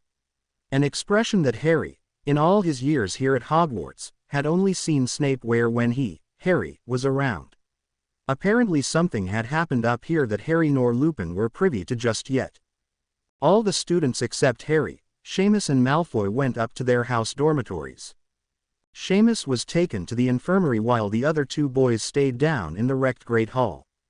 Now that everyone was gone, Harry could see for himself what had become of Professor Cotton. She was transparent and waxy looking, like any ghost, but her torn and muddy robes spoke of a dark tragedy in her past. Her hair had grown to knee length and was now a ghostly gray-white instead of blonde. Her body was long and her face gaunt. Her eyes glowed with a hellish green blaze and she floated a few feet off of the ground, coming closer and closer to Professor Dumbledore, Harry and Malfoy. "Thought it was a good joke," the Banshee whispered, in a musical voice. "Thought to have some of your daddy's friends pay a visit, did you?" "Oh yes, but they weren't expecting me, were they?" "Of course not. Do you know how much trouble you've just caused, boy?" The Banshee keened loudly and the walls shook. "Banshee, softly, please," Dumbledore said gently. "The boy is too much trouble. Let me kill him. Let me make him suffer." The Banshee cried out in anguish. "Shish, we cannot let you kill him, and even if I agreed that Mr. Malfoy here were too much trouble, which I assure you I do not, I still would not agree to killing him," Dumbledore said quietly and reasonably. "Now, Mr. Malfoy, why did you do this?" Malfoy stood there looking defiantly out of his cold silver eyes, but all the while they'd flicker over to the Banshee. "I don't know what you're talking about, Professor," he said after a moment's silence. "I believe you do, Mr. Malfoy, and it would do you well to tell us why you help in this attack," Professor Dumbledore said quietly. Malfoy snorted. "I had nothing to do with this attack, sir. I had no idea this attack was coming. I had no warning." Malfoy's eyes narrowed. "But, I really don't expect you to believe that, sir. You, like all Gryffindors before you, will always be against Slytherins. You have made several Slytherins angry with you as well, Mr. Malfoy. Please, tell me why," Dumbledore said softly. "I've told you, I had no idea this was going to happen. If I did, wouldn't you have thought that I'd go down to the dungeons or hidden somewhere like that?" Dumbledore contemplated this and then finally sighed. "Very well, Mr. Malfoy. Go back to your dormitories." Malfoy left, his back poker straight and ridged with anger as he walked out of the ruined Great Hall and down the stairs to the dungeons. When he was out of earshot, Professor Snape spoke up, his voice a deadly whisper. "He lies. Okay, I know this was amazingly short, but I'm building up suspense. Tell me what you think. Several weeks after the Death Eater attack, the parents started owling Dumbledore, asking him what had happened. The obvious answer was that the Death Eaters were becoming more and more sure of themselves. That Voldemort believed that he was now powerful enough to take over Hogwarts. Some of the history buffs of the parents asked the all-looming question on everyone's mind: was it possible that Hogwarts had a traitor in their midst? Dumbledore had repeatedly told them that even that possibility was being looked into. The only thing Dumbledore could offer at the moment was that the tide had turned and everyone was alive and safe. No one had been killed. When Harry had gone to visit Dumbledore, he had looked very wearied. Harry was exceptionally sorry to see him in such a state. Being one of the causes of this was one of the reasons Harry wanted to make it all better. Dumbledore had made some tea for the occasion. He put a cup in front of Harry. "So, Harry, what's on your mind?" he asked kindly, his blue eyes sparkling, but mildly. "Sir, you seem tired. Perhaps I should come back when you aren't so," Harry asked, but was cut off by Dumbledore. "Harry, I'm fine. Whatever you may need, just ask," Dumbledore said still kindly. "Okay, I know you're not supposed to tell students much, but I'm just a bit worried about you, Professor. The only other person I've seen with dark circles under his eyes was Professor Lupin, and you're beginning to look sick, sir," Harry blurted out. Dumbledore chuckled slightly and cleared his throat. "Not to worry, Harry, I'm quite fine. Nothing a bit of sleep can't cure," Dumbledore said, smiling. "Okay, sir," Harry said, getting up. "I guess I'd better get to class then." "Of course, Harry," Dumbledore said, showing him out. The door shut behind Harry. However, he had not gone 2 steps when he heard a dull thud behind him. He whirled around, as though feeling something horrible had just happened. He rushed the door and came upon a sight he never thought to see. Professor Dumbledore was lying very still on his floor. He was sprawled out as though he had fallen. Harry bent down and checked for a pulse. He found one, but it was very weak. Harry was about to go and get Madame Pomfrey when the fireplace flared green and Professor Snape's head was sitting above the flames. "Potter," Snape snarled, "what are you doing there? Where is the headmaster?" "Professor, something's wrong. Professor Dumbledore won't get up," Harry said, trying to sound calm. Snape looked shocked. "Stay there," he said, and with a pop his head retreated from the fireplace. Almost 5 seconds later Snape came out of the fireplace completely. He hurried over to the headmaster and felt for a pulse. Snape sighed in relief. "Well, at least he is still alive." Harry just nodded, agreeing with Snape's sigh more than his words. "Professor," Harry said timidly, "is there anything I can do?" Yes, Potter, there is. Go get Poppy. Then, go tell McGonagall that I have something urgent to tell her," Snape said as he conjured a stretcher for the headmaster. "Yes, sir," Harry said, leaving quickly to go and get Madame Pomfrey. He reached the hospital wing with a stitch in his side and hit the door in a run. Madame Pomfrey was taking care of a 6th-year Slytherin boy, the same boy who had been one of the few people in Harry's care of magical creature class that could see the Thestrals, and a Hufflepuff 3rd year. "Mr. Potter, I'll be with you in a minute. Madame Pomfrey, the headmaster, something's wrong with him," Harry said, panting for breath. Madame Pomfrey's eyes widened. "Here, boys," she said, handing the 2 boys 2 vials full of potion. "Drink up." "Potter, where is the headmaster?" "In his office," Harry said, still slightly out of breath. Madame Pomfrey took off towards Dumbledore's office. Harry looked back at the 2 boys. Both looked at Harry with bewildered expressions. He shrugged and then took off to find McGonagall. He found McGonagall in her office, reading Witch Weekly. She looked up when he opened the door. She raised a brow at him. "Professor Snape sent me. He said he had something urgent to discuss with you." Professor Dumbledore collapsed. McGonagall's eyes widened. "I'll see to it, Mr. Potter. Here," she grabbed a bit of parchment and a quill and wrote a quick excuse for Harry. "Take this to Professor Flitwick.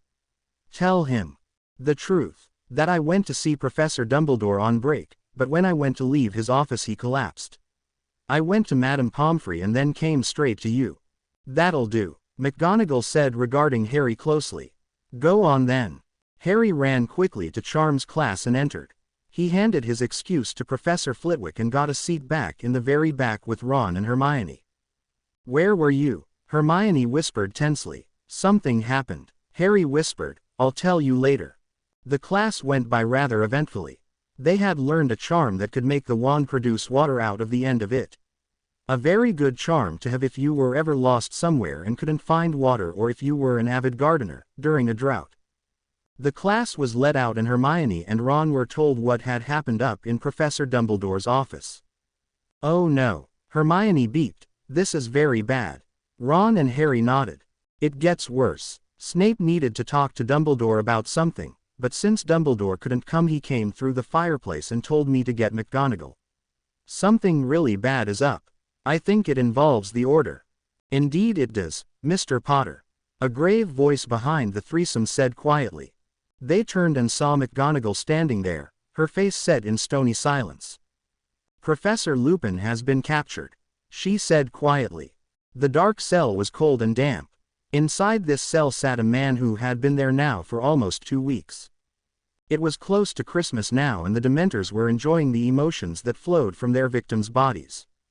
Most had hope surging through them. Hope that they would be rescued. Hope that they would make it out alive. All of the new inhabitants of Azkaban, except one. Remus Julius Lupin. He saw no reason to feel such hope. Voldemort had come to his cell earlier that day with Peter. Peter took relentless glee out of seeing his old school friend suffer from the Cruciatus curse over and over again. When Voldemort had left, Peter had stayed behind, as the old Muggle saying goes, to rub salt in the wounds. Flashback. Remus lay there on the cold stone floor of his cell as Peter's eyes watched him humorously. Remus coughed up a small amount of blood on his robes and rolled over onto his back. He glared up at Peter with malice. He knew that Peter had been important to the attack on himself. He knew that Peter had advised Voldemort to send only the largest and the strongest of the Death Eaters to fetch him from his small home in the Scottish countryside. He had been beaten to unconsciousness by Crabbe, Goyle, Avery and McNair, who took perverse pleasure in placing a large silver collar around his neck. It was still there about his neck. It was burning even as he tried to sit up. However, a foot came down on his chest and held him pinned to the ground. Peter ground his heel into Remus, chest driving all the air out of the werewolf. "Not so big anymore, are you, Moony? Not so great and noble." Peter's face broke out into a demonic grin and he gave forth his usual high-pitched laughter. Which, now that Remus thought about it, should have told him that he'd turned Death Eater. There was no lightness or humor to it. There never had been. There was only malice and conceit in Peter's laugh. That's all that had ever been given voice to whenever he had laughed. Peter leaned forward, grinding his boot further into Remus's chest. "Well, Moony, aren't you going to ask my questions? Aren't you going to talk down to me again, like you always did in the good old days? Back when you lot thought that I was nothing more than an exceptionally devoted fan of yours." He waited a bit. Remus opened his mouth, but instead of speaking he spit into Peter's leering face, which had only been a few inches from Remus' own. Peter snarled and screeched as he roughly stepped away from Remus, who could now, since Peter was no longer standing on him, sit up. Remus smirked, looking a bit like Malfoy, as he watched his old friend curse his name and family all the way to the first werewolf, to the first Lupin, to the third generation after this one. Peter finally calmed down after a few moments of rather amusing cursing and muttering to himself. He glared up at Remus. "So, I see you still haven't changed, Moony. You still think you're better than me. If it isn't talking down to me as though I were a child, it is spiting on me." Peter snarled, his eyes showing the madness that too many times under the Cruciatus curse had invoked in him. "Yes, Pettigrew, that's right. I do think I'm better than you," Remus said, getting delicately to his feet as his knees shook. "However, not for the reasons you think," he said in a deadly calm voice which shook Peter to his very soul. Peter had only heard Remus use this voice once before and the outcome had been disastrous. "The reasons," Remus continued in the same steely calm voice, "are as follows. 1. I do not listen to madmen's promises of power and glory. 2. I do not need Voldemort's protection. 3. I'm as powerful and strong as I ever wished to be. 4. I, unlike you, have remained loyal through everything to my friends.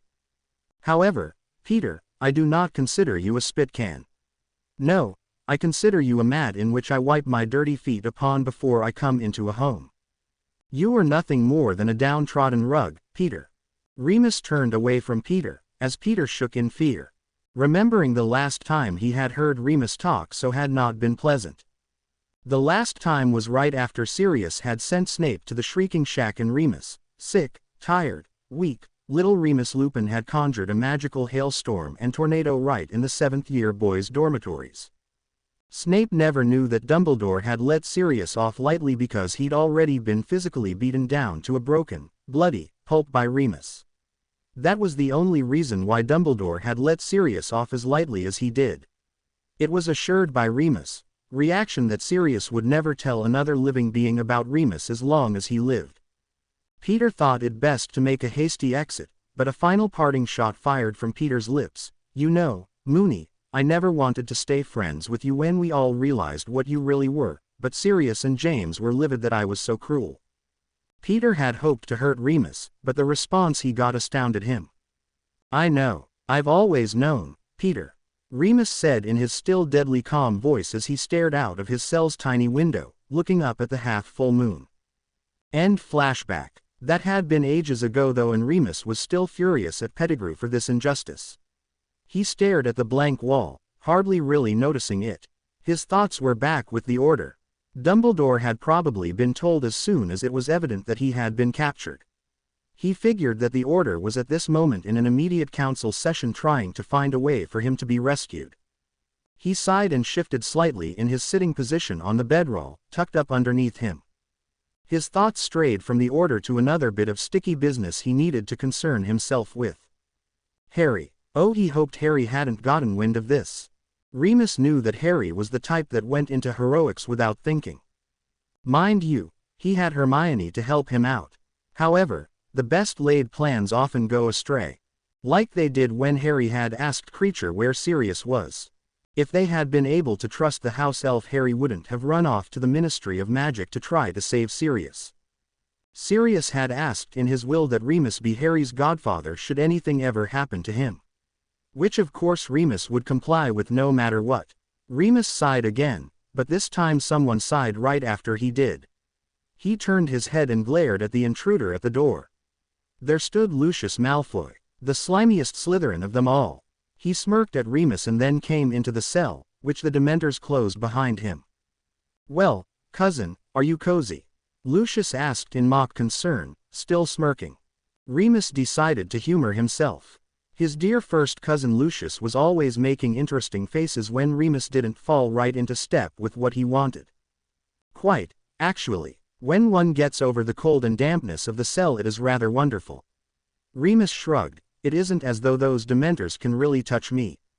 After all, I've lived in misery most of my life. Lucius, lip curled upward in a snarl, but Remus beat him to the punch. You made sure of that. Remus stood, coming nose to nose with Malfoy. Malfoy backed up a pace and sneered. I had nothing to do with that regrettable accident.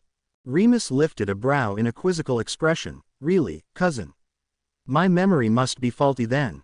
Must be. Lucius sneered, watching Remus closely. I seem to remember that it was you that wanted to go into the woods that full moon night almost 35 years ago, cousin. Remus said in a deadly calm voice. I surely didn't know there would be a werewolf in those woods. Malfoy said, his temper rising as the moon set on the horizon. Really, I believe your father beat you with his cane after they brought me and Romulus out of those woods, didn't he? Remus said, his tone still a deadly calm. I never meant for it to happen. Malfoy said angrily. True, Remus said as he stepped up to Lucius staring at him hard, but it still happened. Malfoy dare not argue further and he dare not anger Remus further. He left feeling just as sick and miserable as he had felt those many years ago.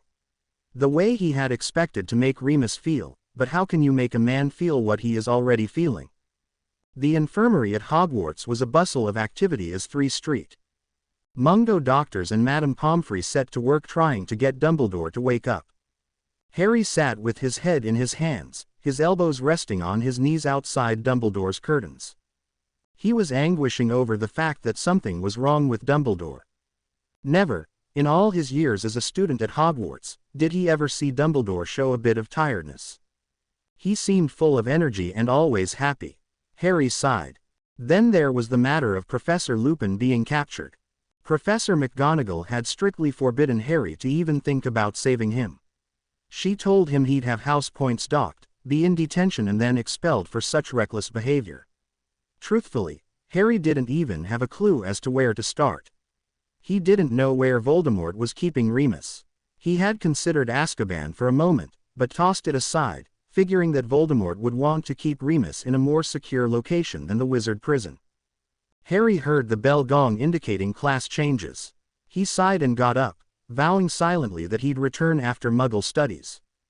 Professor Snape, Professor McGonagall, Professor Brooks and Professor Cotton all sat around the staff table, in the staff room, comparing notes on how they were going to save Dumbledore and Lupin. McGonagall looked very weary since these things had occurred. Snape, too, was showing signs that he was breaking under the immense strain of it all. Brooks sighed. "You know, I'm afraid we're all just too tired to be of any use. We need sleep. I say we cancel classes and try to get some shut-eye." He raised a brow in McGonagall's and Snape's direction, since it was their say on the matter. "I agree." McGonagall relented. "I don't know if I'll be able to sleep, but I'm no use in this state." Snape gave a frustrated snarl. "Neither am I. We do need sleep, but even I probably won't get much with my thoughts rattling around in my head." Cotton nodded. "Yes, we need to help Dumbledore and we need to help Lupin, but we're useless unless we get some sleep. By any chance, Severus, do you have a sleeping potion? 2 dreamless sleep ones and 2 that allow dreams, why?" Snape asked. He was so tired and frustrated at not being able to come up with an answer on all this that he had totally missed the point of where Cotton was going with this. "We're going to need them," she stated simply, snapping Snape's brain back into gear. Oh, of course. Right, I'll go get them." "No, Severus," McGonagall said, looking rather bleary-eyed. "I'll call a house elf." Lucius Malfoy bowed low before his master's chair, his head on the floor, his eyes on the carpet of the room in the Riddle house. Voldemort was studying him as though he were an interesting specimen for dissection. His cold burning red eyes were upon Malfoy's neck, making Malfoy very uncomfortable. "I'm still not pleased, Lucius," Voldemort hissed quietly into the deafening silence of the room. "That brat of yours should be willing to turn to us after all you've told me about him." "Why, then, has he not? He says it is because it will be difficult for him to hide it from the teachers. That it will be unfathomable while he is at school," Lucius said quietly. Voldemort snorted in disgust. "Might I remind you, Lucius, that you were marked while you attended Hogwarts? That you could hide it? What's wrong with your whelp? Does he not have the backbone of his father?" Voldemort's eyes gleamed in the dark as he steepled his long thin fingers in front of him. He glared down at Malfoy, daring him to speak about his son in a good light like he had been for the last 3 hours. "I do not know, really, my lord. Perhaps he is afraid of pain. Truthfully, I cannot tell you why he does not wish for the dark mark," Lucius said quietly. Voldemort sneered. "So, he's afraid. How pathetic of your whelp. He will be given the mark during Christmas holiday. Now, to more pressing business, about Lupin." Malfoy cringed. It would not do for his master to find out how his cousin had made him look the fool when he had talked to Lupin. Lupin had made him feel things he had thought he would never feel again. Guilt, shame, fear. "My cousin supports Dumbledore unquestionably. He is adamant against joining us," Malfoy said quietly. "2 family members of yours that will not join us of their own free will, Malfoy. I expected you, of all my Death Eaters, to be the one to charm your way around anyone's heart." Voldemort said quietly. "Go back to Lupin's cell. Tell him I shall be visiting shortly, unless he is willing to come over." "Yes, master." Malfoy got up from the floor and did another low bow and walked out of the sitting room in the Riddle house. Voldemort sat back in his green-winged chair. His red snake-like eyes were shut as he concentrated on Malfoy's thoughts. "He is a fool, my dragon, What do you think? Voldemort hissed out. Slowly, from the shadows a thin figure clad all in black slipped noiselessly to Voldemort's side. The figure bowed low to the ground, and said, his voice smooth and silky, "Yes, indeed he is, Master. What shall we do with him? Kill him? Not yet, but he must be disposed of eventually." Voldemort hissed out with a slight smirk on his face. "Of course, Master. What about Dumbledore?" The figure said quietly. "We will wait until his defenses are down and then we will move into attack." The only sound in the hallway that Harry was walking down was the echoing of his footsteps, which sounded ominous even to the 16-year-old wizard who had fought Voldemort a handful of times and survived. He hadn't realized it, but he was walking down the third-floor corridor which led to the offices of the defense teachers. One of the doors opened and Brooks's head popped out. He looked horrible, far worse than Harry had ever seen him. Brooks noticed Harry before Harry could duck into an unused classroom. Brooks smiled warmly at Harry, then quickly stifled a large yawn. Harry just nodded his head at him and walked on. As Harry left the corridor, Brooks let out a low sad sigh. "It's getting to be too hard," he finally snarled out to no one in particular, since he was the only one in the room. The Christmas holidays had dawned clear skied and sunny bright. Far too cheerful in Harry's point of view. He went to the window on this cold crisp day and looked out over the bright snow as he watched some of the other students play. He felt as though none of the students should be allowed to play, and he wondered vaguely where Professor Snape was when he was needed to dock points off the annoying prattle of students below the Gryffindor dorm window. Almost as though Harry's thought had summoned him to the grounds, there stood Snape in all of his infamous glory. Harry had never been happier to see the greasy git, as he snapped at the students to go and work on his paper before their brains emptied of any and all coherent thoughts. Harry had a small smile still plastered on his face as a few first years came trudging in, clearly being some of those students Snape had just berated. Hermione and Ron came in after the few first years and sighed. They talked lowly as they took their cloaks off. They turned, both wearing identical scowls on their faces, to talk to Harry. Their expressions changed from righteous indignation to curious amusement. Whatever had made Harry even just barely smile these days had to be something almost worthy of Fred and George. The two of them sat down on either side of Harry, both clearly wanting in on the joke. "Harry, what are you grinning about?" Ron asked, clearly hoping that it was an excellent prank, or perhaps he had been told Dumbledore was getting better, or maybe Lupin escaped from you-know-who and was now safe at Grimmauld Place or Hogwarts. "Snape," Harry said simply, now humming to himself because he couldn't think of anything that had ever made him happier than seeing Snape tell those children off. "Snape," Hermione said, rather confused. She had no idea that Harry had seen what had transversed down below, nor did she know that the children below had been the cause of Harry's annoyance, and Snape had come as a bit of salvation for what was left of Harry's sanity at the moment. "Yes," Harry said dreamily, obviously lost in La La Land, now still humming the tune to the Star-Spangled Banner, which over in England is the tune to a rather obnoxious drinking song sung by drunken sailors. "What did Snape do to make you so happy, mate?" Ron asked, clearly thinking either Harry had played some awful prank on Snape that had yet to unleash itself, or Snape had come in here and told Harry something about Dumbledore. "He told off some students outside," Harry said, moving on to the tune of God Bless America, which is God Bless the Queen over there in England. Hermione looked extremely worried for her dear friend's sanity. "Harry, he always tells off students. That's nothing new, and usually you're furious." "I know," Harry said, now humming Come All Ye Faithful. "So, why did this make you happy, mate?" Ron asked, eyeing Harry suspiciously, thinking his best friend needed to go to St. Mungo's. "They were being too cheerful," Harry said coldly. He stopped humming Noel and glared at the first years that were huddled on the other side of the room playing Exploding Snap. Ron looked at Harry like he'd grown another head, but Hermione knew what Harry was thinking. "Oh Harry, I'm sorry. We should have seen it." Hermione apologized, close to tears now. "It's all right, my own. It is just, I'm so tired right now and I can't sleep and I'm not hungry." Yet I eat and it feels like a dead weight in my stomach and it makes me feel sick to my stomach and I can't keep my mind on any of my lessons and I feel as though I'm going to fail and that everything is crashing down around me and I can't stop it and when I try it just makes things worse and I don't have anybody, like a parent, to talk to anymore because Sirius is dead and Lupin is captured and Dumbledore's in a coma and Harry was about to dissolve into tears right then and there. But just then Professor McGonagall and Professor Snape walked into the common room and stood before the three of them.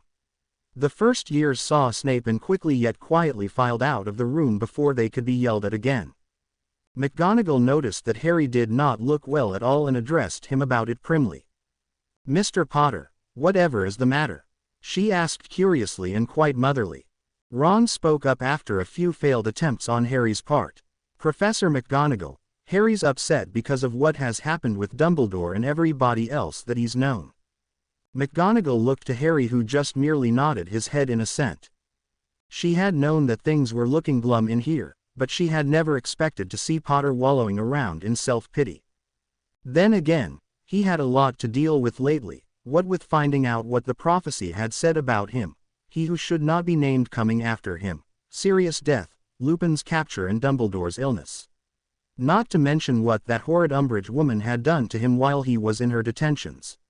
Anger boiled up in her at that thought, but she quickly put a lid on it. "Well, Mr. Potter, I believe we may be able to relieve your mind of one of its many worries. Professor Snape has devised a cure for Professor Dumbledore's illness. He, however, needs someone to go collect the things he needs before he can begin. You three are to help him in any way possible."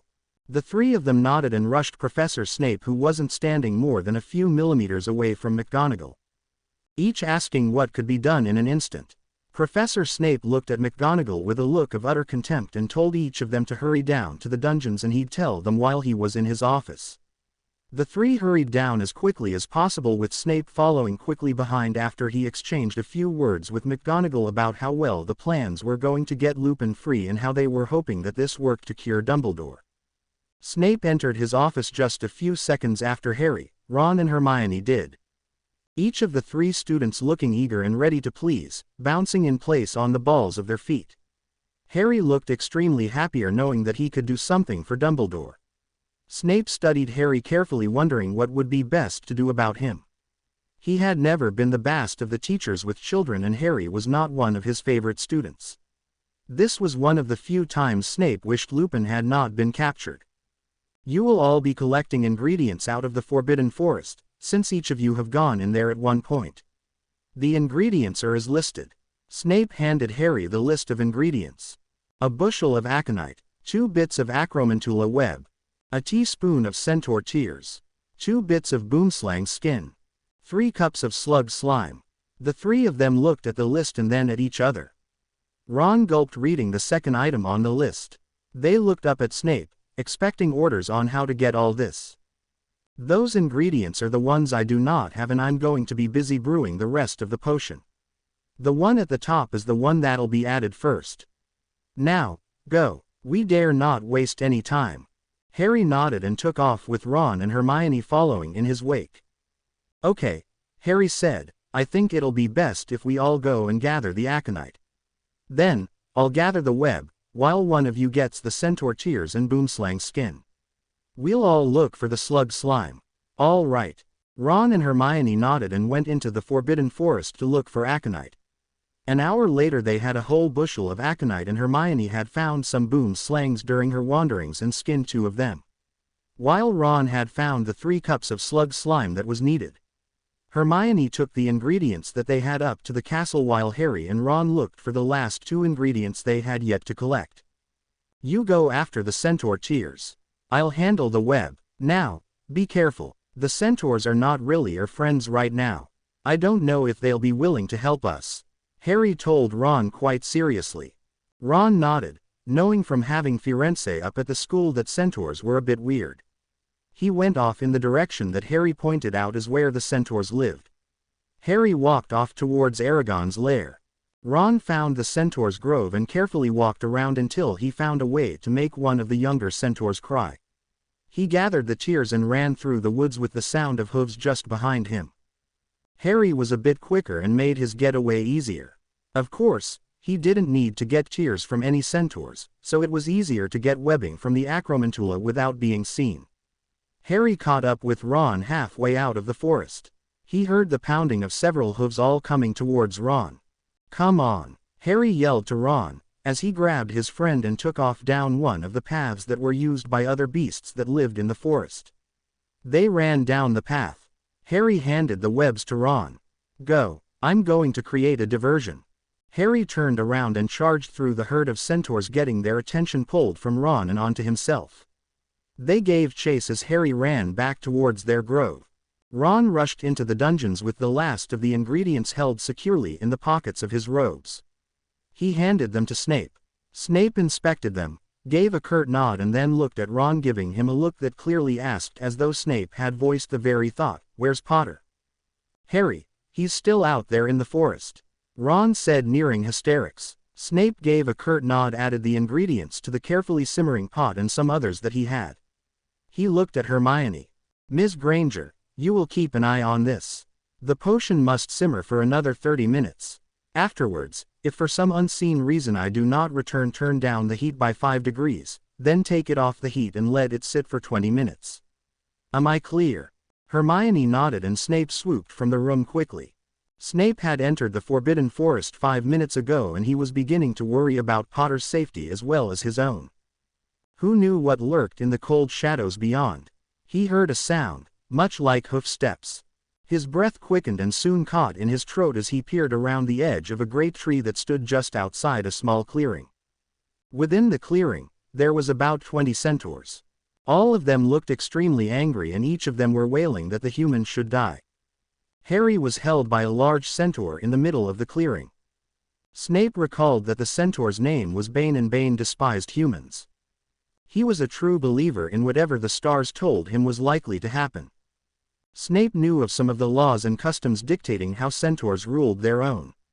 Professor Dumbledore had seen to it that all of his teachers had at least known how to deal with one of the magical beings they were likely to encounter. Centaurs had been at the top of the list. Snape had seen to it, in the 17 years he'd worked for Dumbledore, that he'd gotten through most of the list. He had finished up his Banshee study and would be starting Gargoyles next summer. Snape strode into the middle of the herd as though he belonged there, as though he were one of them. He stood tall and proud and arrogant, just as they did. The leader, Megorian, stared as though shocked into stupidity.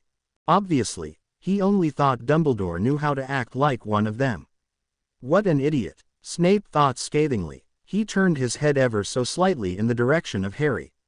He looked into those emerald green eyes and saw a great deal of surprise there. Snape stifled a smirk. So, Potter believed he was going to left to the tender mercies of the centaurs. As if Dumbledore or Potter's friends would allow such to happen. Megorian regained his composure quickly. "Human, you are not wanted here in our forest. Leave now," he said in his sweeping baritone. Snape looked down his aquiline nose. His black eyes, like tunnels, bore into Megorian as though he were a piece of cardboard. "You have one of our foals, centaur." Snape's soft, silky voice radiating a cold arrogance only matched by a centaur. The centaurs pawed the ground nervously, except for Bane, who snarled savagely. "He wants the boy. Let him come and take him from me." Bane tossed his head, his eyes ablaze with anger. Snape had hoped that he would have been capable of grabbing Potter and running with him, but Bane made it clear that it was now a near impossible task. He stood quiet and still as the minutes ticked firmly away.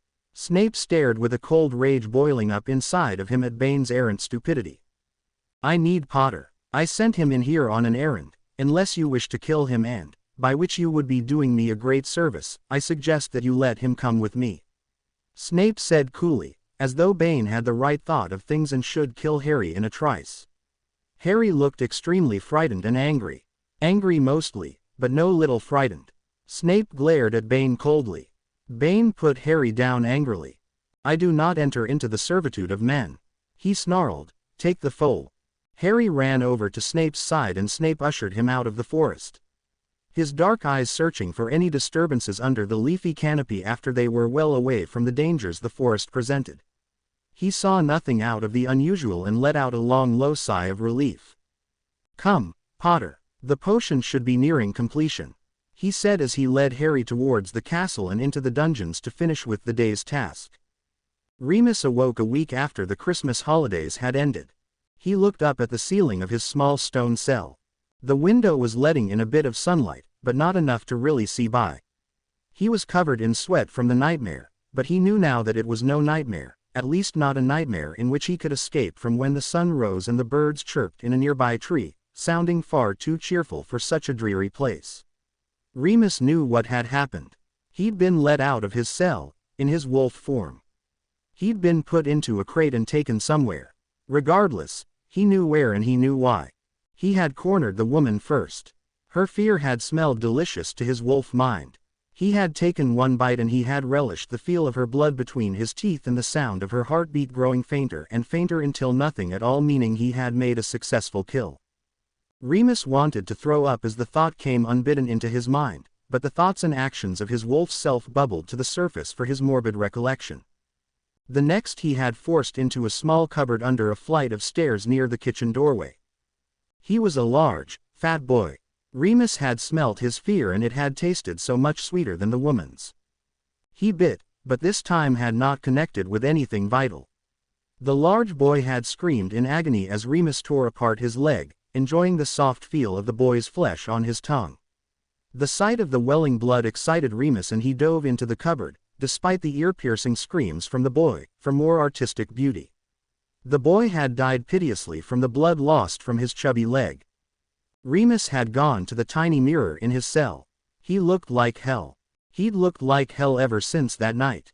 He shook, little tremors of nauseousness forcing their way out of his body, the only way he'd let them. The only way he had no control over them.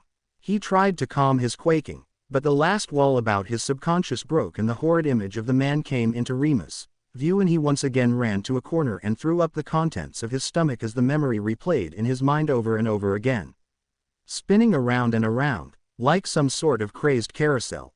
The man had been in shocked fear when he had opened the door earlier that night, before the massacre had begun within. When Remus had found the man, he had been in an upstairs room trying to get away from the overgrown wolf that had made short work of his wife and son. However, the wolf had found him and the wolf wanted to bite and see the fresh blood dribbling down the man's skin or down his own fur.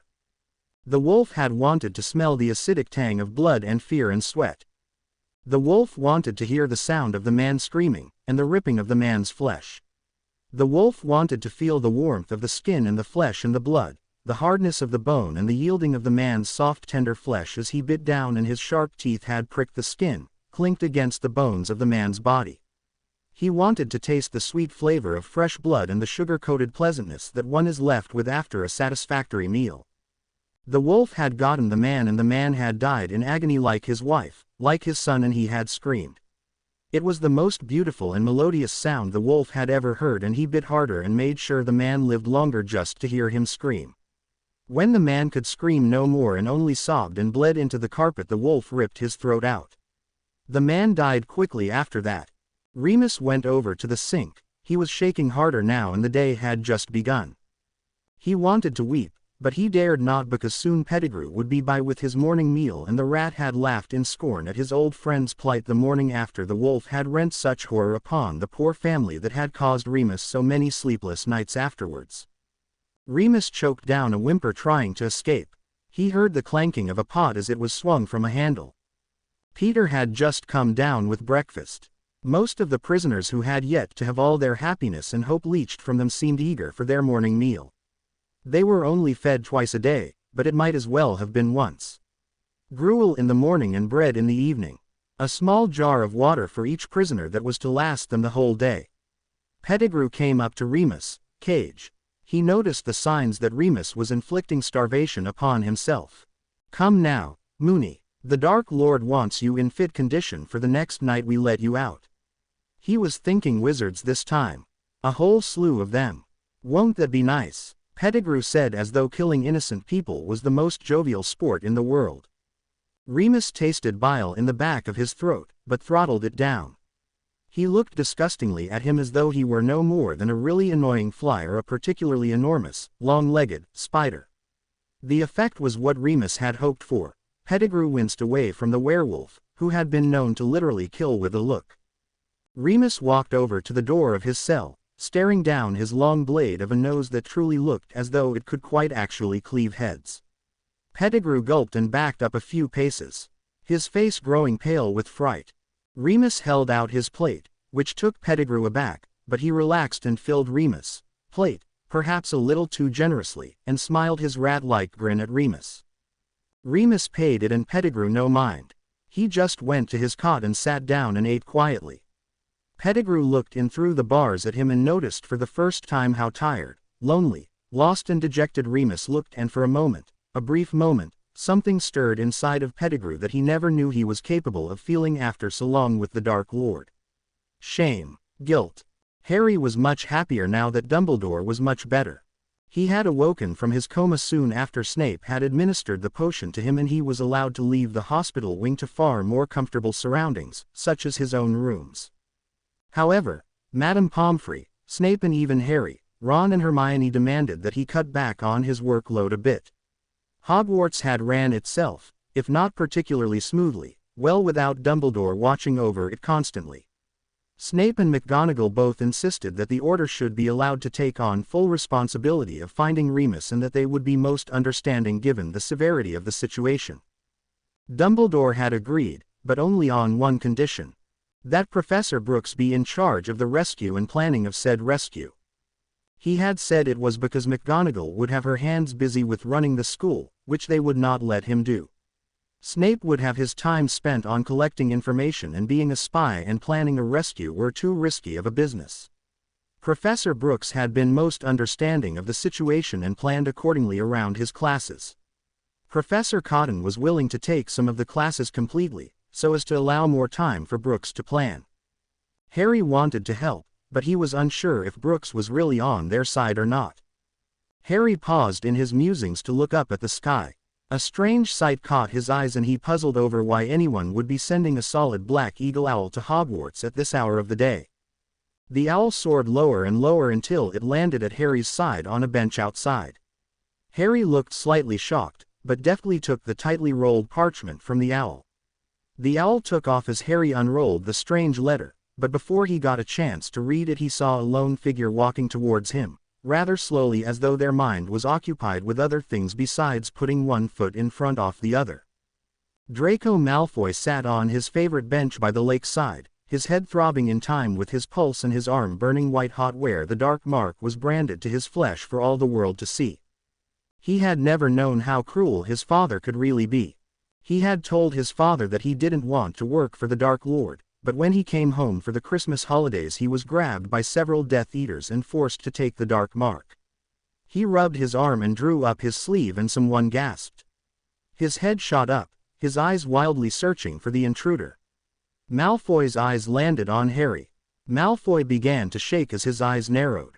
He snarled, making his voice sound low and guttural. "Don't you tell, Potter. Don't you dare tell, not anyone. Do you hear me?"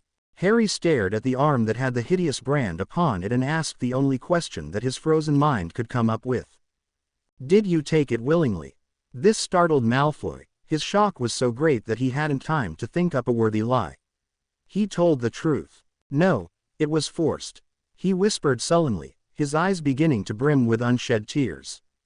"My father forced it on me. He told me I was shaming the family if I didn't take the dark mark. That I was being foolish. I told him that I didn't want the mark because I wanted to play Quidditch, professionally. Father said I was not to be dense, I was going to take the mark and be a school governor or work for the ministry, like all the rest of the family. Quidditch, he said, is only for people who have no other skills and are flat broke." Malfoy rubbed his temples with his fingertips.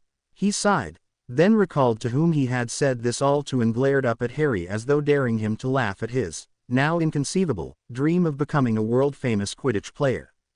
Harry stared at Malfoy without even a smirk upon his face. His eyes held a somber air about them and his tone when he spoke was dead serious. "You wish to play Quidditch?" Malfoy nodded. "Then what's stopping you?" Malfoy looked at Harry as though he'd grown two heads or something like that.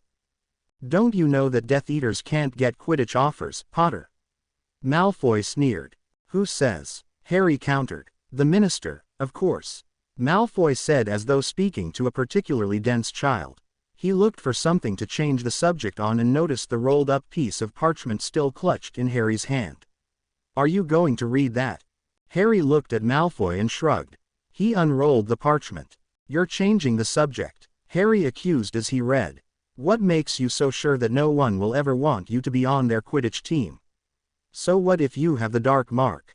You didn't take it willingly and no one's going to say anything if you're excellent at what you do, am I right? Malfoy chewed on his bottom lip, trying vainly for an excuse that would work. Look, Harry said, looking more than a little agitated, I'll help you. I'll see if I can get Ron to help you too. If you want. You aren't going to make pro without serious training and help, and I doubt your teammates are going to be much help, am I right? Harry was standing, towering over Malfoy's sitting form, looking as sternly as Professor Snape. Malfoy gulped. He knew determination when he saw it and he nodded reluctantly. Good. Meet me out here at 5 o'clock in the morning tomorrow. I have to see Professor Brooks about something. Harry ran off as Malfoy sat there on the bench gaping like a fish looking after him. Harry entered Professor Brooks's office out of breath and 5 minutes after he had left Malfoy down by the lake. Professor Brooks looked up from his planning. He looked agitated at being disrupted, but as soon as he saw it was Harry who had barged in he looked concerned yet happy that Harry had come to see him. Harry, come in. What can I do for you? Brooks asked cheerfully. Sorry, Professor, but I just recently received this letter. Harry handed his letter to Brooks. It is from a man called Pettigrew. He says he has information about where Lupin is. He says that he is willing to help us find him, but I'm unsure about it. He wrote that I could bring someone of my choice. Brooks looked over the letter carefully as though trying to disconcert any lies that might be on the bit of parchment. He looked up at Harry contemplating what would be a good thing to say next. Harry, do you trust this man? Brooks asked. Harry sighed and shook his head. No, I don't, but what other leads do we have? Point well made and well taken, Harry. We'd better prepare immediately. I'd hate to go into the Hog's Head at rush hour. Even though this Pettigrew man wants us to meet him there at rush hour, I'd say it best to get there just before. Do you know Pettigrew? Harry asked, thinking of a possible way of making him show his real colors. Brooks looked at him measuringly, as he dug out 2 long, large hooded cloaks and passed one to Harry. I'm afraid I've never met him. Why? Oh, well, no reason. Harry said. Brooks gave him a long piercing look. Harry looked away quickly, but Brooks sighed loudly and put on his cloak, which Harry followed suit. Lupin told me something before he was captured, Brooks said evenly as they stepped out into the nippy air about the front of the school. He said you thought I was a Death Eater.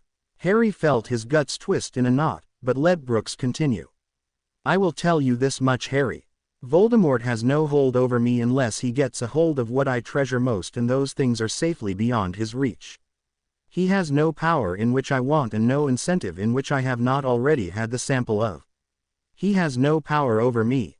Harry thought on this and had to agree. If Voldemort ever got a hold of his friends, he would be willing to give up anything to get them out safely.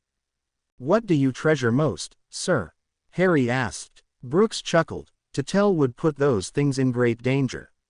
When the war is over, when Voldemort is dead and dust, then you may ask me and I'll tell you then. They reached the Hog's Head and entered it slowly. It was dimly lit as always, and the old barkeep looked up from his glass that he was cleaning. Aberforth, you old dog! Brooks shouted into the silence that had descended upon the pub when Harry and he had entered. Don't you know cleaning works better with a clean rag? Keep your foolish house cleaning tips to yourself, Brooks.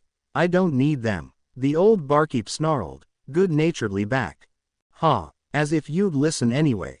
A butterbeer for my friend here. Brooks clapped Harry on the shoulder, and the usual for me. Aberforth nodded and got out the dusty butterbeer from under the counter and a spotlessly clean glass which he filled with a liquor that Harry had never seen before. He brought them over to the table in which the two sat. Aberforth eyed Brooks warily. Brian, who are you meeting? He asked, his tone far lower than before. Harry watched in rapt fascination as the two conversed like old friends. A friend. More of an acquaintance, really. Do you know anyone that's called Pettigrew? Brooks said as Harry choked on his butterbeer. You're meeting with that rat. Aberforth snarled, his hands clenched. Why? He sent my friend here a letter that said we might be able to get some information about the wolf from him. Brooks stated. Aberforth's eyes got huge.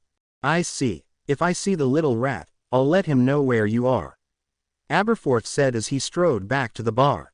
Harry looked to Brooks as though he'd lost his mind, but Brooks grinned. Not to worry, Harry. Aberforth works for us. He's Albus, brother. This completely shocked Harry, and all he could do for the next few minutes was stare open-mouthed at Brooks while he sipped his unusual drink. Pettigrew entered the Hog's Head at exactly the time when business picked up. Aberforth walked up to him, knowing exactly what to look for in Pettigrew's appearance and mannerisms. After all, Pettigrew had been here before, a long time ago, with some of his closest and dearest friends, all of whom he had betrayed and murdered, except for Lupin and Fletcher. Over there, rat, Aberforth snarled softly to Pettigrew, throwing his head towards the two cloaked figures in the dimmest corner of the bar. Pettigrew nodded and walked hauntingly towards the table. Harry saw him first and pointed him out quietly to Brooks. Brooks got a peculiar look on his face, as though he wanted to grab Pettigrew by the collar and take him outside to talk. Pettigrew finally made it up to their table, his watery eyes taking in the scene before him. So, Harry, Pettigrew said quietly, how is everything? Cut the small talk, Pettigrew, Harry snapped out at him. Where is Voldemort? Pettigrew flinched, but it was ignored, keeping Lupin. Pettigrew swallowed loudly. Brooks spoke up. Sit down, he ordered him. Pettigrew did as he was told and fidgeted with the hem of his cloak sleeve. Now, Brooks said quietly, why are you here? I have information concerning the whereabouts of a friend of Harry's. I want to help Harry in retrieving him, but I will not speak to you, Brooks, then, I only wish to speak to Harry. Pettigrew sneered at Brooks. Harry looked to Brooks, but the mantle of his cloak kept his face mostly covered. Only his chin and lips could be seen. He grinned sadistically at Pettigrew, who drew back from the unveiled threat that was conveyed in that grin. My dear man, Brooks said coolly, I think you forget your place. Now, since you say that you have information in which to give us, I think you'd better start before my bourbon becomes warm. So far, you have wasted our time. The meeting went off without a hitch after that. Pettigrew had told them exactly where Lupin could be found and what the Death Eaters were using him for, and what Voldemort's master plan for Lupin was. When they had left, it was in a grave silence. Harry had tears choking his throat at the thought of that poor family, whoever they were, being torn to shreds by an uncontrolled werewolf, and for Lupin, now living in misery because he was now a murderer. Harry looked up at Brooks, who was looking out ahead, but not really seeing where he was headed. Harry led them back to Hogwarts to fulfill the next part of their plan. Rip, slash, tear, blood, warm, oozing, delightful, kill. Remus awoke again and went to throw up. This time had been worse than the first. The family had been prominent members of Wizarding Society. They would have been able to defend themselves, except Lucius had put the Imperius Curse on them.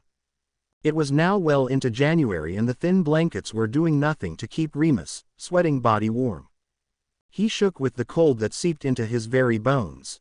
Someone shuffled outside and came with a large pile of blankets.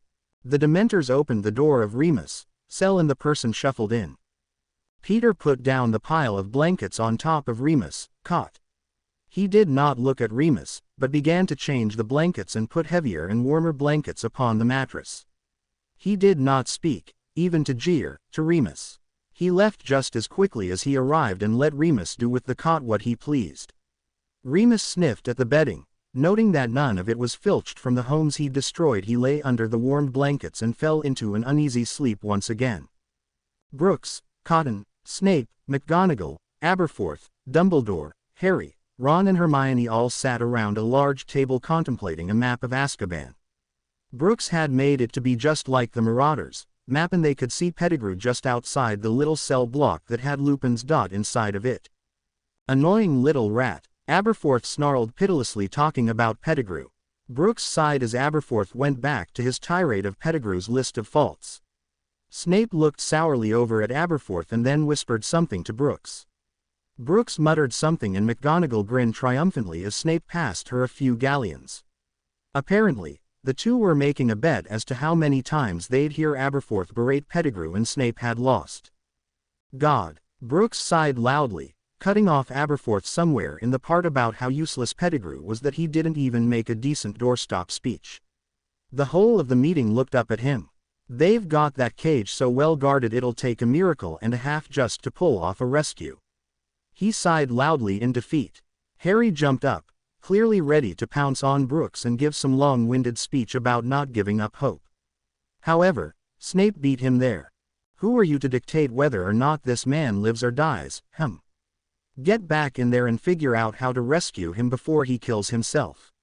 Snape said, truly the most encouraging words he could come up with. Brooks was lying with his forehead pressed on the table. He rolled his head so that he could look at Snape. Thank you, Severus, for those words of encouragement and hope, he said sarcastically. Snape looked smugly back at his fellow professor and said with a smirk, don't mention it. I won't. Brooks' curt reply sliced through the air. That's enough, you two, McGonagall said tartly. Dumbledore chuckled. I believe that you could use some sleep, Brooks. We've been at this for nearly 5 hours. We all have things we need to do this fine Saturday, besides Remus, rescue. Aberforth and I can handle this. No. Oh no you don't. Aberforth's voice jumped in. He walked back to the table. You are going to get some rest also. No buts Albus. You worked yourself nearly to death once. I will not allow it again. Professor Dumbledore looked to the other professors, but it was plain that they were in agreement with Aberforth as were the children. The meeting ended with the parties agreeing that if they came up with anything they would instantly run straight back to the others and call another meeting. It was Saturday and most of the school was away at Hogsmeade. Ron had readily agreed to help the acquaintance of Harry's become professional Quidditch material. When he saw that it was Malfoy he was floored, but still agreed and still promised to say not one word about the private training sessions, and they had agreed that some good-natured hurling the quaffle about would do them all some good during the weekend, and it wouldn't look suspicious since Snape had now ordered all 3 boys to get along and practice with each other since the Slytherin team was out with dragon pox. Harry was thinking on how to rescue Lupin when a thought occurred to him. Malfoy's father had been known to stop at Lupin's cell every so often. Maybe Malfoy could help. Harry was sure that Malfoy had been telling the truth when he had told Harry that he did not wish to work for Voldemort. Come on, Harry said to Ron and rushed out onto the grounds. Ron speeding after him. Malfoy was waiting patiently at the Quidditch pitch when he sighted the 2 friends running towards him. Harry came to a halt as did Ron, who was huffing and puffing. Malfoy looked at both of them as though they were totally nuts. Do you know where your father is right now? Harry asked Malfoy. Malfoy looked at Harry skeptically, but nodded. Yes, he's at Azkaban, helping he who shall not be named keep the prisoners in line. Why, what's wrong, Potter? Do you know that Voldemort is keeping Professor Lupin there? Harry asked. Malfoy flinched at the name as though afraid that Harry would be struck by lightning or something equally as horrible, but nodded his head. Yeah, Potter, my father took me there after I received my mark and took me by his cell. He's still just as dignified as I remember, and all the Death Eaters seem to fear him. Mind you, I'd fear him too, but he's really not that bad of a guy. What's wrong? Did you get to look around much?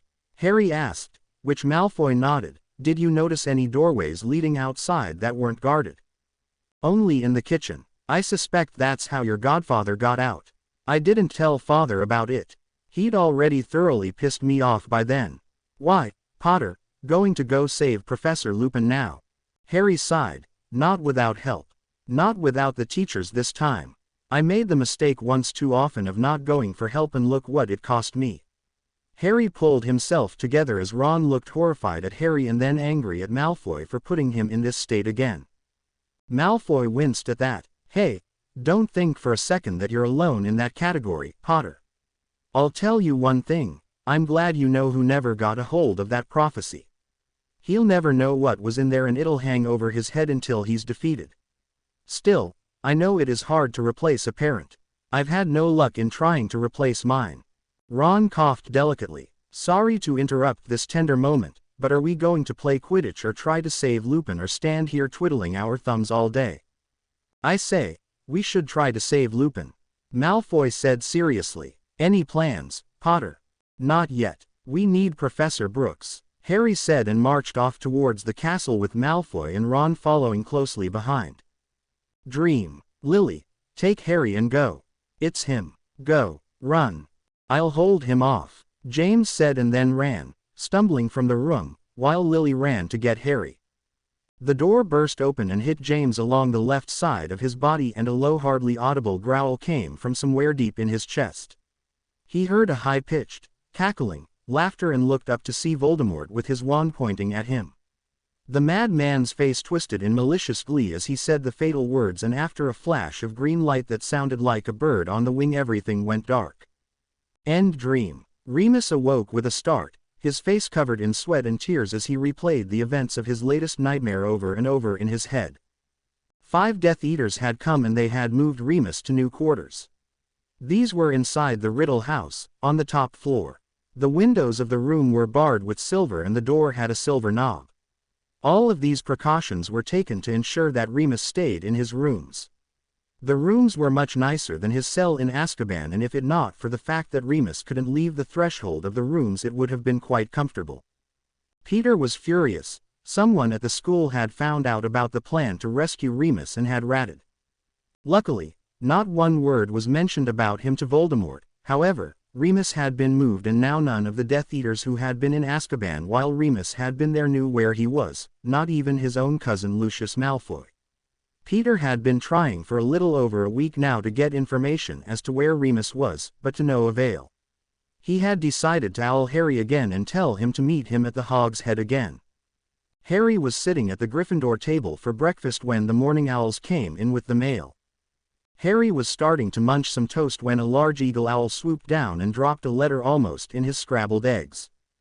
It left just as quickly as it had come. Harry unrolled the sheaf of parchment and read it while eating his breakfast. He stopped chewing and looked up to the staff table. Professor McGonagall and Professor Dumbledore were talking quietly to one another while Professor Snape and Professor Cotton were having a riveting discussion about the dark arts and Professor Brooks looked horribly like Professor Lupin did after a transformation. Luckily, Harry could talk to Professor Brooks today, since it was Monday. Professor Brooks and Professor Cotton had the whole class in awe as they discussed Oberon's children. Oberon's children were a race of shape-changers who, if they wanted to, could run amok on the mortal race by changing them into other beings. The worst offenders of the children to do this were the trickster, like Puck, who had turned the entire island of Manhattan into gargoyles recently merely for his own sport. The only magic that could cause a being changed into another, by one of the children, to change back into their original form that a wizard could do was the killing curse. The reason behind this was that the children were so much more powerful than any human and should be treated with the utmost respect. Harry stayed behind after class, his mouth dry as he waited for Professor Brooks to finish with putting a book back on the shelf. "Professor," Harry said timidly. "Yes, Harry, what is it?" Professor Brooks said tiredly, the dark circles under his eyes causing him to look older and paler than usual. He didn't look nearly as excited as he did the first time Harry had met him. "Professor, I got another letter from Pettigrew. Voldemort had Lupin moved," Harry said bitterly. Brooks looked startled, but then closed his eyes tightly as his jaw clenched. He took a deep breath in through his nose and let it out slowly. He opened his eyes, which Harry noticed were glowing slightly, and looked at Harry. "We must keep our plans to save Lupin a close secret. Draco's father is a Death Eater. I do not trust him completely. However, I don't completely trust anyone now. It would be best if we kept our plans between the two of us." "Agreed," Brooks said, noting Harry's immense puzzlement. Harry nodded in agreement with Brooks's statement. It probably would be best if they kept their plans to free Lupin to themselves. January turned to February and still Lupin held fast to his sanity. He was shaking now with tremors of grief. His latest victims had been allowed to defend themselves, but they were no match for a starving werewolf. Lupin was now eating every chance he was given, since he had found out that he was even more sadistic when starved. Voldemort had also realized this bonus and had demanded that the Death Eaters only feed him enough to keep him alive. However, Malfoy, who feared Lupin just as much as he feared Voldemort, was compelled to keep him a little more fed than the other Death Eaters, and he had been given the duty of preparing Lupin's evening meal. The Dark Lord thought that Lucius was feeding Lupin accordingly and did not bother to check what was sent up. The full moon rose above the grounds of the Riddle House, and the mournful howl of a werewolf went through the house, sending chills down most of the Death Eaters' spines. 5 Death Eaters went up to the top floor with a large silver crate. Each of the Death Eaters went into the room with their wands drawn and held at the ready. "Well, werewolf, we have a feast planned for you tonight," sneered the Death Eater called Dragon. He cackled maniacally as they herded Lupin into the silver crate. The ride out to wherever they were taking the wolf was a long one and filled with much pain on the wolf's part. The wolf screamed as wands came into the crate and burnt him with blasts of fire. His fur was singed when they made it to their destination. It was a small home on the outskirts of Edinburgh. The house was far enough away from the other homes in the area that no one would be able to hear the family's screams of pain and terror as they were tortured to death by the werewolf. What ensued was little less than a massacre. The walls were covered in blood halfway up and the carpet was stained in several areas. The Death Eaters herded the werewolf back into the crate and took off after they left the dark mark gleaming up in the air for all the Muggles to see. The Ministry of Magic came out to the home of Hermione Granger. Dumbledore was with them, hoping to find some signs of one of the Death Eaters and some sign that the Grangers were not here. No such luck. They had been home when the Death Eaters had attacked with their new pet. Poor Hermione. Poor Remus. If Hermione found out that this was Remus doing, she'd probably forgive him in an instant. She, like Harry, adored Remus and would forgive him anything. Professor Dumbledore looked to Fudge. "I need to go and tell Miss Granger what has happened, Minister," Dumbledore said solemnly. Fudge nodded gravely and let Dumbledore go. Dumbledore apparated back to a clearing in the Forbidden Forest. McGonagall and Severus were waiting trepidly. "Well?" they both asked in unison. Dumbledore only shook his head sadly at them and went up to the school. Professor Cotton walked down the school corridors, following the headmaster as silently as a ghost. Given that she was a banshee, this wasn't too difficult for her. The headmaster had just come in after surveying the ministry's work at the Granger residence, and she had been called by Dumbledore to help Hermione. She was now cursing the girl for not covering her ears when she had begun to keen. As said, when the banshee keens, men die. Hermione had been ushered into the defense classroom where Dumbledore had decided to have this little chat. Harry, Ron, Professor McGonagall, Professor Snape and Professor Brooks were there with her, keeping the mood light. Considering that, out of the small group, only McGonagall and Snape knew about the Grangers' demise, this wasn't a difficult task. Dumbledore moved into the room, his face sober and sad. When the group noticed him, they all immediately went quiet. The recent werewolf attacks on wizarding kind has not gone unnoticed by any of us. These past few weeks we've been trying to come up with some reason as to why Voldemort would want to kill innocent pure-blooded wizarding families. However, today, I have grave news. Ms. Granger, I was notified this morning that the Death Eaters were at your home last night. As you know, it was a full moon. They used Professor Lupin to kill your family. I am truly sorry, Ms. Granger. Dumbledore finished as Hermione started to cry into Ron and Harry's shoulders. Professor McGonagall patted her on the back, trying to soothe her. Snape looked as though he didn't really care. Professor Brooks, however, jumped up just as Dumbledore was about to leave the chaotic scene. "Is that all?" he demanded angrily. All eyes were now fixed upon him. Snape and McGonagall were reaching into their robes for their wands, hoping that Brooks would not try to kill Dumbledore. "Yes, that is all," Dumbledore said calmly and quietly. "So, you give this news to us as though it is a damned speech and then you just leave." Brooks yelled at Dumbledore. "I am sorry, Brian, but I really had no other option," Dumbledore said. Brooks began to hiss venomously and everyone's eyes grew wide and fearful. Except for Harry, who could understand Parseltongue and so could understand what Professor Brooks was saying. "Stupefy," Snape shouted, and Brian hit the floor with a dull thud. He turned to Dumbledore. "Now what do we do?" "Professor Snape," Harry said quietly, "you didn't have to stun him. He was only foul-mouthing Dumbledore, his ancestry, and all of his descendants after him. I would have been able to stun him effectively had he gone over to doing anything to try to hurt Professor Dumbledore. Everyone just looked at Harry as though he'd grown another head, but made no comment about the incident. Professor Cotton rubbed her temples, silently cursing all of the wizarding world, which Brian had brought her into. She looked at Hermione, who had tears in her eyes and sighed. This was never easy. She sat down next to Hermione and everyone else left. Hermione cried into her hands, great racking sobs that seemed to be tearing out the girl's very soul. Hermione, Professor Cotton began, listen, I want you to talk to me. I want to know what you're thinking, so I can help you better. Everyone handles death differently, so I need to know how you're handling this. Hermione choked down her tears and said as calmly as she could, badly. I feel as though I'm all torn up inside and that I'll never be happy again. Jess nodded her head, yes, that is a natural reaction and it is perfectly all right to feel that way. I'd be worried if you weren't. I also want to save Professor Lupin all the more.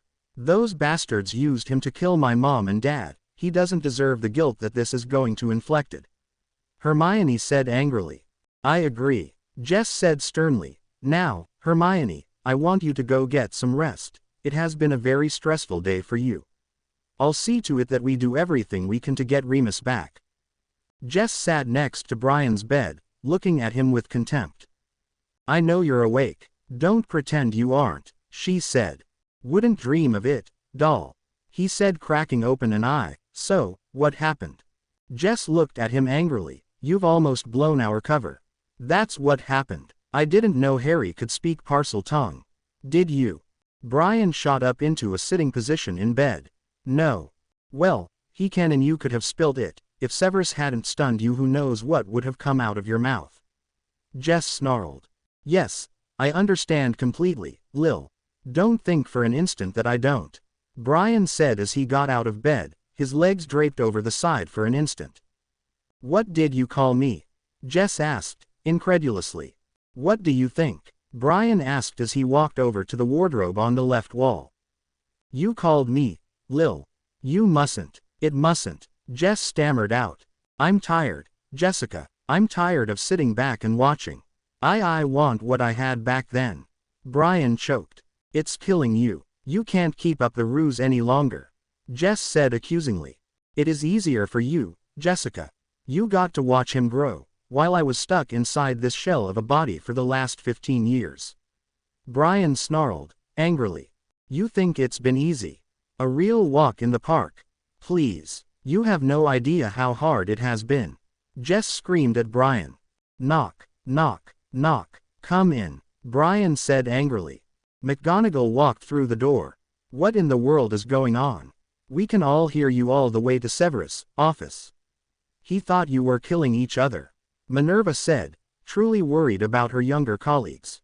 A disagreement, Brian said simply as he rummaged through a chest of drawers.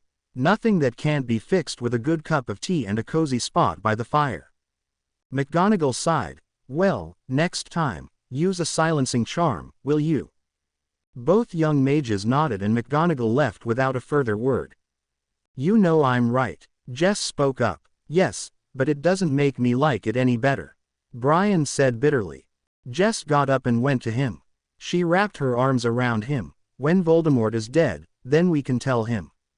Until that day, however, all we can do is sit and wait. Brian nodded and kissed the top of her head. I know. I'm sorry. I know it has been just as rough on you, it just seems so unfair. He sighed. I'm going to take a bath. Jess nodded. You definitely need one, she said, wrinkling her nose. Brian snorted. So do you. He grinned mischievously. In fact, why don't you take yours first, that way I can. Oh no you don't, mister. Keep your thoughts to yourself. I can't right now anyway, I have a class to teach. Jess grinned triumphantly. Brian pouted. That's almost as unfair as me not seeing him grow up. He then added wistfully, later perhaps. Later, she affirmed, when neither of us is too busy. That'll be. He began counting on his fingers. Never. He sighed, disheartened for a moment. Tomorrow, neither of us has classes, she said, trying to brighten his spirits. I know, but I have to work out how to find Remus. Brian said in a reproachful voice. I'm worried about him. He can take care of himself and all, but how much is left of the Remus we all knew and loved to save? How much has that stinking bastard Voldemort killed of his soul? Jess nodded. We need to make finding Remus a top priority. I'll help you all I can. I promise, love, she said as she put her hand on his cheek. I know, he sighed. He caught her hand before it could slip away and kissed the heel of it. You need to go. You have a class to teach. 3rd years I believe. They'll worry if you don't show. Jess grinned slightly. Indeed. They might think that you've turned me into something horrible, like a toad. Good heavens. Block, he said and made a face of disgust. I wouldn't dream of it. Now, go on, I'll be fine. I know you will, she said and kissed him on the cheek before she left their rooms to go teach her class. Remus sat in his room and for the first time since his capture he wept. He knew, after he'd transformed back into a man, that he'd killed a Muggle family. He'd known too that the Muggle family in question was Hermione's. He drew his legs close to himself and buried his head in his hand and wept for this horrible predicament he'd gotten into, for the people he had ruthlessly murdered and for their families, especially for Hermione, who he could see no inconceivable way she could ever forgive him. He heard footsteps coming towards his room. Remus pulled himself together as the door opened and in walked the most feared wizard in all the world. Voldemort. Remus stood, his eyes never leaving the older wizard's face. Anger burned in those eyes. Voldemort smiled his cruel smile. Well, Mr. Lupin, it seems that you are giving Malfoy a bit of trouble. You're refusing to believe what he tells you is the right path for you. You stubbornly believe that the old fool Dumbledore will come to rescue you. Voldemort snarled. Why would he worry himself over a pitiful werewolf? You're nothing to him. Nothing. Liar. Remus snarled. I know how high Dumbledore holds me. I'm not nothing to him. He'll find me or I'll escape. Either way, you lose. Voldemort laughed. Why would Dumbledore concern himself over a pathetic werewolf? There is nothing about you that makes you particularly special. I am against you. I will do whatever it takes to protect Harry. That's why he'll come. That's why he'll rescue me. There is nothing you have that I want, Remus said in a deadly calm voice. He turned to the window while giving his hand a little wave, as if shooing an annoying fly away. As if telling Voldemort that he really wasn't as important as he thought he was. Voldemort snarled, but could not speak because quite suddenly an apocalyptic storm, unlike anything he'd ever seen, forced him down to his knees and raged at him. The force of which would have probably killed him had Remus wanted it to. It died almost as quickly as it had spun itself out of thin air. Remus spoke calmly, watching Voldemort through eyes that raged with bitterness and pity. I could have killed you, you know, but I didn't because I will not let you turn me down that path. I will not let you kill what's left of my soul. Now, I believe you were leaving. Voldemort got up off of his hand and knees and glared at Remus as he left the room. Angrily cursing the werewolf who had shown him that he wasn't as powerful as he thought he was. Brian and Jess pored over the copies of the Daily Prophet, for any signs of where Voldemort might strike with Remus next. Jess, however, received an owl from Mrs. Fig. Jess said as she opened it. Brian popped his head out from behind the latest edition of the Prophet. He noticed that Jess was turning paler and paler by the minute. What's wrong, Jess? Brian asked, getting up and sending the paper he'd been looking over flying. It's from Arabella. She says that the Dursleys were murdered. Jess sobbed out. What? Brian yelped as he read intently over her shoulder.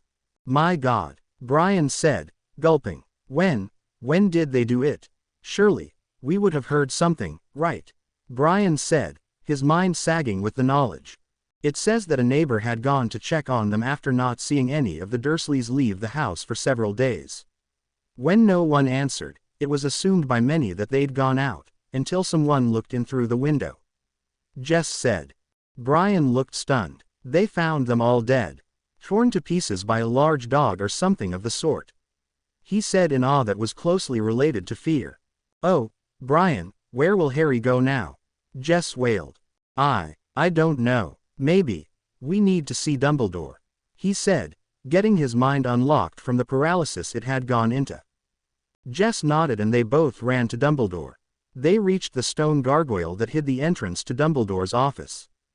Fizzing Whizbees. They both shouted at it, and then after the gargoyle hopped away, charged up the stairs and into Dumbledore's office without so much as a knock.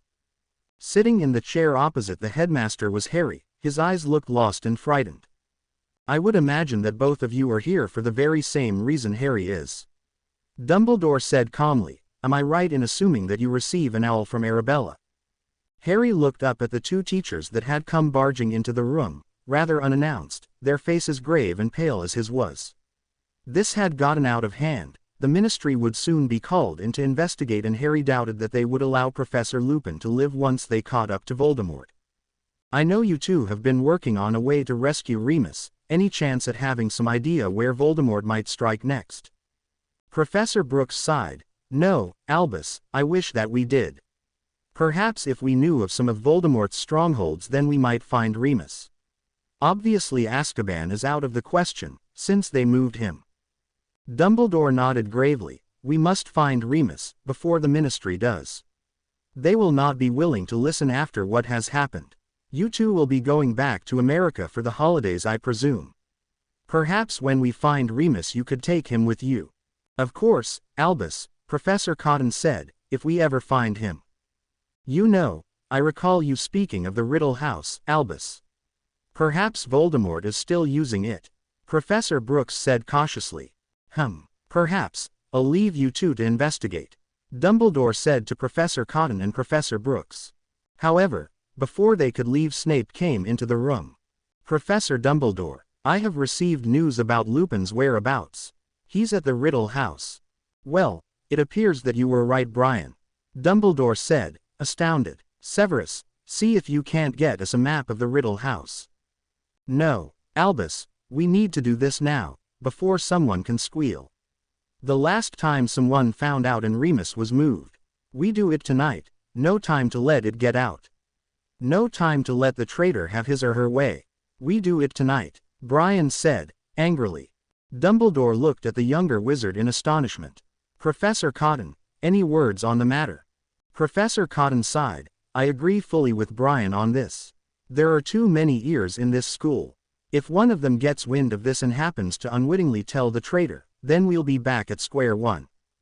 Dumbledore looked at the two professors gravely. "Then I can do nothing to discourage you. I understand that this has been exceptionally hard on you, Brian, but running in there without a plan won't help him." "I suppose you have a plan, Albus," Brooks said with a half-smile. Dumbledore nodded. "Goddess," Brooks exclaimed, "you remind me of a friend of mine back in Manhattan. I'm glad you see me that way, instead of as a hindrance to your own plans. We need a map of the Riddle House. I believe I know where to get such a map. We will not enchant it. That would take far too long for your liking. I will send one of you to retrieve the map, or should I say, the blueprints, which are in the town's hall. Sounds good to me. However, I hardly see a reason for getting this map if it won't be enchanted." Snape spoke up. "We'll just do things the Muggle way. We'll search until we find Remus," Cotton said. Harry quickly walked to Gryffindor Tower, after being given a lecture about not telling anyone what had just conspired in the headmaster's office.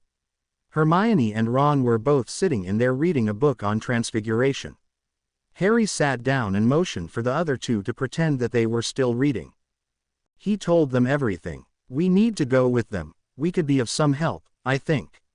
Perhaps, we could ask them.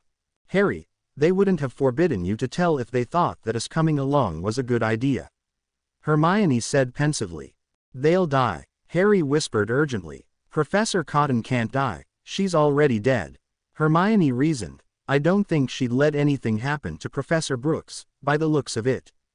I think they're married." "Married?" Ron asked, incredulously. "Who would want to be married to a banshee?" Harry looked at Ron. "He has a point," he said, but trailed off at Hermione's look. "Harry, please, don't go after them. Don't play hero," Hermione said insistently. "I'll think about it," Harry said. "Don't think, Harry, just do," Hermione said as she left the common room through the portrait entrance. I hope Harry has some sense in that head of his, Brooks whispered as he and Professor Cotton walked down to their chambers. They rounded a corner. Right in front of their door was Hermione, looking very worried about something. Brooks sighed. Of course not. He snarled under his breath. It might not be about that. Cotton whispered to him. Hermione, may we help you? Oh, Hermione said, slightly startled. Yes, Professor, I could use some help with some of my homework. Of course, Hermione, do come in, Cotton said with a look at Brooks. All three of them came into the rooms and sat down. I know what you two are planning on doing tonight, Hermione whispered, urgently. Fool boy, Brooks snarled savagely as he put a silencing charm on the door. I don't like it one bit, Hermione said angrily. You both could be killed. True, Hermione, very true, Brooks said. Though it would take a powerful spell to kill Jess, it wouldn't take Voldemort long to kill me. That's why Dumbledore is helping us work out the details. We can't let Remus live at Voldemort's beck and call. We need to get him out now, Cotton said. Harry wants to go with you, Hermione said. I told him this was a bad idea, but I truly doubt he'll listen to me. Brooks sighed and rubbed the bridge of his nose. I'm afraid that Harry is to come with us. What? Hermione gasped out incredulously. Why?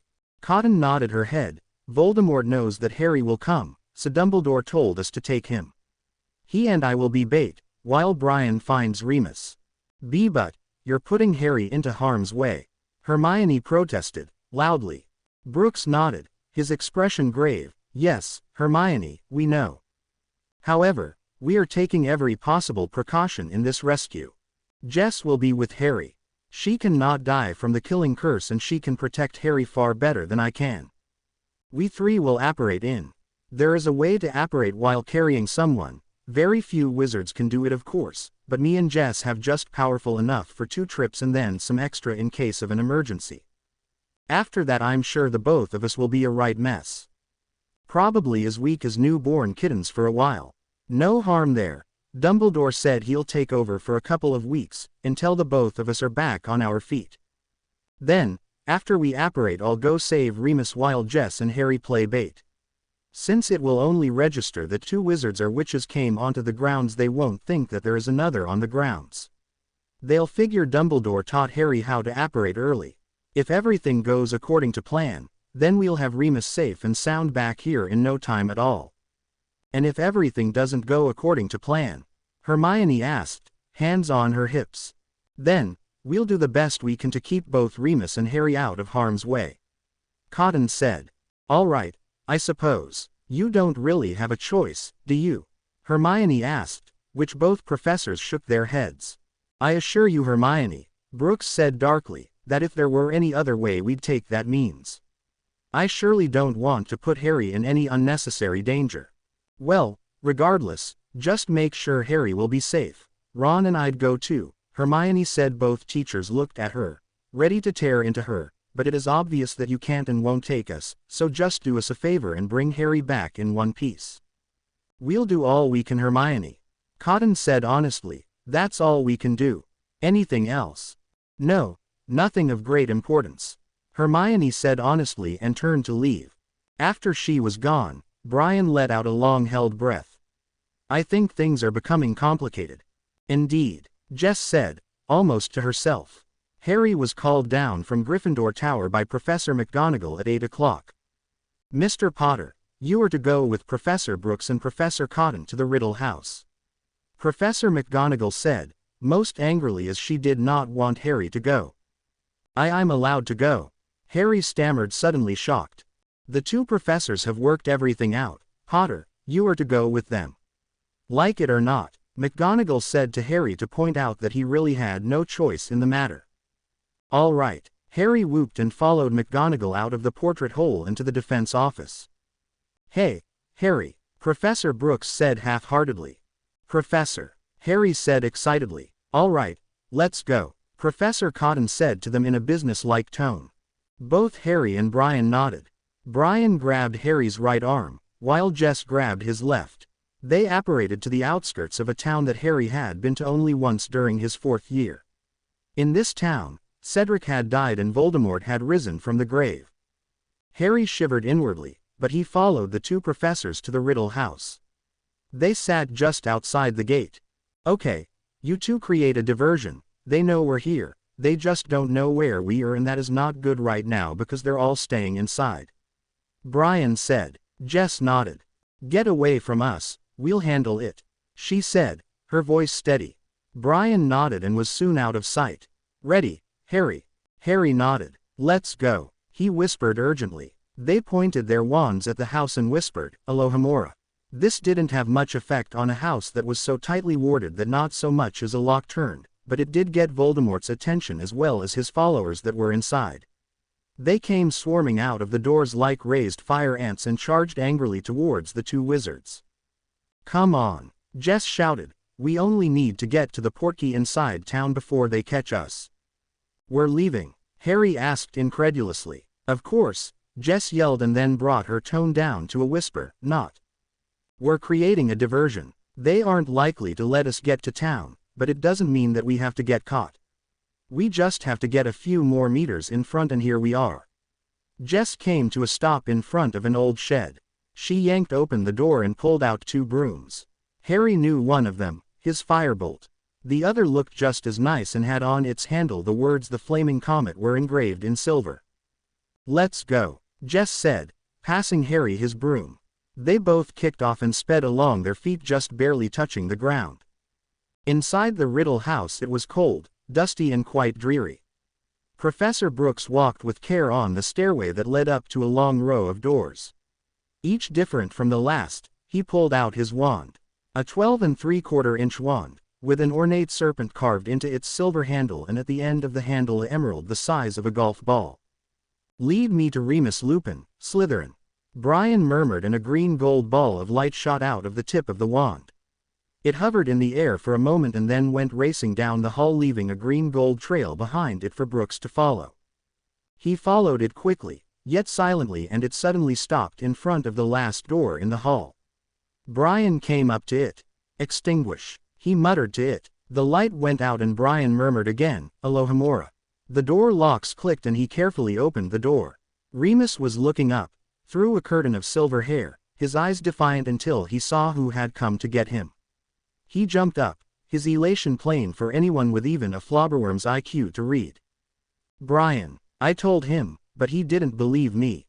I told him Dumbledore would save me. Remus cried out in joy as he ran to the other wizard and gave him a huge hug. He wept happily for the first time in months. I'm glad to see you too, Remus. Let's get out of here, Brian said and hurried to leave, but was stopped at a wand pointed at his heart. I don't think so, the Death Eater known as Dragon said smugly. The Dark Lord wishes to keep his pet. Brian snarled angrily and he did not bother to hide the glowing of his eyes this time. Dragon took a step forward, jabbing him in the chest. Do not think to scare me, Professor Brooks. I know all about you. Dragon snarled. Like father, like son, Blaze. Too bad you've come to resemble the old bat, Snape. Blaze snarled again. Father is a fool. The Dark Lord knows he is a spy for Dumbledore, he only keeps him alive for his own amusement. Besides, it isn't as though my father cared for my mother very much after he found out she was pregnant. He left her. Now, Professor, it is time to die. Avada. Blaze, however, did not get to finish the horrible curse because Lucius Malfoy had come up behind him and had knocked him over the head with his walking stick. It pays to carry one of these, Lucius said conversationally. The door to the kitchens is unguarded as is the way there. There is a door that leads out that is never locked and never guarded. Kitchen doors, why no one bothers to guard them is beyond me. Cousin, Remus began, but could not finish. Go, I'll be right behind you. I just need to grab Blaze, no point in letting him feel the Dark Lord's wrath just because I hit him over the head. Brian nodded and murmured, lead me to the kitchens, Slytherin. The green gold ball of light shot out of the wand, and hovered for a moment as it had done before and then went racing down the hallway and down the stairs. By Merlin, Malfoy gasped. Brooks nodded, come on. Remus, you in front. Malfoy behind Remus, I'll bring up the rear. Harry was fighting a losing battle with 5 Death Eaters, His wand and broom had been taken and now he was being brought to the front of the Riddle house, where Voldemort stood. Wormtail was beside him fidgeting nervously as Harry was brought to the fore. Not far behind was Jess, struggling against the iron chains the Death Eaters had put on her wrist and ankles. "Well, what a pleasant surprise," Voldemort said nastily. "I expected you to come and rescue your dear Professor Potter. However, I had expected you to bring your worthless Muggle-loving friend, Weasley, and that mudblood, Granger. I never expected you to bring a fully qualified witch with you. Perhaps I've learned better." Harry spat at Voldemort, glaring up venomously. Voldemort glared at Harry, but turned his attention to Jess. She too was glaring as venomously as Harry was at Voldemort. "I remember you," Voldemort whispered. "You were the witch that turned Banshee when I hit you with the killing curse. However, one wonders, knowing of soul shifters as I do, were you ever one? Try me." Jess snarled up at Voldemort as she saw Remus run quietly from the stairs, followed closely by Malfoy, who was supporting another Death Eater, and then Brooks. She was hoping to keep Voldemort's attention fixed on her. It was a vain attempt, of course, as Voldemort soon showed her. "You three, stop," Voldemort snarled as he turned his full attention to the three men. "Why, Malfoy, what an unexpected surprise. I had expected you to remain outwardly loyal to me, much like Severus. In fact, I had expected Severus to show his true colors before you. No matter, Malfoy, goodbye. Avada." Voldemort was not as quick as Brian. He snapped out his wand and shouted, "Stupefy." Before Voldemort could finish the curse, it hit the Dark Lord straight in the chest. His eyes widened in disbelief as he fell over backwards. "Remus, take this, get to Dumbledore. Now," Brian shouted, running in to save Harry and Jess. "Stupefy," he yelled, hitting the Death Eater that was holding Harry. Harry nimbly ran into the Riddle house in order to follow Professor Lupin, Malfoy, and the boy Malfoy was dragging to the fireplace. "Stupefy," Brooks yelled again, dropping the Death Eater to Jess, left. "Stupefy," he cried out once more, causing the other Death Eater to Jess, right, fall like a log. She too ran towards the fireplace where Remus already had a fire going and they had already sent Malfoy with the boy. Brooks stood between the Death Eaters and the fireplace, his wand held out like a sword, ready and willing to take down as many as he could. Voldemort got up angrily and snarled out, his wand pointing at Harry, "Avada Kedavra." Harry saw the curse's light head straight for him. He screamed out, but Brooks threw a spell into the air, Reverter. The killing curse changed direction and came bearing down on Brooks as Jess was shoving Harry into the fireplace with a handful of flow powder. Harry watched, transfixed, as the curse hit Brian in the chest.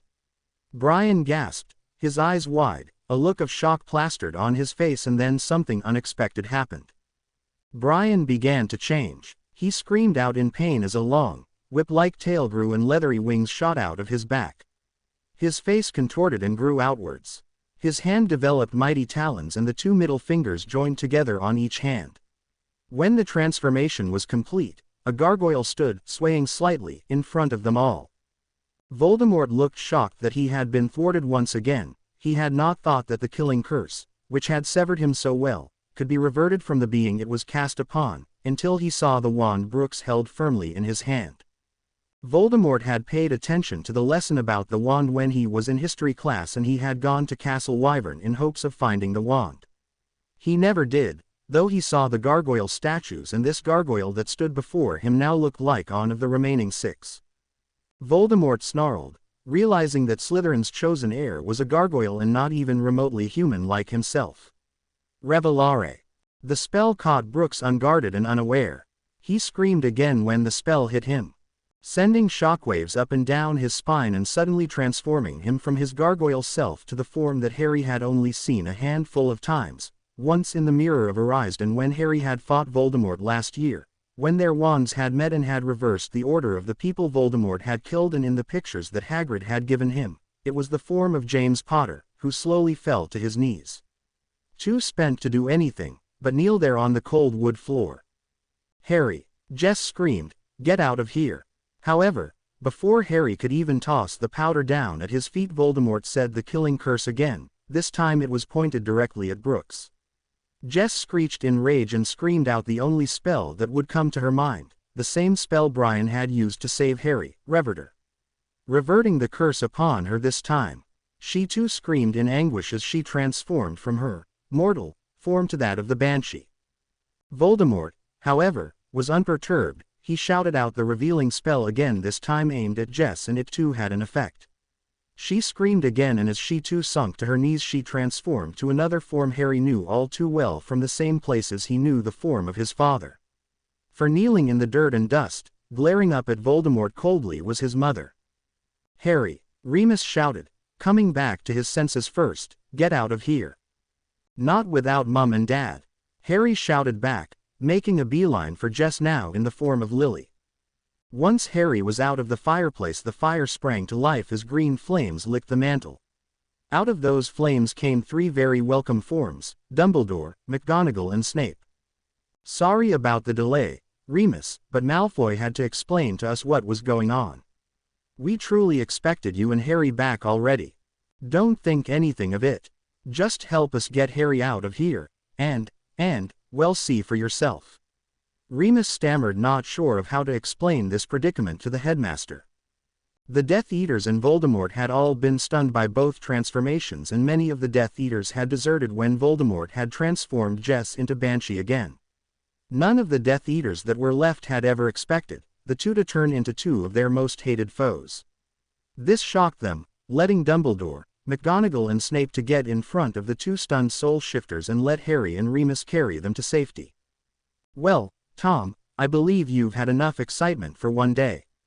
Good night to you all," Dumbledore said, and then with a whirl of his cloak he was gone and the flames flickered down as soon as Snape was through the flow system. Voldemort snarled angrily, and yelled for every Death Eater to hear. "Crucio."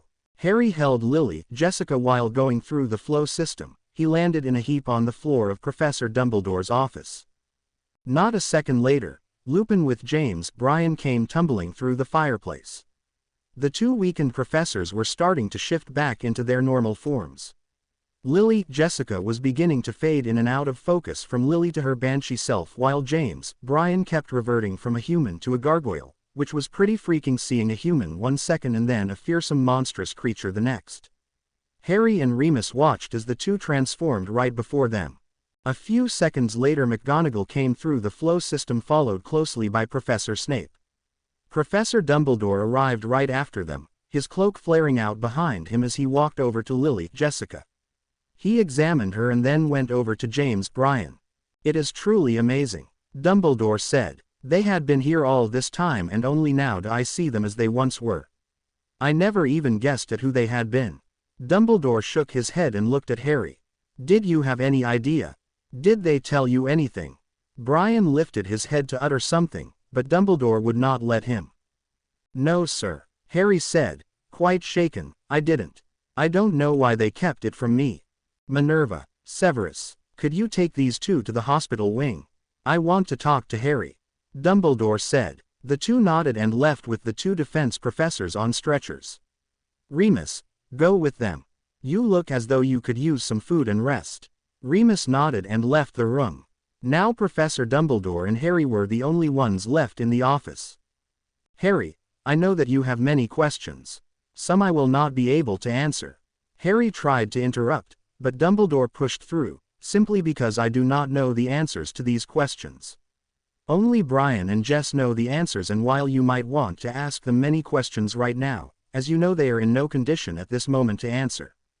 Harry looked at Dumbledore and asked, "Why didn't they tell me?" "I do not know. They did not tell me either. I knew that Jess was a Banshee when I hired her, and I knew that Brian had had a run-in with a child of Oberon's recently, but I knew not about them both being your parents in another lifetime. I imagine that they taught you quite a bit about their two races, didn't they?" "Yes, sir. They even taught us about soul shifters." "Then, I would suspect that they were getting you ready to be told," Dumbledore said gently. "Now, why don't you go to the kitchens and fetch yourself something and then to bed?" "Yes, sir." A week later, in defense class, Harry, Ron and Hermione all came in expecting Professor Brooks to be back in his human form. However, neither professor was there, and neither was their substitute, Professor Lupin. They each looked at one another, but shrugged and sat down. The class began to start murmuring. "Where do you think they are?" "They got out of the hospital wing 2 weeks ago," Hermione said, looking worriedly towards the door. 5 minutes into the class they heard something running. The door opened and a very flustered-looking male gargoyle with brick-red skin and a foot-long beaky face and long horns curving over his waist-length white mane came into the room. His pterodactyl-like wings were slung around his shoulders. His robes were a light gray that seemed to match his eyes. Harry knew him instantly from seeing his transformation at the Riddle house. It was Brian. He walked up to the front of the classroom, taking his wand out and placing it on the desk. It was the wand. The one he used to call the killing curse to him. The one that proved that he was the heir of Slytherin. Hermione gasped. Harry had left out that tiny detail when he had told Hermione and Ron about his exploits while saving Remus. In fact, he'd left out quite a bit. He'd figured that Dumbledore might have found a way to get Brian back to human form and that Brian would not have shown off his wand. So, he had not told Hermione and Ron about Brian being a gargoyle nor about the wand, figuring that Brian would not wish these things to be told. He respected Brian now enough to keep some of his secrets. Professor Brooks turned to the students, which all were looking at him with a look of shock. It was Draco that found his tongue first. "So, now we've got a real gargoyle in class. So we're learning about gargoyles in a more personal way." Draco sneered. "Ooh, what next, a real soul shifter?" Pansy Parkinson began to laugh jeeringly. The gargoyle just grinned, his fangs flashing slightly under the magical lighting, making him look sinister. The Slytherins shuddered slightly under the gargoyle's gaze. "As a matter of fact, Mr. Malfoy, you aren't far wrong. However, we have already covered gargoyles, so we won't learn about them again. As for a real soul shifter, I happen to be a real soul shifter, so that's covered." The class all gaped. "Professor Brooks," Hermione gasped. Brian nodded. "You all may call me Brooklyn now, though. Gargoyles hardly go into last names, much less names at all," he said, turning to the board and writing, the Muggle way, the notes that they were to write down about vampires. "Professor, what happened to you? What turned you into this?" Lavender Brown exclaimed, looking horribly distressed. "I came into contact with the killing curse, and as you have learned, only that curse can remove a spell as powerful as set by one of Oberon's children. I wasn't changed from a human into a gargoyle. I was turned from a gargoyle into a human," Brooklyn said, finishing up the notes and turning back to the class with his brow ridges furrowed. The class all stared in shock and, even Hermione, didn't take a single note. When the bell finally rang, the class sat there staring until Brooklyn looked at the class. "You need to get going to your next class, don't you? Professor Snape would be furious and deduct points from you if you didn't get to class immediately. Wouldn't he?" That seemed to motivate the class to start moving, and they quickly left. Hermione and Ron came up on either side of Harry. "Did you know he was?" Ron asked, but was cut off by Harry's quick nod. "Why didn't?" Hermione asked. "I thought Dumbledore might have found a way to turn him back into a human. I never thought that he'd come in as he truly was. The curse wasn't even directed at him," Harry said, fighting the urge to turn back and go talk with Professor Brooks. The wand. Did you see his wand?" Hermione asked. Harry nodded. "I saw the wand back at the Riddle house. He used it to redirect the killing curse from me to him." "You mean, he saved you?" Hermione asked, astounded. Harry nodded. "Why, if he's Slytherin's heir, wouldn't he want to help you know who?" Ron asked, slightly annoyed that Harry hadn't told them about any of this. "No, not necessarily. I mean, if I was Slytherin's heir, I'd want to get rid of any competition that I might come up against," Hermione said, annoyed that Ron still couldn't use Voldemort's name. Harry shook his head. "That wasn't why he saved me. I'll tell you later," Harry said as they reached the potion classroom. Draco sneered. "Well, Scarhead, enjoy being a hero again." He'd asked this ever since Harry had come back and Professor Lupin had been seen the next day, up at the staff table. Snape came in his robes billowing out at his feet. "Professor," Draco inquired, "did you know that we have a dangerous creature teaching defense here again?" He looked over to Harry, who was fuming. "Dangerous?" Snape asked as though entirely mystified by what Draco was trying to tell him. Which of our defense teachers would you classify as dangerous? Professor Brooks, of course, sir. Draco said. I would have thought that the headmaster would have appointed you defense teacher instead of another man-eating beast. Snape snorted at the jab. Professor Brooks, unlike Professor Lupin, can resist his urges for flesh. However, he is not man-eating Mr. Malfoy. There is nothing to worry about. Professor Brooks is more harmless than I am, unless he is provoked.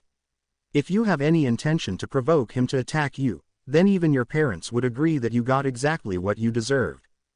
The class stared at Professor Snape, even the Slytherins seemed at a loss. The class moved along rather quickly and the bell sounded telling them all it was time for lunch. Harry, Ron and Hermione found a place at the Gryffindor table where they would not be heard. Harry, why did Professor Brooks save you? Does he intend to try to kill you himself? Hermione asked worriedly. Harry shook his head again. Guys, listen. He's a soul shifter. At one point during his stone hibernation, which I'm guessing was 1,000 years long. Remember him telling us about the Wyvern clan's survivors being stuck in stone sleep for 1,000 years, until Xanatos brought them to the Airy building. Hermione and Ron nodded. Well, sometime during that his soul left his body and possessed my dad. He had enough of my dad in him to want to save me. Harry whispered, urgently. The looks on his friends' faces told him that they were a bit skeptical. Voldemort threw out the exposing spell and exposed him as my dad. At some point during my dad's life, he was being possessed by a gargoyle. Ron looked horrified, but Hermione, who was tapping her chin, looked at Harry and said, You know, Harry, we know that your dad saved Professor Snape from Lupin that one time. Maybe that was when he was possessed. After all, Snape and your dad didn't get along too well. Harry nodded as he dug into his meat pie. It had been 2 months since Harry had seen Professor Brooks walk into the defense classroom as he truly was. The class had finally gotten used to seeing a gargoyle up at the desk lecturing them and the shock had worn off. It was a muggy June afternoon, and Harry only had his astronomy exam later that night. However, right at that moment he had nothing particular to do and he found himself standing outside the defense classroom. The door was closed and locked. There was a sign on the door declaring, Do not disturb. Harry knew that most teachers had such signs when they were testing students, but Harry also knew that the defense room would be empty. He knocked, hoping that Professor Brooks, or Brooklyn as he preferred, would answer. Brooklyn sat at his desk grading last-minute extra credit papers. He heard a light tapping at his door. He groaned, fearing that it was Hermione Granger with even more extra credit papers for him to grade. He opened the door, expecting to see Hermione. However, instead it was Harry. He sighed out in relief and grinned. Hello, Harry, how are you? He said cheerfully. Come in. Thanks. Could we talk? Harry asked. No problem, Harry. Take a seat. Would you like anything to drink?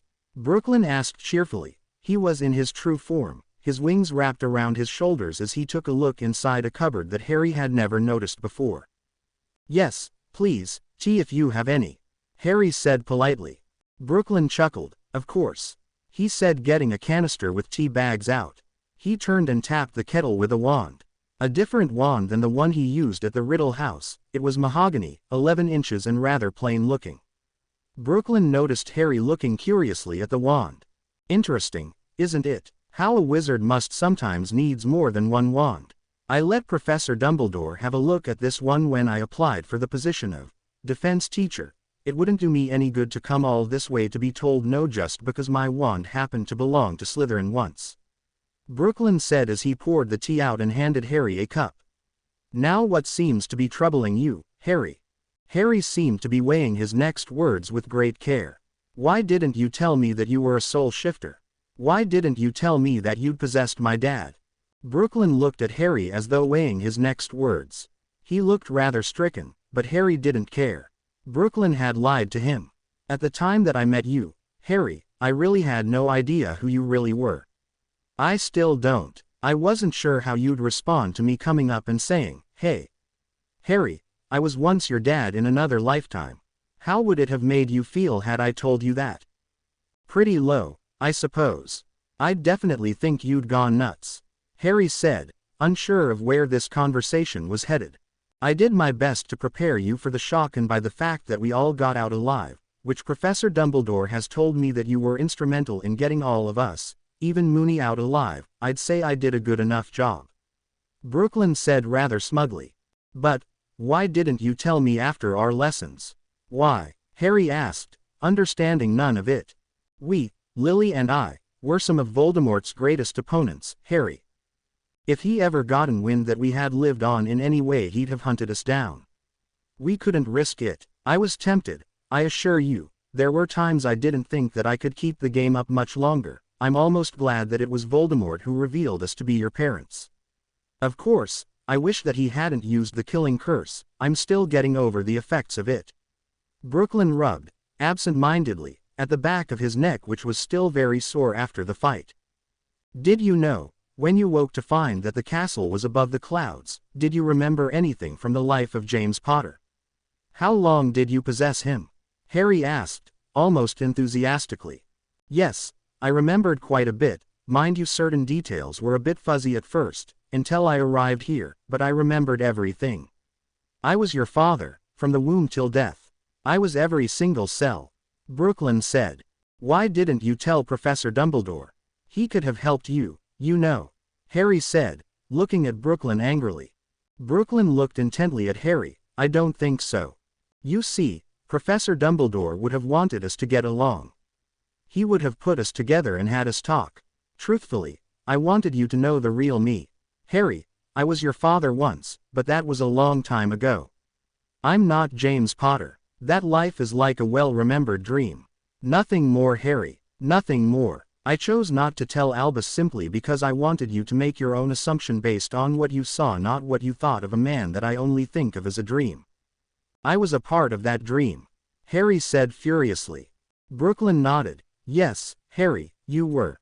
The only reason I came here was to see you. You were a very large part of those dreams and the most remembered part. When I awoke, I remembered you almost instantly. I had talked to a friend of mine, who is now my most hated enemy, about my dreams of Hogwarts. She recently brought me a copy of the Daily Prophet that had your picture in it. It was also the paper that Dumbledore had put his classified ad in asking for someone to teach the defense against the dark arts. For the first time, in a long time, Damana and I worked together. She being the only person that I know of that has an owl. Damana had wanted to help me because she said that you would need someone with you. She said that she had recently gone to Britain and learned of Sirius' death. She told me that Voldemort had tried to do away with her before his fall from power. She told me that she had watched you closely after that day." Glowing red eyes, Harry whispered. Brooklyn looked at Harry intently. "I remember these eyes, after Uncle Vernon or Aunt Petunia would beat me or let Dudley beat on me. They glowed a bright red. I never felt threatened by them, and often, after the rest of the house was asleep, if the eyes were still there, then I'd often be sung to sleep," Harry whispered, tears threatening to spill down his cheeks. "It stopped when I was around 8. However, just before school started up, I saw them again for a time. I shall have to thank her for that. Even though we hate each other, I will thank her for being kind to you.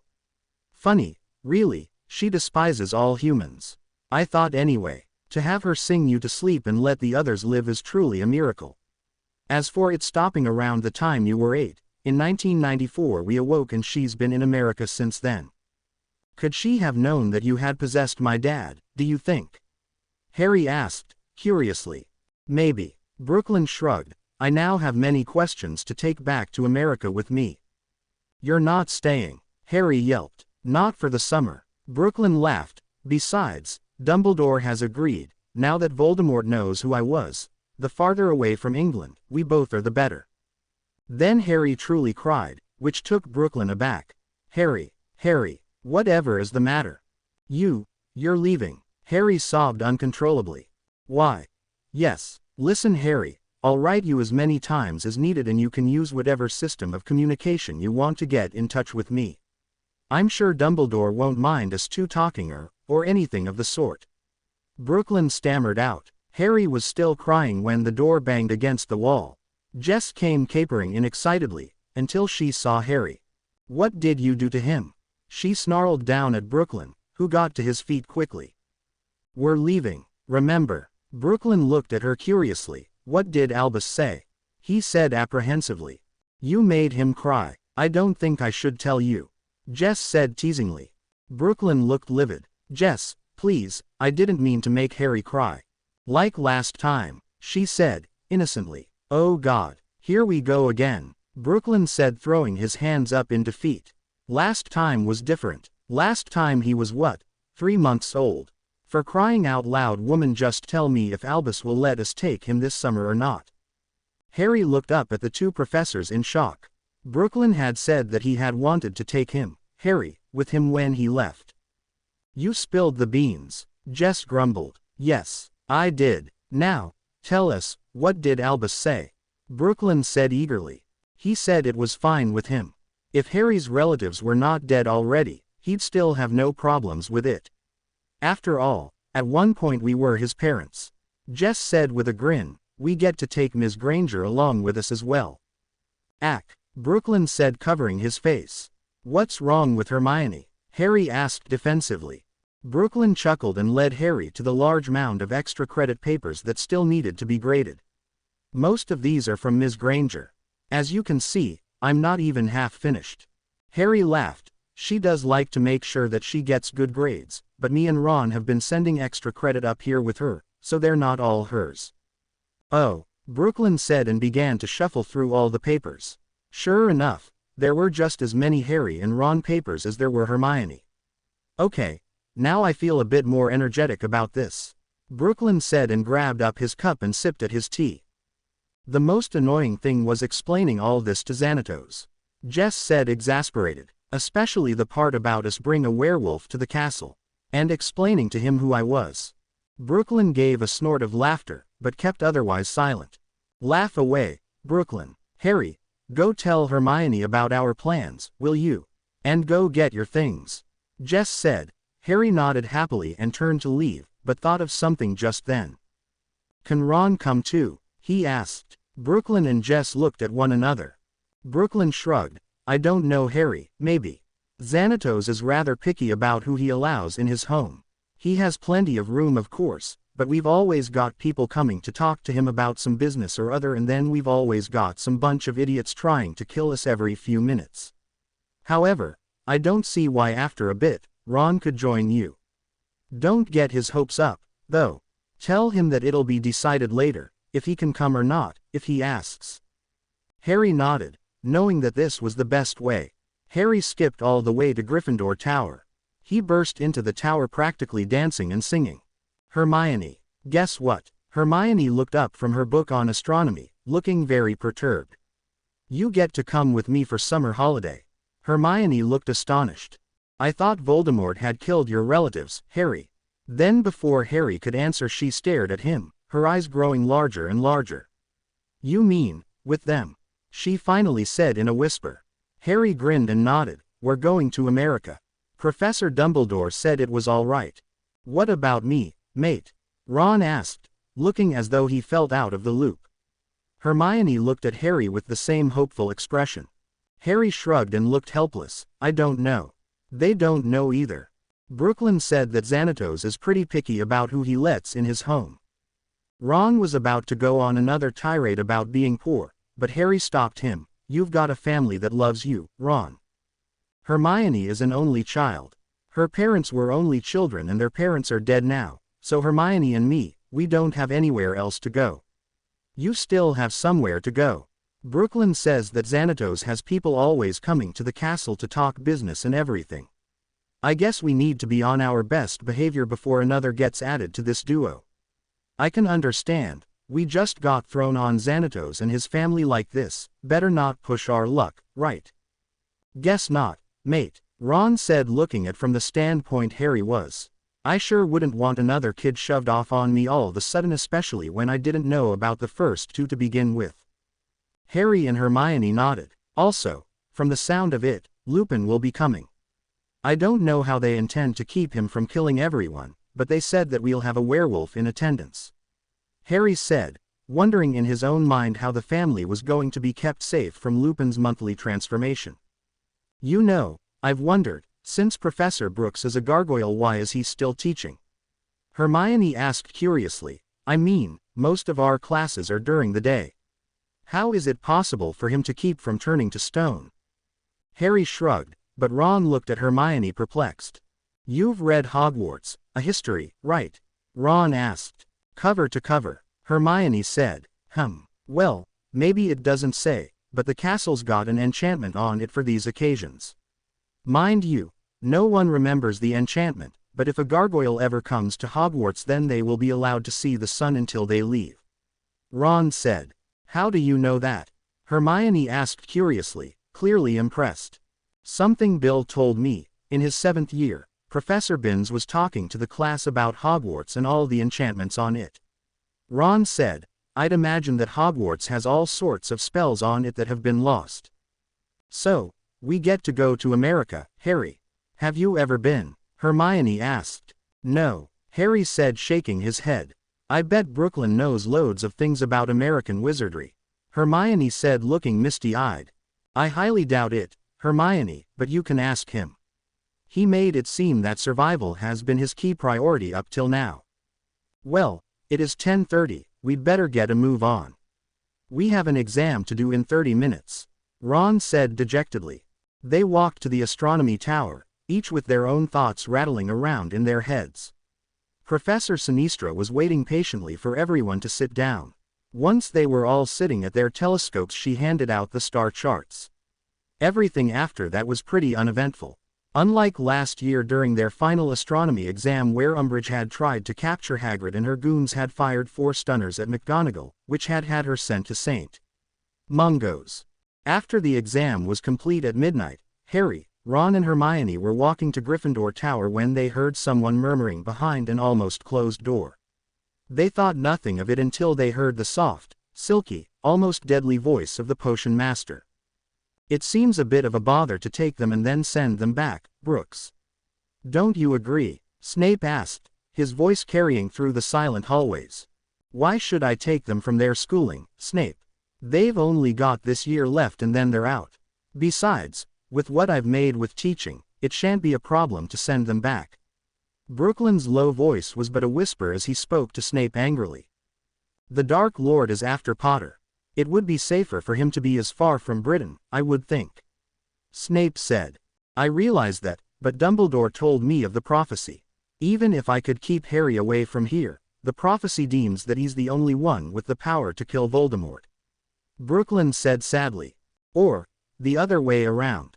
Snape stated angrily. You care for him. He was your son once, for crying out loud, take him away from all this. Snape spat bitterly. Ron and Hermione looked shocked and frightened. They had never known that Harry was the only one that could kill Voldemort. Severus, I want to keep him safe, but the both of us know that Harry is just too stubborn for his own good sometimes. I can't keep him with me forever. Even though I would like to. I would like very much to keep him with me for a while, but he's not a hatchling or a little boy anymore. I have to let him make his own decisions and his own mistakes, even if I don't like where those discussion and mistakes might lead him. I have to let him come back to Hogwarts. It is his home, Severus. I can't just take him away and then tell him he'll never see it again. That's not right, Brooklyn said dejectedly. He is your son, Snape shouted. No, he's not. He's James and Lily Potter's son. Not mine, Brooklyn said, choking on emotion. Shoot. He's more Sirius' son than mine because Sirius was there for him. I was alive and well. I thought it was only a wonderful dream, that other life that you can remember plainly. I didn't think it was real. Almost 2 years ago I found out that every bit of what I perceived as a dream was real. That everything I had ever dreamed about Hogwarts during my 1,000-year sleep was not a dream at all, but real and very much in the here and now, Severus. What kind of a father am I, Snape? I left my son to be tormented for years by his Muggle relatives. I never once thought to go and look for a wizarding shop that I could find newspapers, like the Daily Prophet, in. I never cared enough to find out if that dream, so vivid in my mind, was more truth than fiction. I didn't want to. Snape sighed. You're here now. You did find out that your dream was real. Mr. Potter needs you. whether you're ready or not for the challenges that will come by taking him into Rays. I know. Hermione and Ron dragged Harry away just as they heard footsteps starting to come down the hall. Brooklyn stuck his head out the door just as Ron, Hermione and a rather reluctant Harry had ducked into another corridor. Brooklyn emerged the whole way, followed closely by Snape. It is a shame that we never listened to Remus, Severus. He was always trying to push us towards being friends with you. Brooklyn said wistfully. Why, he was in on the whole gag that the four of you thought up. The one where you rescued me from the jaws of impending doom. Snape said bitterly. Brooklyn looked rather shocked. You still think that Moony was in on that? Snape nodded slowly. I assure you, Severus, he was not. Werewolves are known for having amazing powers over the elements when extremely angry. I had thought it nothing more than some old codger's tale, but I got to see it firsthand the morning after Remus was allowed back from the infirmary. He tore apart our dorm and nearly killed, I am not lying here, killed Sirius. Remus literally beat him down with wind. Sirius was in the infirmary himself all that day. That's why Sirius never got punished by Dumbledore. He'd already gotten himself pummeled nearly to death by Remus' powers. Snape looked rather shocked, but said nothing as he and Brooklyn head off to their chambers. The leaving feast was just as grand as any other at Hogwarts. There were all kinds of pies and cakes and sweet things to eat after the children were done with their main courses. Harry and Ron were still eating when Brooklyn came up behind them. I think you could give Broadway some competition, Harry. He shook his head, astounded. How anyone can eat so much is beyond me.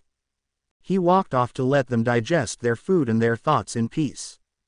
The train ride home the next day was pretty uneventful. Harry and Ron played wizard's chess and exploding snap to while away the hours. Neither Brooklyn, Professor Cotton, or Lupin came by, for which Harry was somewhat relieved. When the train pulled into the station at 9 3/4, they all got off the train. Ron's parents were there looking rather oddly at a stiff-looking man in a Muggle business suit. His blonde hair was chopped neatly and his black-rimmed glasses were perfectly straight. Standing there beside the Weasleys was Lupin, smiling as usual. Ron, Ginny, Mrs. Weasley said, hugging her two children.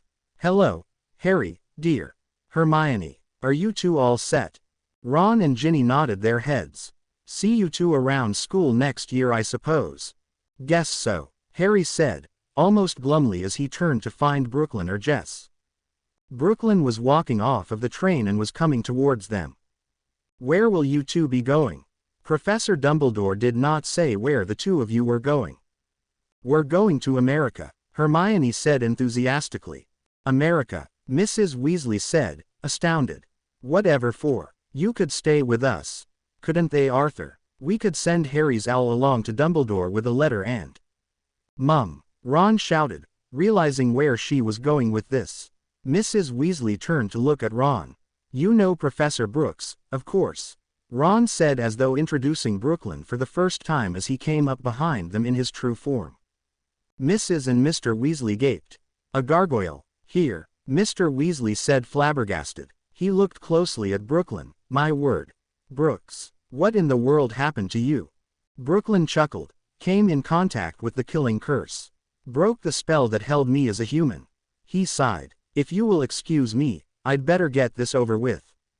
Brooklyn walked over to the man who was wearing Muggle attire. The man whirled in place. When he stopped, the man was no longer a man, but an elvish-looking creature about as tall, maybe a bit taller, than Harry, with long white hair, Roman-styled clothing, a large cheeky grin on his face and a maniac gleam in his eye. Did you scare any children? The elvish creature said, looking about him with wild eyes, probably seeing if any children were afraid of Brooklyn. Nah. My charms and quick wit helped a great deal to dispel any fears they might have had in the beginning. Besides, Puck, even if I did now, it would be totally based on the fact that I keep company with a psychotic magical being known for wreaking havoc among the masses of mortals that inhabit the earth. Brooklyn said cheekily at the elvish creature. The creature pouted for a moment, but then shook its head. Forget it. Talking with you is no fun. Now where are the kiddies that you'll be bringing home? Puck floated upside down, which Brooklyn seemed to find not at all unusual. Then again, Given that he was talking to the legendary trickster, Puck, one could see that this was probably a very common occurrence. Over there, Puck, Brooklyn said, and grabbed the trickster by one of his booted feet and led him over to Harry and Hermione. This is Harry. He pointed to Harry. This is Hermione. He pointed to Hermione. If I hear one wrong word out of them about you, I'll hex you into next week. Brooklyn said, pulling out his mahogany wand. I shall be the perfect little angel that I always am with Alex. Puck said, trying to look innocent. Good, Brooklyn said, putting up his wand. Now, let's get this over with. The sooner I'm human, the sooner we can leave. Puck bowed low and began to chant. You who were a gargoyle born, be no more as you were formed. Talon and wing go into flesh. While this young gargoyle gets his just rest. Puck hovered, and as he chanted, Brooklyn was swept up into a whirlwind of light and noise. When the spell was finished, Puck looked depleted yet pleased with himself, and there, kneeling on the ground, was Brooklyn as Harry had first seen him. A gargoyle no longer. Puck spun in place and was replaced shortly by his alter ego, Owen Burnett. Shall we be going? Owen said, his voice monotone. Of course, Owen, Brooklyn said. Well, come on, you two. I'll imagine Jess has beaten us to the car. She was just as ready as you lot to leave the school. True, Jess said, coming up behind them. However, I don't know where the car is. Have a good holiday, mate. Ron called after them. Hermione and Harry both turned and waved. I'm sure we will, Hermione said. To be continued. I hope you enjoyed this story. Also remember to subscribe and like this video. See you in the next video.